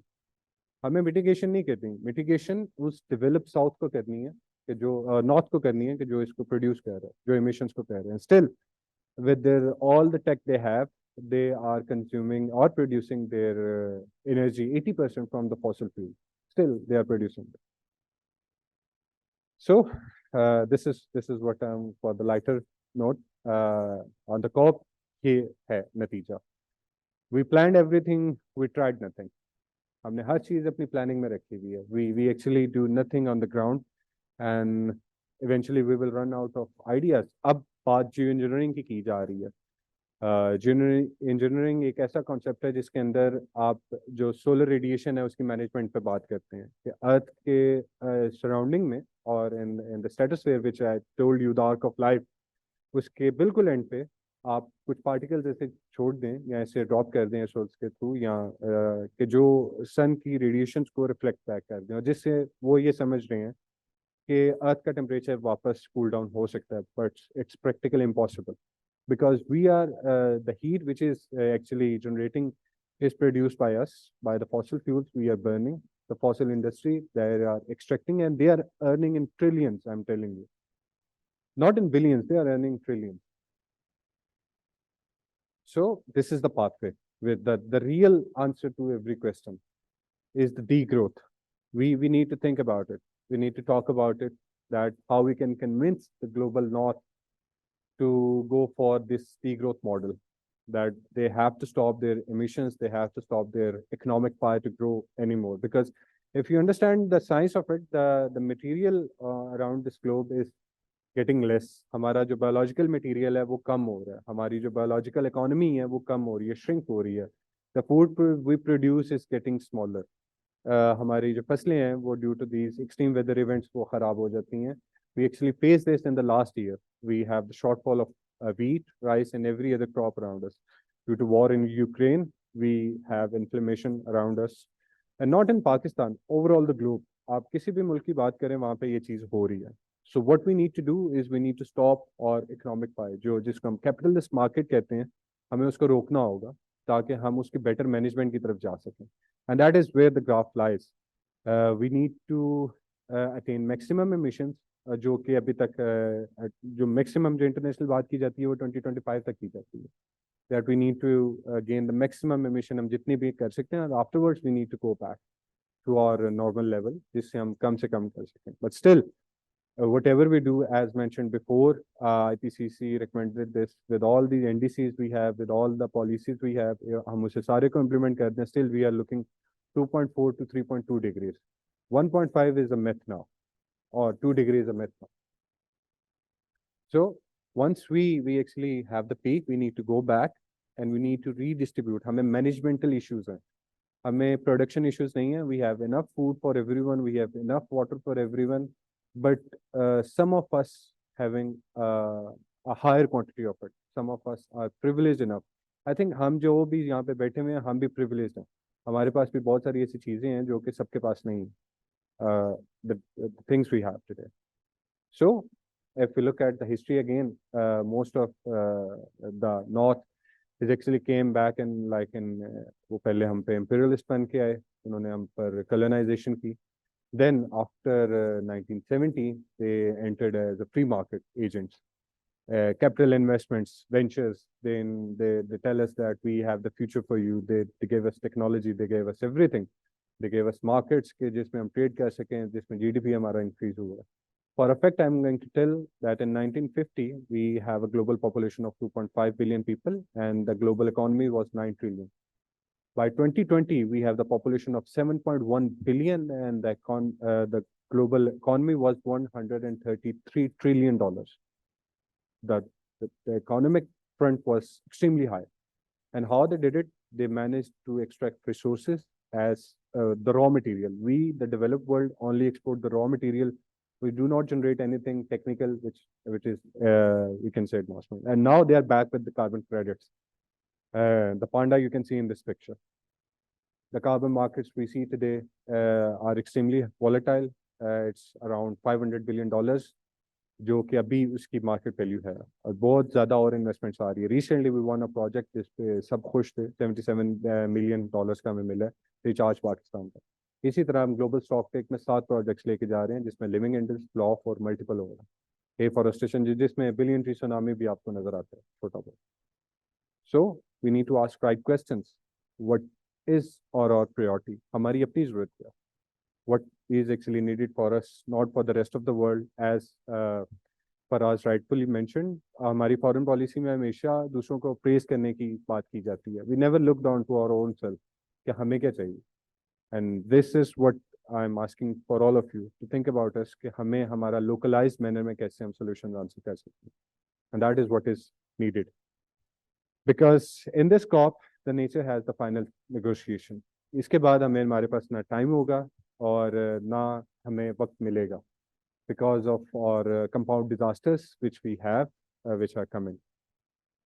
But most of the people in COP will be like this. If you remember this months of Hawaii fire, you can see these kind of images over there.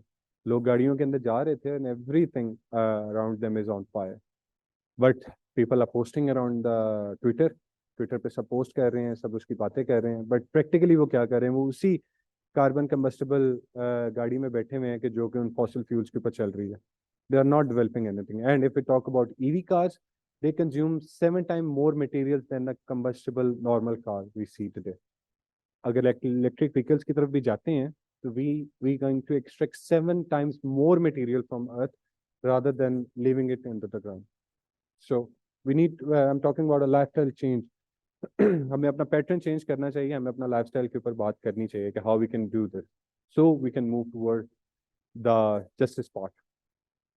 And that's all from my side. Thank you so much for your time.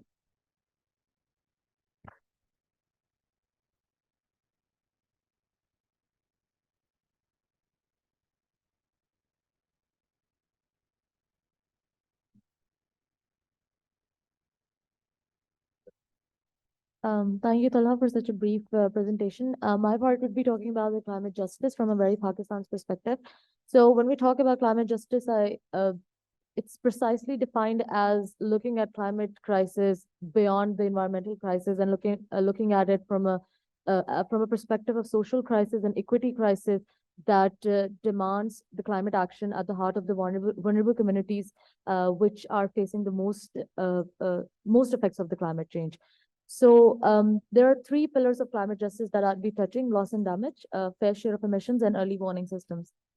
So when we talk about loss and damage, as already explained by Talha, we got this fund established in the last COP27, with the help of G77 plus China. And loss and damage fund was there in pipeline for more than 30 years now, but with our successful climate negotiations, we were able to establish that fund. In loss and damage fund, the term damage refers to actually the things that can be repaired. For example, the damaged houses, infrastructures, and buildings with losses. Losses refer to the things that can't come back, like human life. So when we talk about loss and damage fund and its operationalization, there are a lot of vague terms that we need to figure it out, like पैसा किधर से आएगा, कहाँ से आएगा, कौन देगा, जिनके हिस्टोरिक इमिशंस है वो देगा, ये जो अभी इमिशंस प्रोड्यूस करने लगे हैं और they are reaching at highest level वो देंगे. So there's a lot of vagueness around the term loss and damage. With that, I'll just run some data facts with regards to Pakistan climate scenario. The last 2 decades, Pakistan has actually faced 152 extreme weather events, including the droughts, floods, wildfires, cyclones, and other sort of events. उसका थोड़ा सा data जो है, I'll just flash it on the screen. Last 1992 से लेके 2022 तक का ये डेटा है with regards to floods. Deaths हमारे पास, we had around 1700 plus deaths. Affected people, we had around 33 million affected people. I'm just flashing the 2022 data in front of you. If you want, you can see the slides for yourself. Then we have damages which were in 30 billion, you can see US dollars. So these are similar with heat waves, the damages and the losses, they go beyond millions and billions with regards to droughts as well. And that the slides doesn't include the heat waves and other extreme weather events like cyclones that we face. So when we talk about these losses and damages, we need to see that this is the entire amount, including the human lives and the economic losses that Pakistan has bear because of the extreme weather events, because of the anthropogenic activities of other countries, which Pakistan has to pay for it. With that, I'll move towards the second part, which is the fair share of emissions. So when we talk about the fair share of emissions, we need to focus that the richest 1% are actually responsible for double the carbon emissions of the poorest 50%. So if you look at the black and the gray lines, it's the richest 11%, which altogether produce 52% of the world emissions. So what does these 52% of the world emissions affect? The poorest 50%, which is at the lower side of the graph, you can see the dark green line, and the richest 50% only, poorest 50% only produce 7% of emissions, but they are at the fragmented part of the society. They're marginalized. They're not even in the global economy. They do not constitute any part of the society. They're vulnerable, and they're not even the part of the emitter society. The part of the emitter society is the richest 11% of the world. So when we talk about climate justice, our demand is that these countries, they need to cut down their historical emissions, and they need to keep up with the line, within the line of 1.5 degrees centigrades, as per their pledges in the Paris Agreement. So there are two concepts that I want to talk about given by the UNFCCC. It's the industrialized and the economies in transition. So there are two types of countries, like you see global north and the global south. So there are industrialized states, and then there are economies in transition. So for the industrialized states, there's the model of degrowth economy, as Tala has already mentioned, should be adopted, that they do not need to produce more, they do not need to consume more. All they need to do is that they need to move towards a degrowth economy. Similarly, the economies in transition, what their point is that we haven't produced enough, we are not industrialized, we're still our economy is still not developed. So our fair share of emissions is not on the table. We need to emit equally in order to become developed. No, we don't need to follow that path. What we need to do is that we do not need to extract coal to develop. If we're doing industrialization, if we're moving towards, if your economy is in transition, what we need to actually do is to adopt renewable ways, adopt green ways, to build more green buildings, follow the green path, and not follow in the path of the earlier industrialized states that extracted fossil fuel and dirty coal for their industrialization.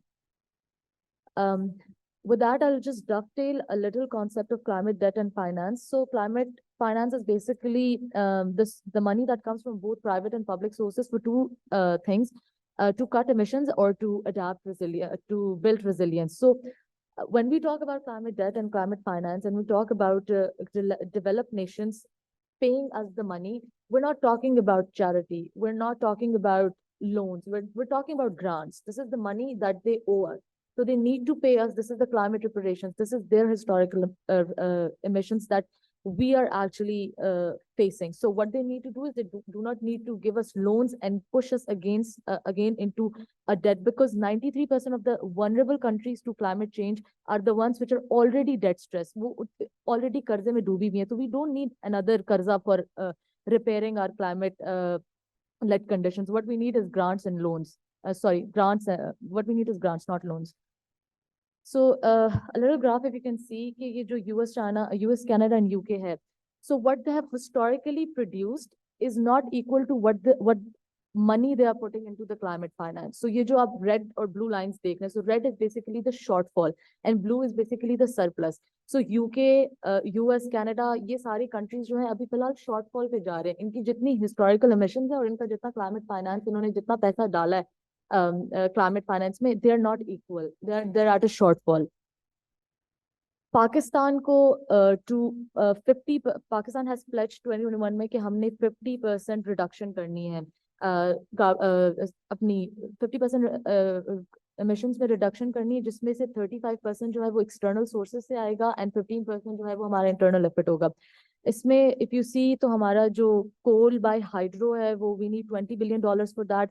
But हमारे electricity है, we need, I can't see the figures, but I think we need 50 for that. And then again, for upgrading our electricity transmissions, we need again 20. And then for replacing our under construction coal power plants with solar, we need 13%. So this is our energy transformation, which is subject to the external finance that has to be given by the developed world. Last point about climate justice is the building up of the early warning systems that we need. We need, as per the Paris Agreement, there are three things that the developed world needs to give to the developing world. It's the finance, the capacity, and the technology. So as per Article 10, they have to transfer technology to the developing world so that we can build early warning system for climate crisis.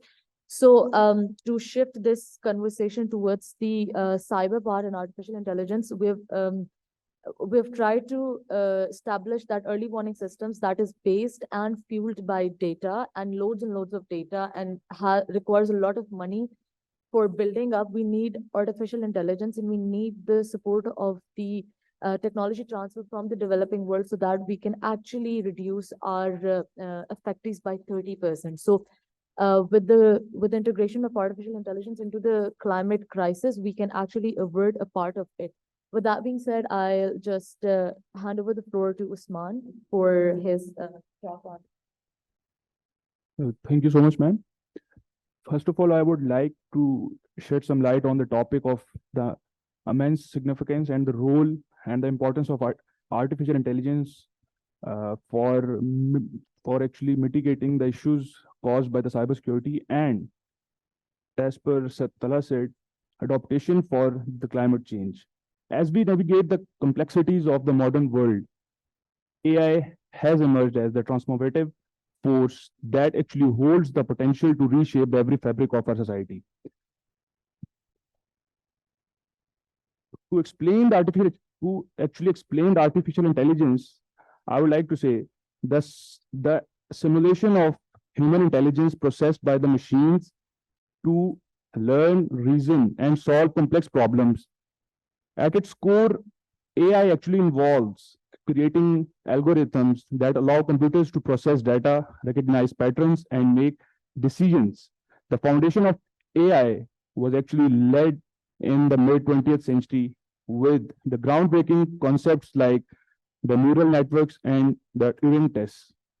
However, the significant advantages have occurred in the recent decades due to the exponential growth of computing power, vast amounts of data, and the breakthroughs in the algorithms. As Sir Ahmad has said earlier, where Pakistan stands in the AI. According to the report of the state of artificial intelligence, Pakistan ranks 117 out of 172 countries and has an alarming index score of 34.03 in the terms of AI readiness at the global scale. The government of Pakistan, academia, and the private sector are collaborating to actually develop AI-driven solutions for the various challenges, for healthcare, to agriculture, and to the climate change. Such initiatives like National Artificial Intelligence Policy are nurturing and promising AI ecosystems. And in contrast to Pakistan, if we talk about the major South Asian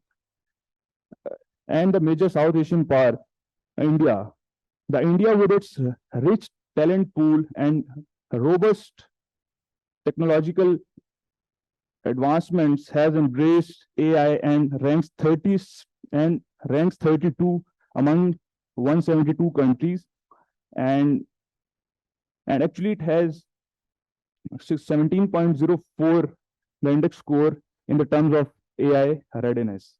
The concerns and the crisis due to cyber warfare and the climate actions can be mitigated by the help of AI. The challenges and the monumental are in scope, yet they actually share the common ally in the form of artificial intelligence. AI holds the potential to elevate the crisis of cyber warfare and climate change by bolstering cybersecurity through the real-time threat detection, automated adaptation, through the improved climate modeling, renewable energy optimization, disaster consideration of ethical implications, and collaborative efforts are imperative to ensure responsible and effective implementation. At the end, I would like to conclude with the importance of data, which is imperative for the successful results to drive from AI. Artificial intelligence, along with the data, is very important for the precision and decision making. Let us all embrace AI as not just a tool, but a steward for our collective well-being. Together with an AI, we can harness its power to safeguard our digital realm and preserve the delicate balance of our planet for the generations to come. Now, I would like to transfer to Manur, and she will further explain the importance of data. And thank you so much.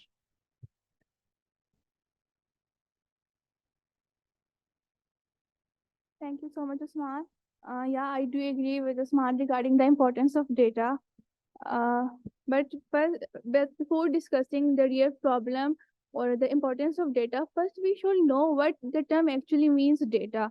I would like to prefer in a broader way, I will prefer to call it as a big data. When we say it is a big data, we means all the structured, unstructured, or semi-structured data that is collected from the different organization and agencies that is further mined for the information and knowledge, and then that information and knowledge is used for in the advanced technology and the advanced operation and monitoring system. Yeah, I do agree कि हमारे पास चाहे वो cyber domain हो या फिर चाहे वो climate change domain हो, दोनों में हमें जरूरत है एडवांस टेक्नोलॉजी की, हमें जरूरत है, हमें एडवांस ऑपरेशन सिस्टम की जरूरत है, हमें एडवांस मॉनिटरिंग सिस्टम की जरूरत है. But the problem is what's like if I ask the question what's actually the problem here, the puzzle or actually the problem is here the lack of data. Like हम data को access नहीं कर पा रहे, चाहे वो cyber domain है या फिर चाहे वो क्लाइमेट चेंज डोमेन है, क्योंकि जब हमारे पास एग्जैक्ट डेटा नहीं होगा, हमारे पास फैक्ट्स एंड फिगर नहीं होगी, हमारे पास नॉलेज एंड इन्फॉर्मेशन नहीं होगा, तो हम कैसे advance monitoring and operation system की तरफ जाएंगे. फॉर एग्जांपल साइबर की अगर मैं बात करूं, तो हम जो है ना साइबर में अगर हमारे पास डेटा एक्सेस है, हमारे पास फैक्ट्स एंड फिगर है, हमारे पास इंफॉर्मेशन एंड नॉलेज है, then we will be able to establish our advanced intrusion detection system. For example, we will be able to establish the antivirus or the advanced anti-malware system and software. We will be able to establish those systems which will help us to prevent the data loss and will help us in the encryption of data. On the other side, if we talk about the climate change तो data के बाहर like हम उसको neglect कर ही नहीं सकते, क्योंकि climate change में जो मेन रोल है ना वो ही डेटा एंड नॉलेज का है. ये जो डिफरेंट वेदर स्टेशंस चल रहे हैं, when we do weather forecasting, वो हम इसी डेटा, इसी नॉलेज एंड इंफॉर्मेशन पे ही कर रहे हैं. करंटली पाकिस्तान का एक डिपार्टमेंट है, that is Pakistan meteorological department, जो क्लाइमेट चेंज रिगार्डिंग जितना भी डेटा है उसको एक्सेस कर रहा है, उसको गैदर कर रहा है, कलेक्ट कर रहा है, और in the basis of this पे हम वेदर फोरकास्ट कर रहा है. And further Pakistan meteorological department है 97 weather stations throughout of the Pakistan in different areas and different provinces. But if we do compare our department with the regional one, like for the betterment of us, like I'm not talking it in a negative way, तो हम अगर देखें तो बांग्लादेश हमारे 25 years बाद उन्हें partition किए, but they have at least more than 5 meteorological departments. India have 5 meteorological research centres. तो अब जिस तरह लास्ट ईयर 2022 में हमें होश बहुत ज्यादा लेट आया था, क्योंकि जब अर्बन सिटीज में फ्लडिंग जो थी वो ज्यादा हो गई थी, तब हमने होश के राहों लिए थे. इससे पहले तो हमें आइडिया ही नहीं था कि फ्लडिंग जो है यहाँ पे इतना डिवास्टेटिंग इफेक्ट्स जो है ना हुए हैं. So what we actually need is to present the true picture, what is actually happening in both cyber domain and in climate change domain. Because if we will be able to present the true picture, then we will be able to solve the current puzzles, problems, and the future or emerging problems. The thirdly and last that I will personally emphasize is the role of research think tanks in the data collection. क्योंकि research think tanks, obviously everyone in the audience know that the more we will do research, the more and more we will collect data and gather knowledge and information. क्योंकि data कोई actually ऐसी चीज नहीं है कि जो कि static रहेगी, क्योंकि डेटा जो है वो with the passage of time and with the circumstances event जो है वो चेंज होता है. एंड एकेडमिया में तो इन्वॉल्व ही जो है वो हमारी एक्सपर्ट्स एंड जो हमारी जो रिसर्च थिंक टैंक्स में इन्वॉल्व ही हमारे एक्सपर्ट्स एंड एकेडमिया होते हैं. सो पाकिस्तान के पास currently 11 to 12 research think tanks है, but if we do compare with the other South Asian regional countries, मैं ये नहीं कह रही कि Pakistan research think tanks lack कर रहे हैं, but we have insufficient research think tank. For example, Bangladesh have more than 100 research think tanks. India has also even though India the second largest position पे stand out कर रहे हैं. India have 509 research think tanks, and then China has 507 research think tanks. So जो हमारे पास actually जो gap आ रहा है, तो हम इसको फुलफिल जो कर सकते हैं, तो हमारे पास लिया तो हम 2 वेज में, तो हम जो है इनोवेशन जो इमिटेशन कर ले, लाइक हम दूसरों से इंस्पायर होके अपनी इस नेशनल लेवल पे हम वो स्ट्रेटेजीज लॉन्च कर ले, या फिर हम रीजनल लेवल साउथ एशियन जो हमारे बाकी रीजनल नेबर्स हैं उनके साथ भी कोऑपरेशन कर सकते हैं इजीली। मैं आपको बताऊं, जिस तरह इंडिया का मेट्रोलॉजिकल डिपार्टमेंट है, वो जापान के मेट्रोलॉजिकल डिपार्टमेंट के साथ गवर्नमेंट लेवल पे पार्टनरशिप पे है, because they have one agenda to track the climate change faster. Now, this all from my side, and now Vardha will further explain how we can achieve and enhance our regional level cooperation. Thank you. Thank you, Manu. To esteemed researchers and fellow participants, today I will be discussing the crucial role that a regional approach plays in harnessing the potential of artificial intelligence for climate change mitigation and early warnings. I will specifically shed light on Pakistan's role, the vulnerabilities shared by South Asian countries, and the pivotal contribution that regional organizations like SARC, SCO, and B8 can make in addressing these pressing challenges. To begin, AI has fundamentally transformed our understanding and our response to contemporary issues like climate change. The unparalleled capacity to process big data and discern intricate patterns makes AI an invaluable tool for constructing early warning system and precise prediction models. However, to fully realize the potential of AI applications, regional collaboration is required.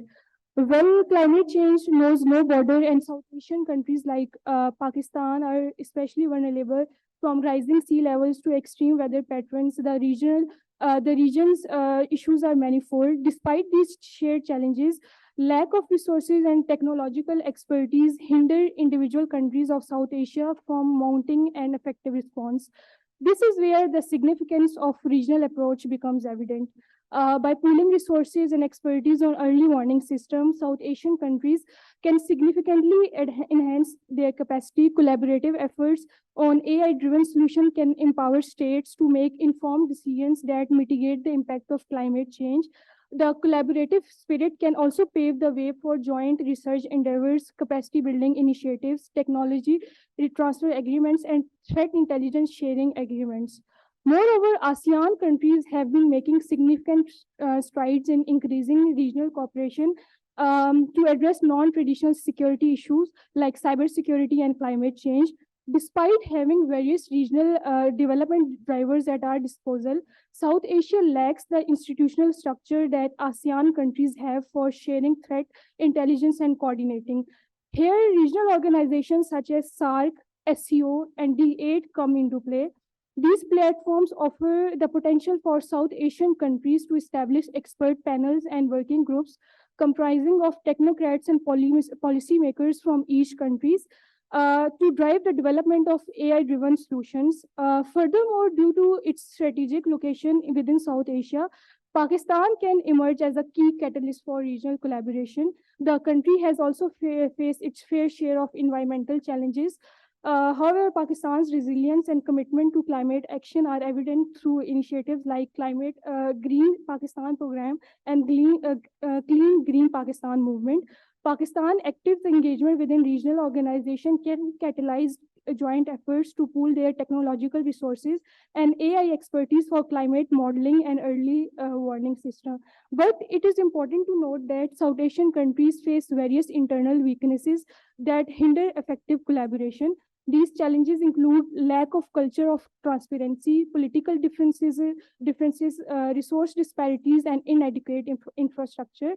Consequently, these regional initiatives will remain ineffective unless national level improvements are implemented, including the robust mechanism to regulate policy making for climate threat identification and mitigation.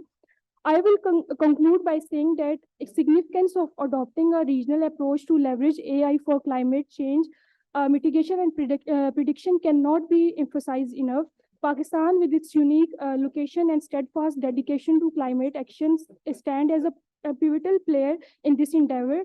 By leveraging regional platforms like SARC, SCO, D8, South Asian country can pool their strengths and overcome their internal weaknesses. That's all from my side. Now, Tala will explain how we can leverage technology and sustainable development goals in the context of smart cities. Over to you, Tala. Thank you. Thank you, Manu. Thank you to everyone for beating me again and again since this morning. This time I'm going to talk about sustainable cities. Smart cities. As we all know, that as my fellows have already discussed, that the climate change and the cybersecurity, they are both new issues with a relatively recent history. So there is a very unique window of opportunity that we can take on these problems together. That is using technology to solve the climate challenges. And one of the most perfect examples of it are the smart cities. So what are smart cities? They're basically aimed at using the technology to increase the energy efficiency, the time efficiency, and overall environment and the quality of life in a city by using the technology and in a more sustainable fashion without compromising on the environment. So how important are these smart cities? I will give some examples from around the world. In Denmark, the city of Copenhagen adopted a smart traffic system, which led them to reduce the every travel time by 10 to 20% and around 60,000 tons of CO2 carbon emissions per year. Similarly, the Barcelona in Spain adopted a smart lighting system, and it saved them around 30 to 50% of the energy and around 37,000 tons of CO2 annually. Similarly, Tokyo adopted a smart grid system, and they had around the household energy consumption in Tokyo was reduced by around 20%. Again, a big number. And similarly, in Singapore, they adopted a smart waste management system, and they saved about 21,000 liters of fuel per year using this system. So the basic components of the smart cities, there are very there's a big number, but I will only name some of the important ones, like the smart traffic system, the smart lighting system, the smart waste management system, the smart public transport system, the smart grids, and the smart parking system. So right now, the smart cities are a hot topic, and many big projects, the smart city projects, are going on in the world. With the biggest example from Saudi Arabia, the Neom city, the much anticipated, and its one-line project. They are the biggest examples. And in our neighborhood, India is planning on to. In fact, they have already started working on the 22 smart city projects. And Pakistan, though once again very late, but at least we have started working on the idea of smart cities. And recently we have seen the Lahore has adopted the smart traffic management system, where they will use the real-time data to manage the traffic. And similarly, the LDA Lahore Development Authority approved a smart city, first smart city project in the history of Pakistan, which is called a Smart City Housing Society. And CDA has also approved a city here in neighborhood. It's called smart city. It's called the Capital Smart City. It is going to be the second smart city of Pakistan. And in a similar fashion, the Gwadar, which is the famous port city of Pakistan, the Balochistan government has planned to develop a smart city there too. So one may ask that. Why are the smart cities important for Pakistan? We are not emitting that much, like we have seen Copenhagen reducing the 60,000 tons of CO2. We are not emitting much, and why should we adopt for it? So there are a lot of other reasons other than the emissions. We have to, the concept of smart city is not to reduce the emissions. It is to improve the quality of life in the city overall without compromising the environment. This is what we need. For example, and it is also very viable, can be very viable for Pakistan economically. As we saw in Singapore, they have saved 21,000 liters of fuel annually. And when we talk about fuel, it is very particularly very important to Pakistan, very significant to Pakistan, since the biggest share of the import bill in Pakistan is of the fuel. That our fuel payments are humongous. So all our economic crises basically go down to the import of fuels. So I will just now I will move on. the city of the concept of smart cities is basically is not complete without gender equality. As we see in Pakistan, the 50% of the more than 50% of population of Pakistan is female, and as long as our females do not know how to use the technology, we are not going to to achieve any goals related to a smart city. So I will now give the mic to my fellow Zulkarnain, who will talk more about the gender equality and overall this issue. So thank you, Talha. I'm going to present you the topic, gender gap and climate change and cybersecurity. First of all, I agree with the Talha. So there is gender gap. First, we need to understand what is gender gap. The gender gap is the disparity in men's and women's experience and opportunities.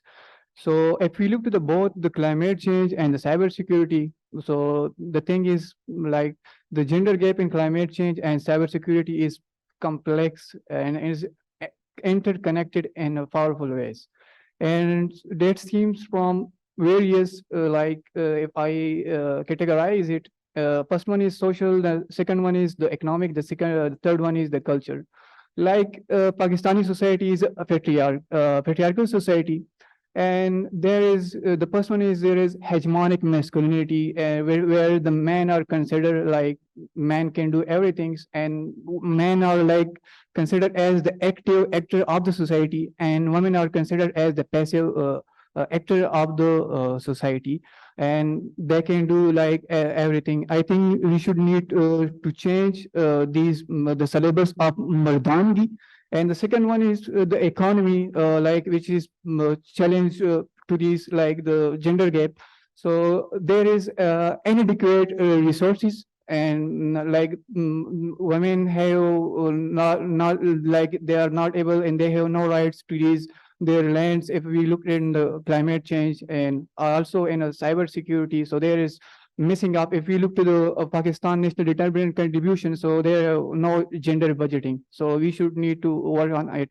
And another one is like cultures. So the cultures and these taboos and the perceptions we have made, so they are also contributing, and they are also constraint and barriers to the women's to playing their role in decision makings and to set a policy. And also, if we look to the another hand in the cybersecurity, so there is also digital gender gap. Like if we look in a Pakistani context, like so 238.8 millions are their population, and women share the 50%. But in the rural areas, so most of the women have no access to the mobile and no access to these AIs and other technologies, because they constructed some norms and cultures values, and where the man thinks that it's against our norms. It's like something like this. If they are using, so they're considered like कि यहाँ पर ये मतलब हमारे respect और उनकी मतलब ये है कि मतलब उनको एक किस्म की ये है कि ये हमारे जो हया और उसके है ना, it's something like उनको threat or feel कर रहे हैं, don't know. And the thing is like what we need to investigate, like we have discussed all these challenges, but we need to investigate like how the gender conscious approach to security and climate change in Pakistan could benefit the cybersecurity and also the climate outcome. Because as we know that the climate change is not gender neutral, women are more vulnerable and they are the disadvantaged positions. But the thing we need, like when it's come to the policy making, when it's come to the policy planning and implementations, so they are like totally gender blind. So we need to also view the policy and the policy making through the gender lens. And I will conclude it, the bigger the gender gap, so the more likely a country is to be embroiled in violent conflict. Thank you so much.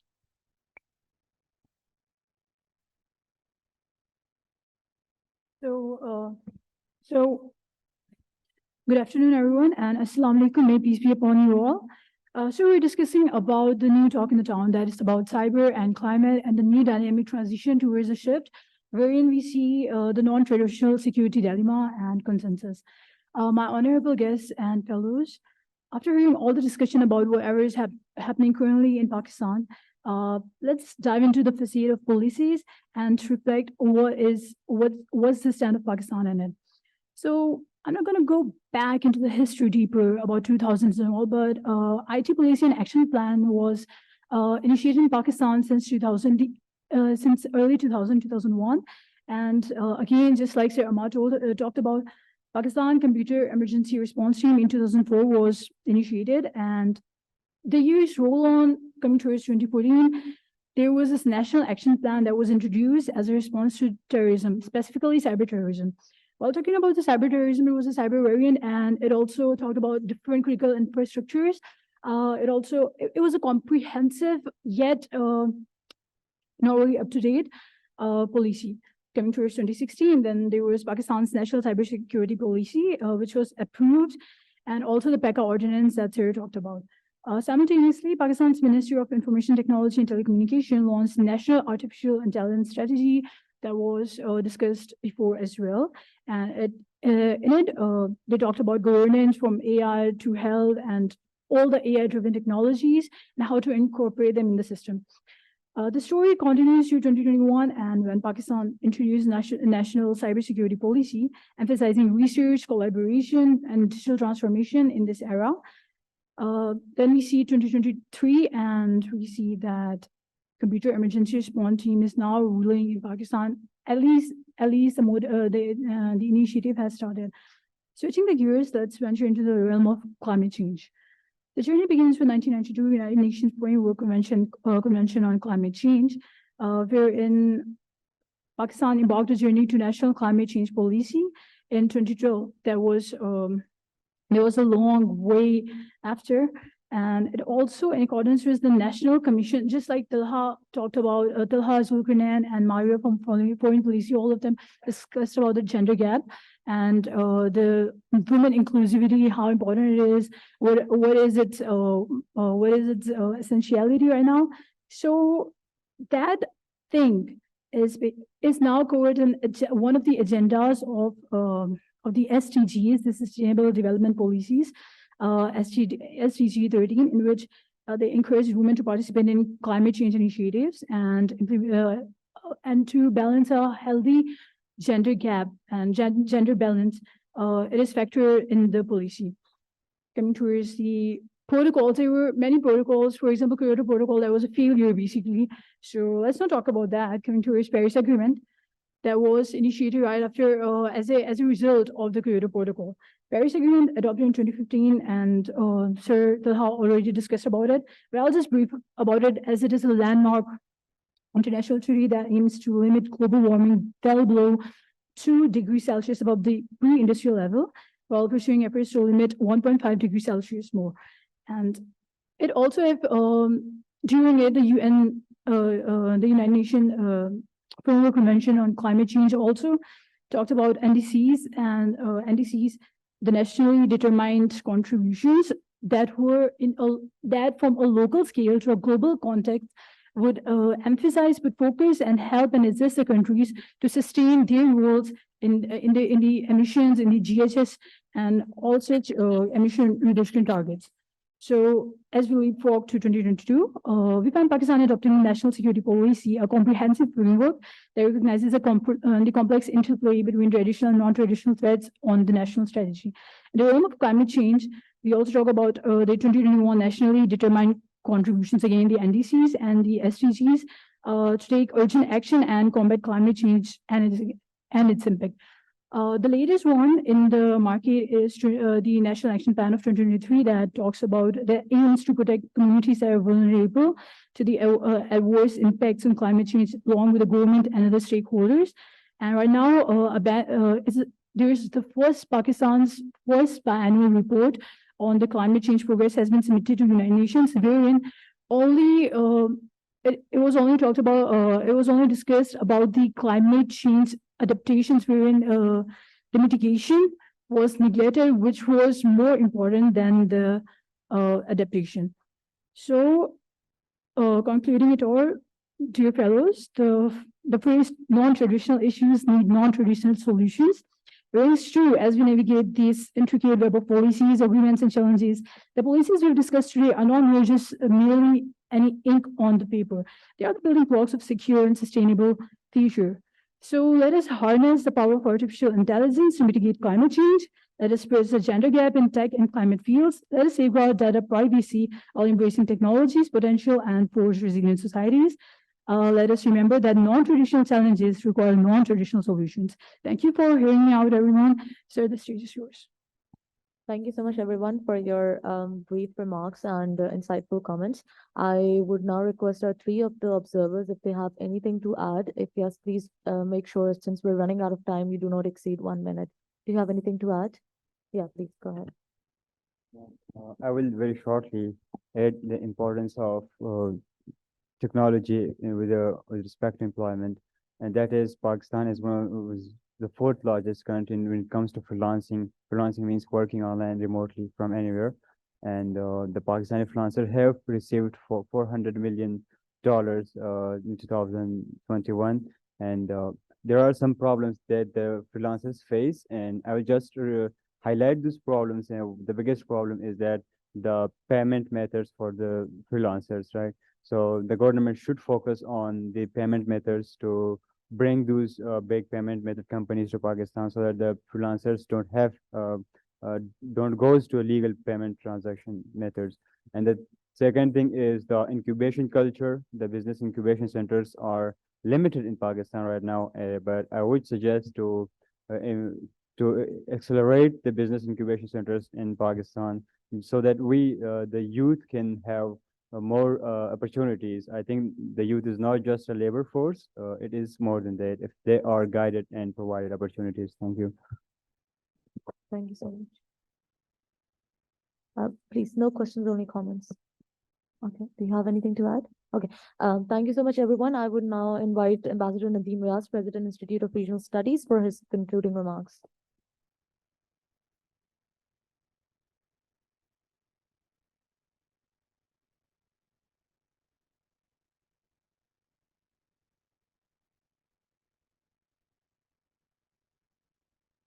Due to my various commitments, I couldn't sit in through the entire seminar, though I wanted to.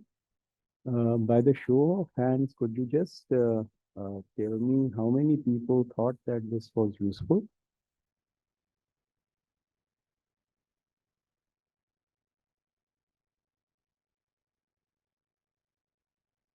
So practically everybody thought it was useful.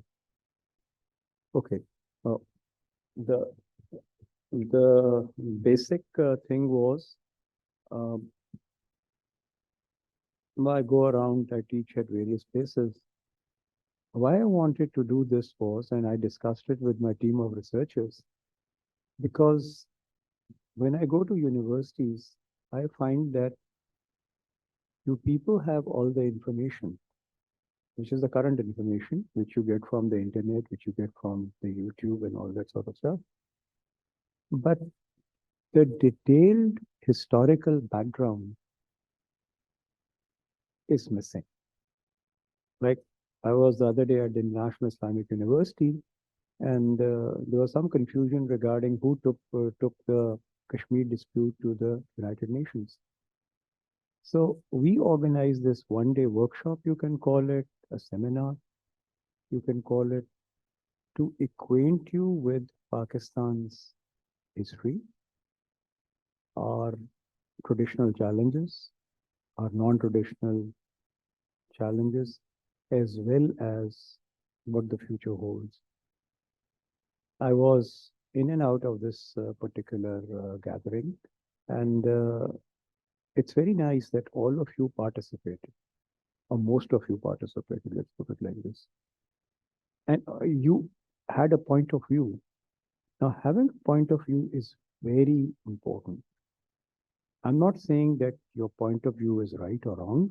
Everybody is entitled to his or her point of view.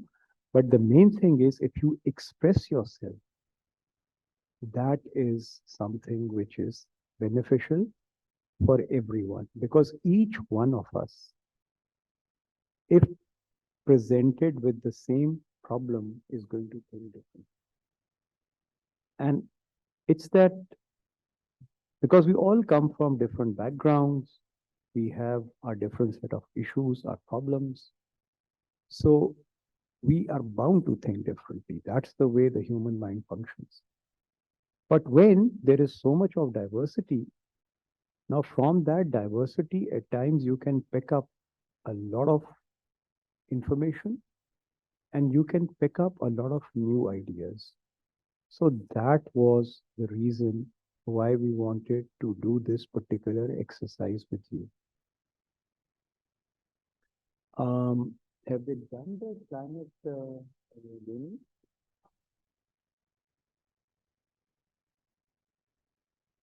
The new ones have it, okay. Oh, we will be, we have a lecture tomorrow by Ambassador Masood Khalid, who was Pakistan's longest serving ambassador to China. So he'll be speaking on Pakistan-China relations. I think it's at 11 o'clock tomorrow. And hopefully I should be able to sit through most of it actually. Thank you very much. I don't really want to comment on either the foreign policy or the cyber or climate or economy, because you know you people have actually gone through that. But I feel most of you are still here for at least 2 to 3 weeks, right? Right? So we will organize a few other events. Basically, like, you know, when you come to an institute, it's not a matter of just being here, because from the day you have entered and on the day you have left, if not really gained something, then you have basically wasted your time and you have wasted our time. One reason why we put you around the round table is that you get the confidence. And I must say that each one of you has that confidence to speak what you are, what you believe in, or what you think. Fine, a lot of you were reading, that is okay. But the basic thing is all of you made an effort. And I think that this particular thing, that you making an effort, is something which I think the purpose of the exercise is achieved. Let me see my own schedule. We will try to also do a leadership workshop with you. But it's basically a workshop which is spread over 2 days. I'll have to find the time to do it with you. But I hope that you are more acquainted with the problems of Pakistan, Pakistan's history, and the way forward. Because the basic thing is that you are going to be the policymakers of this country tomorrow. So if you don't know your own history, how are you going to plan? It's very easy putting the blame on someone. But a blame game virtually leads to no result. To get the result, you have to basically research. You have to collect the data. And there is a shortage of data in Pakistan. Even most of the think tanks, what we produce is not really data, the type of data which should be there. I'll be very frank about it. So the aim of your stay here is, one, to give you confidence. Second, to whatever writing abilities you have, to try to improve them. And basically, like, you know, to give you the flavor of what you would be doing. Like, even if you join the civil services, if you join a think tank, if you join the private sector, you will be sitting in these types of meetings, environments. So if you are not shy, it's perfect. I think our job is done. Thank you very much for attending. It was a good interaction with the experienced team of researchers who we have. Thank you very much to all the researchers. To, well, the secretary has left. To the secretary for organizing, I'm told it was a good lunch. And to all the participants for attending the entire day's event. I know it's late, so thank you very much and see you tomorrow.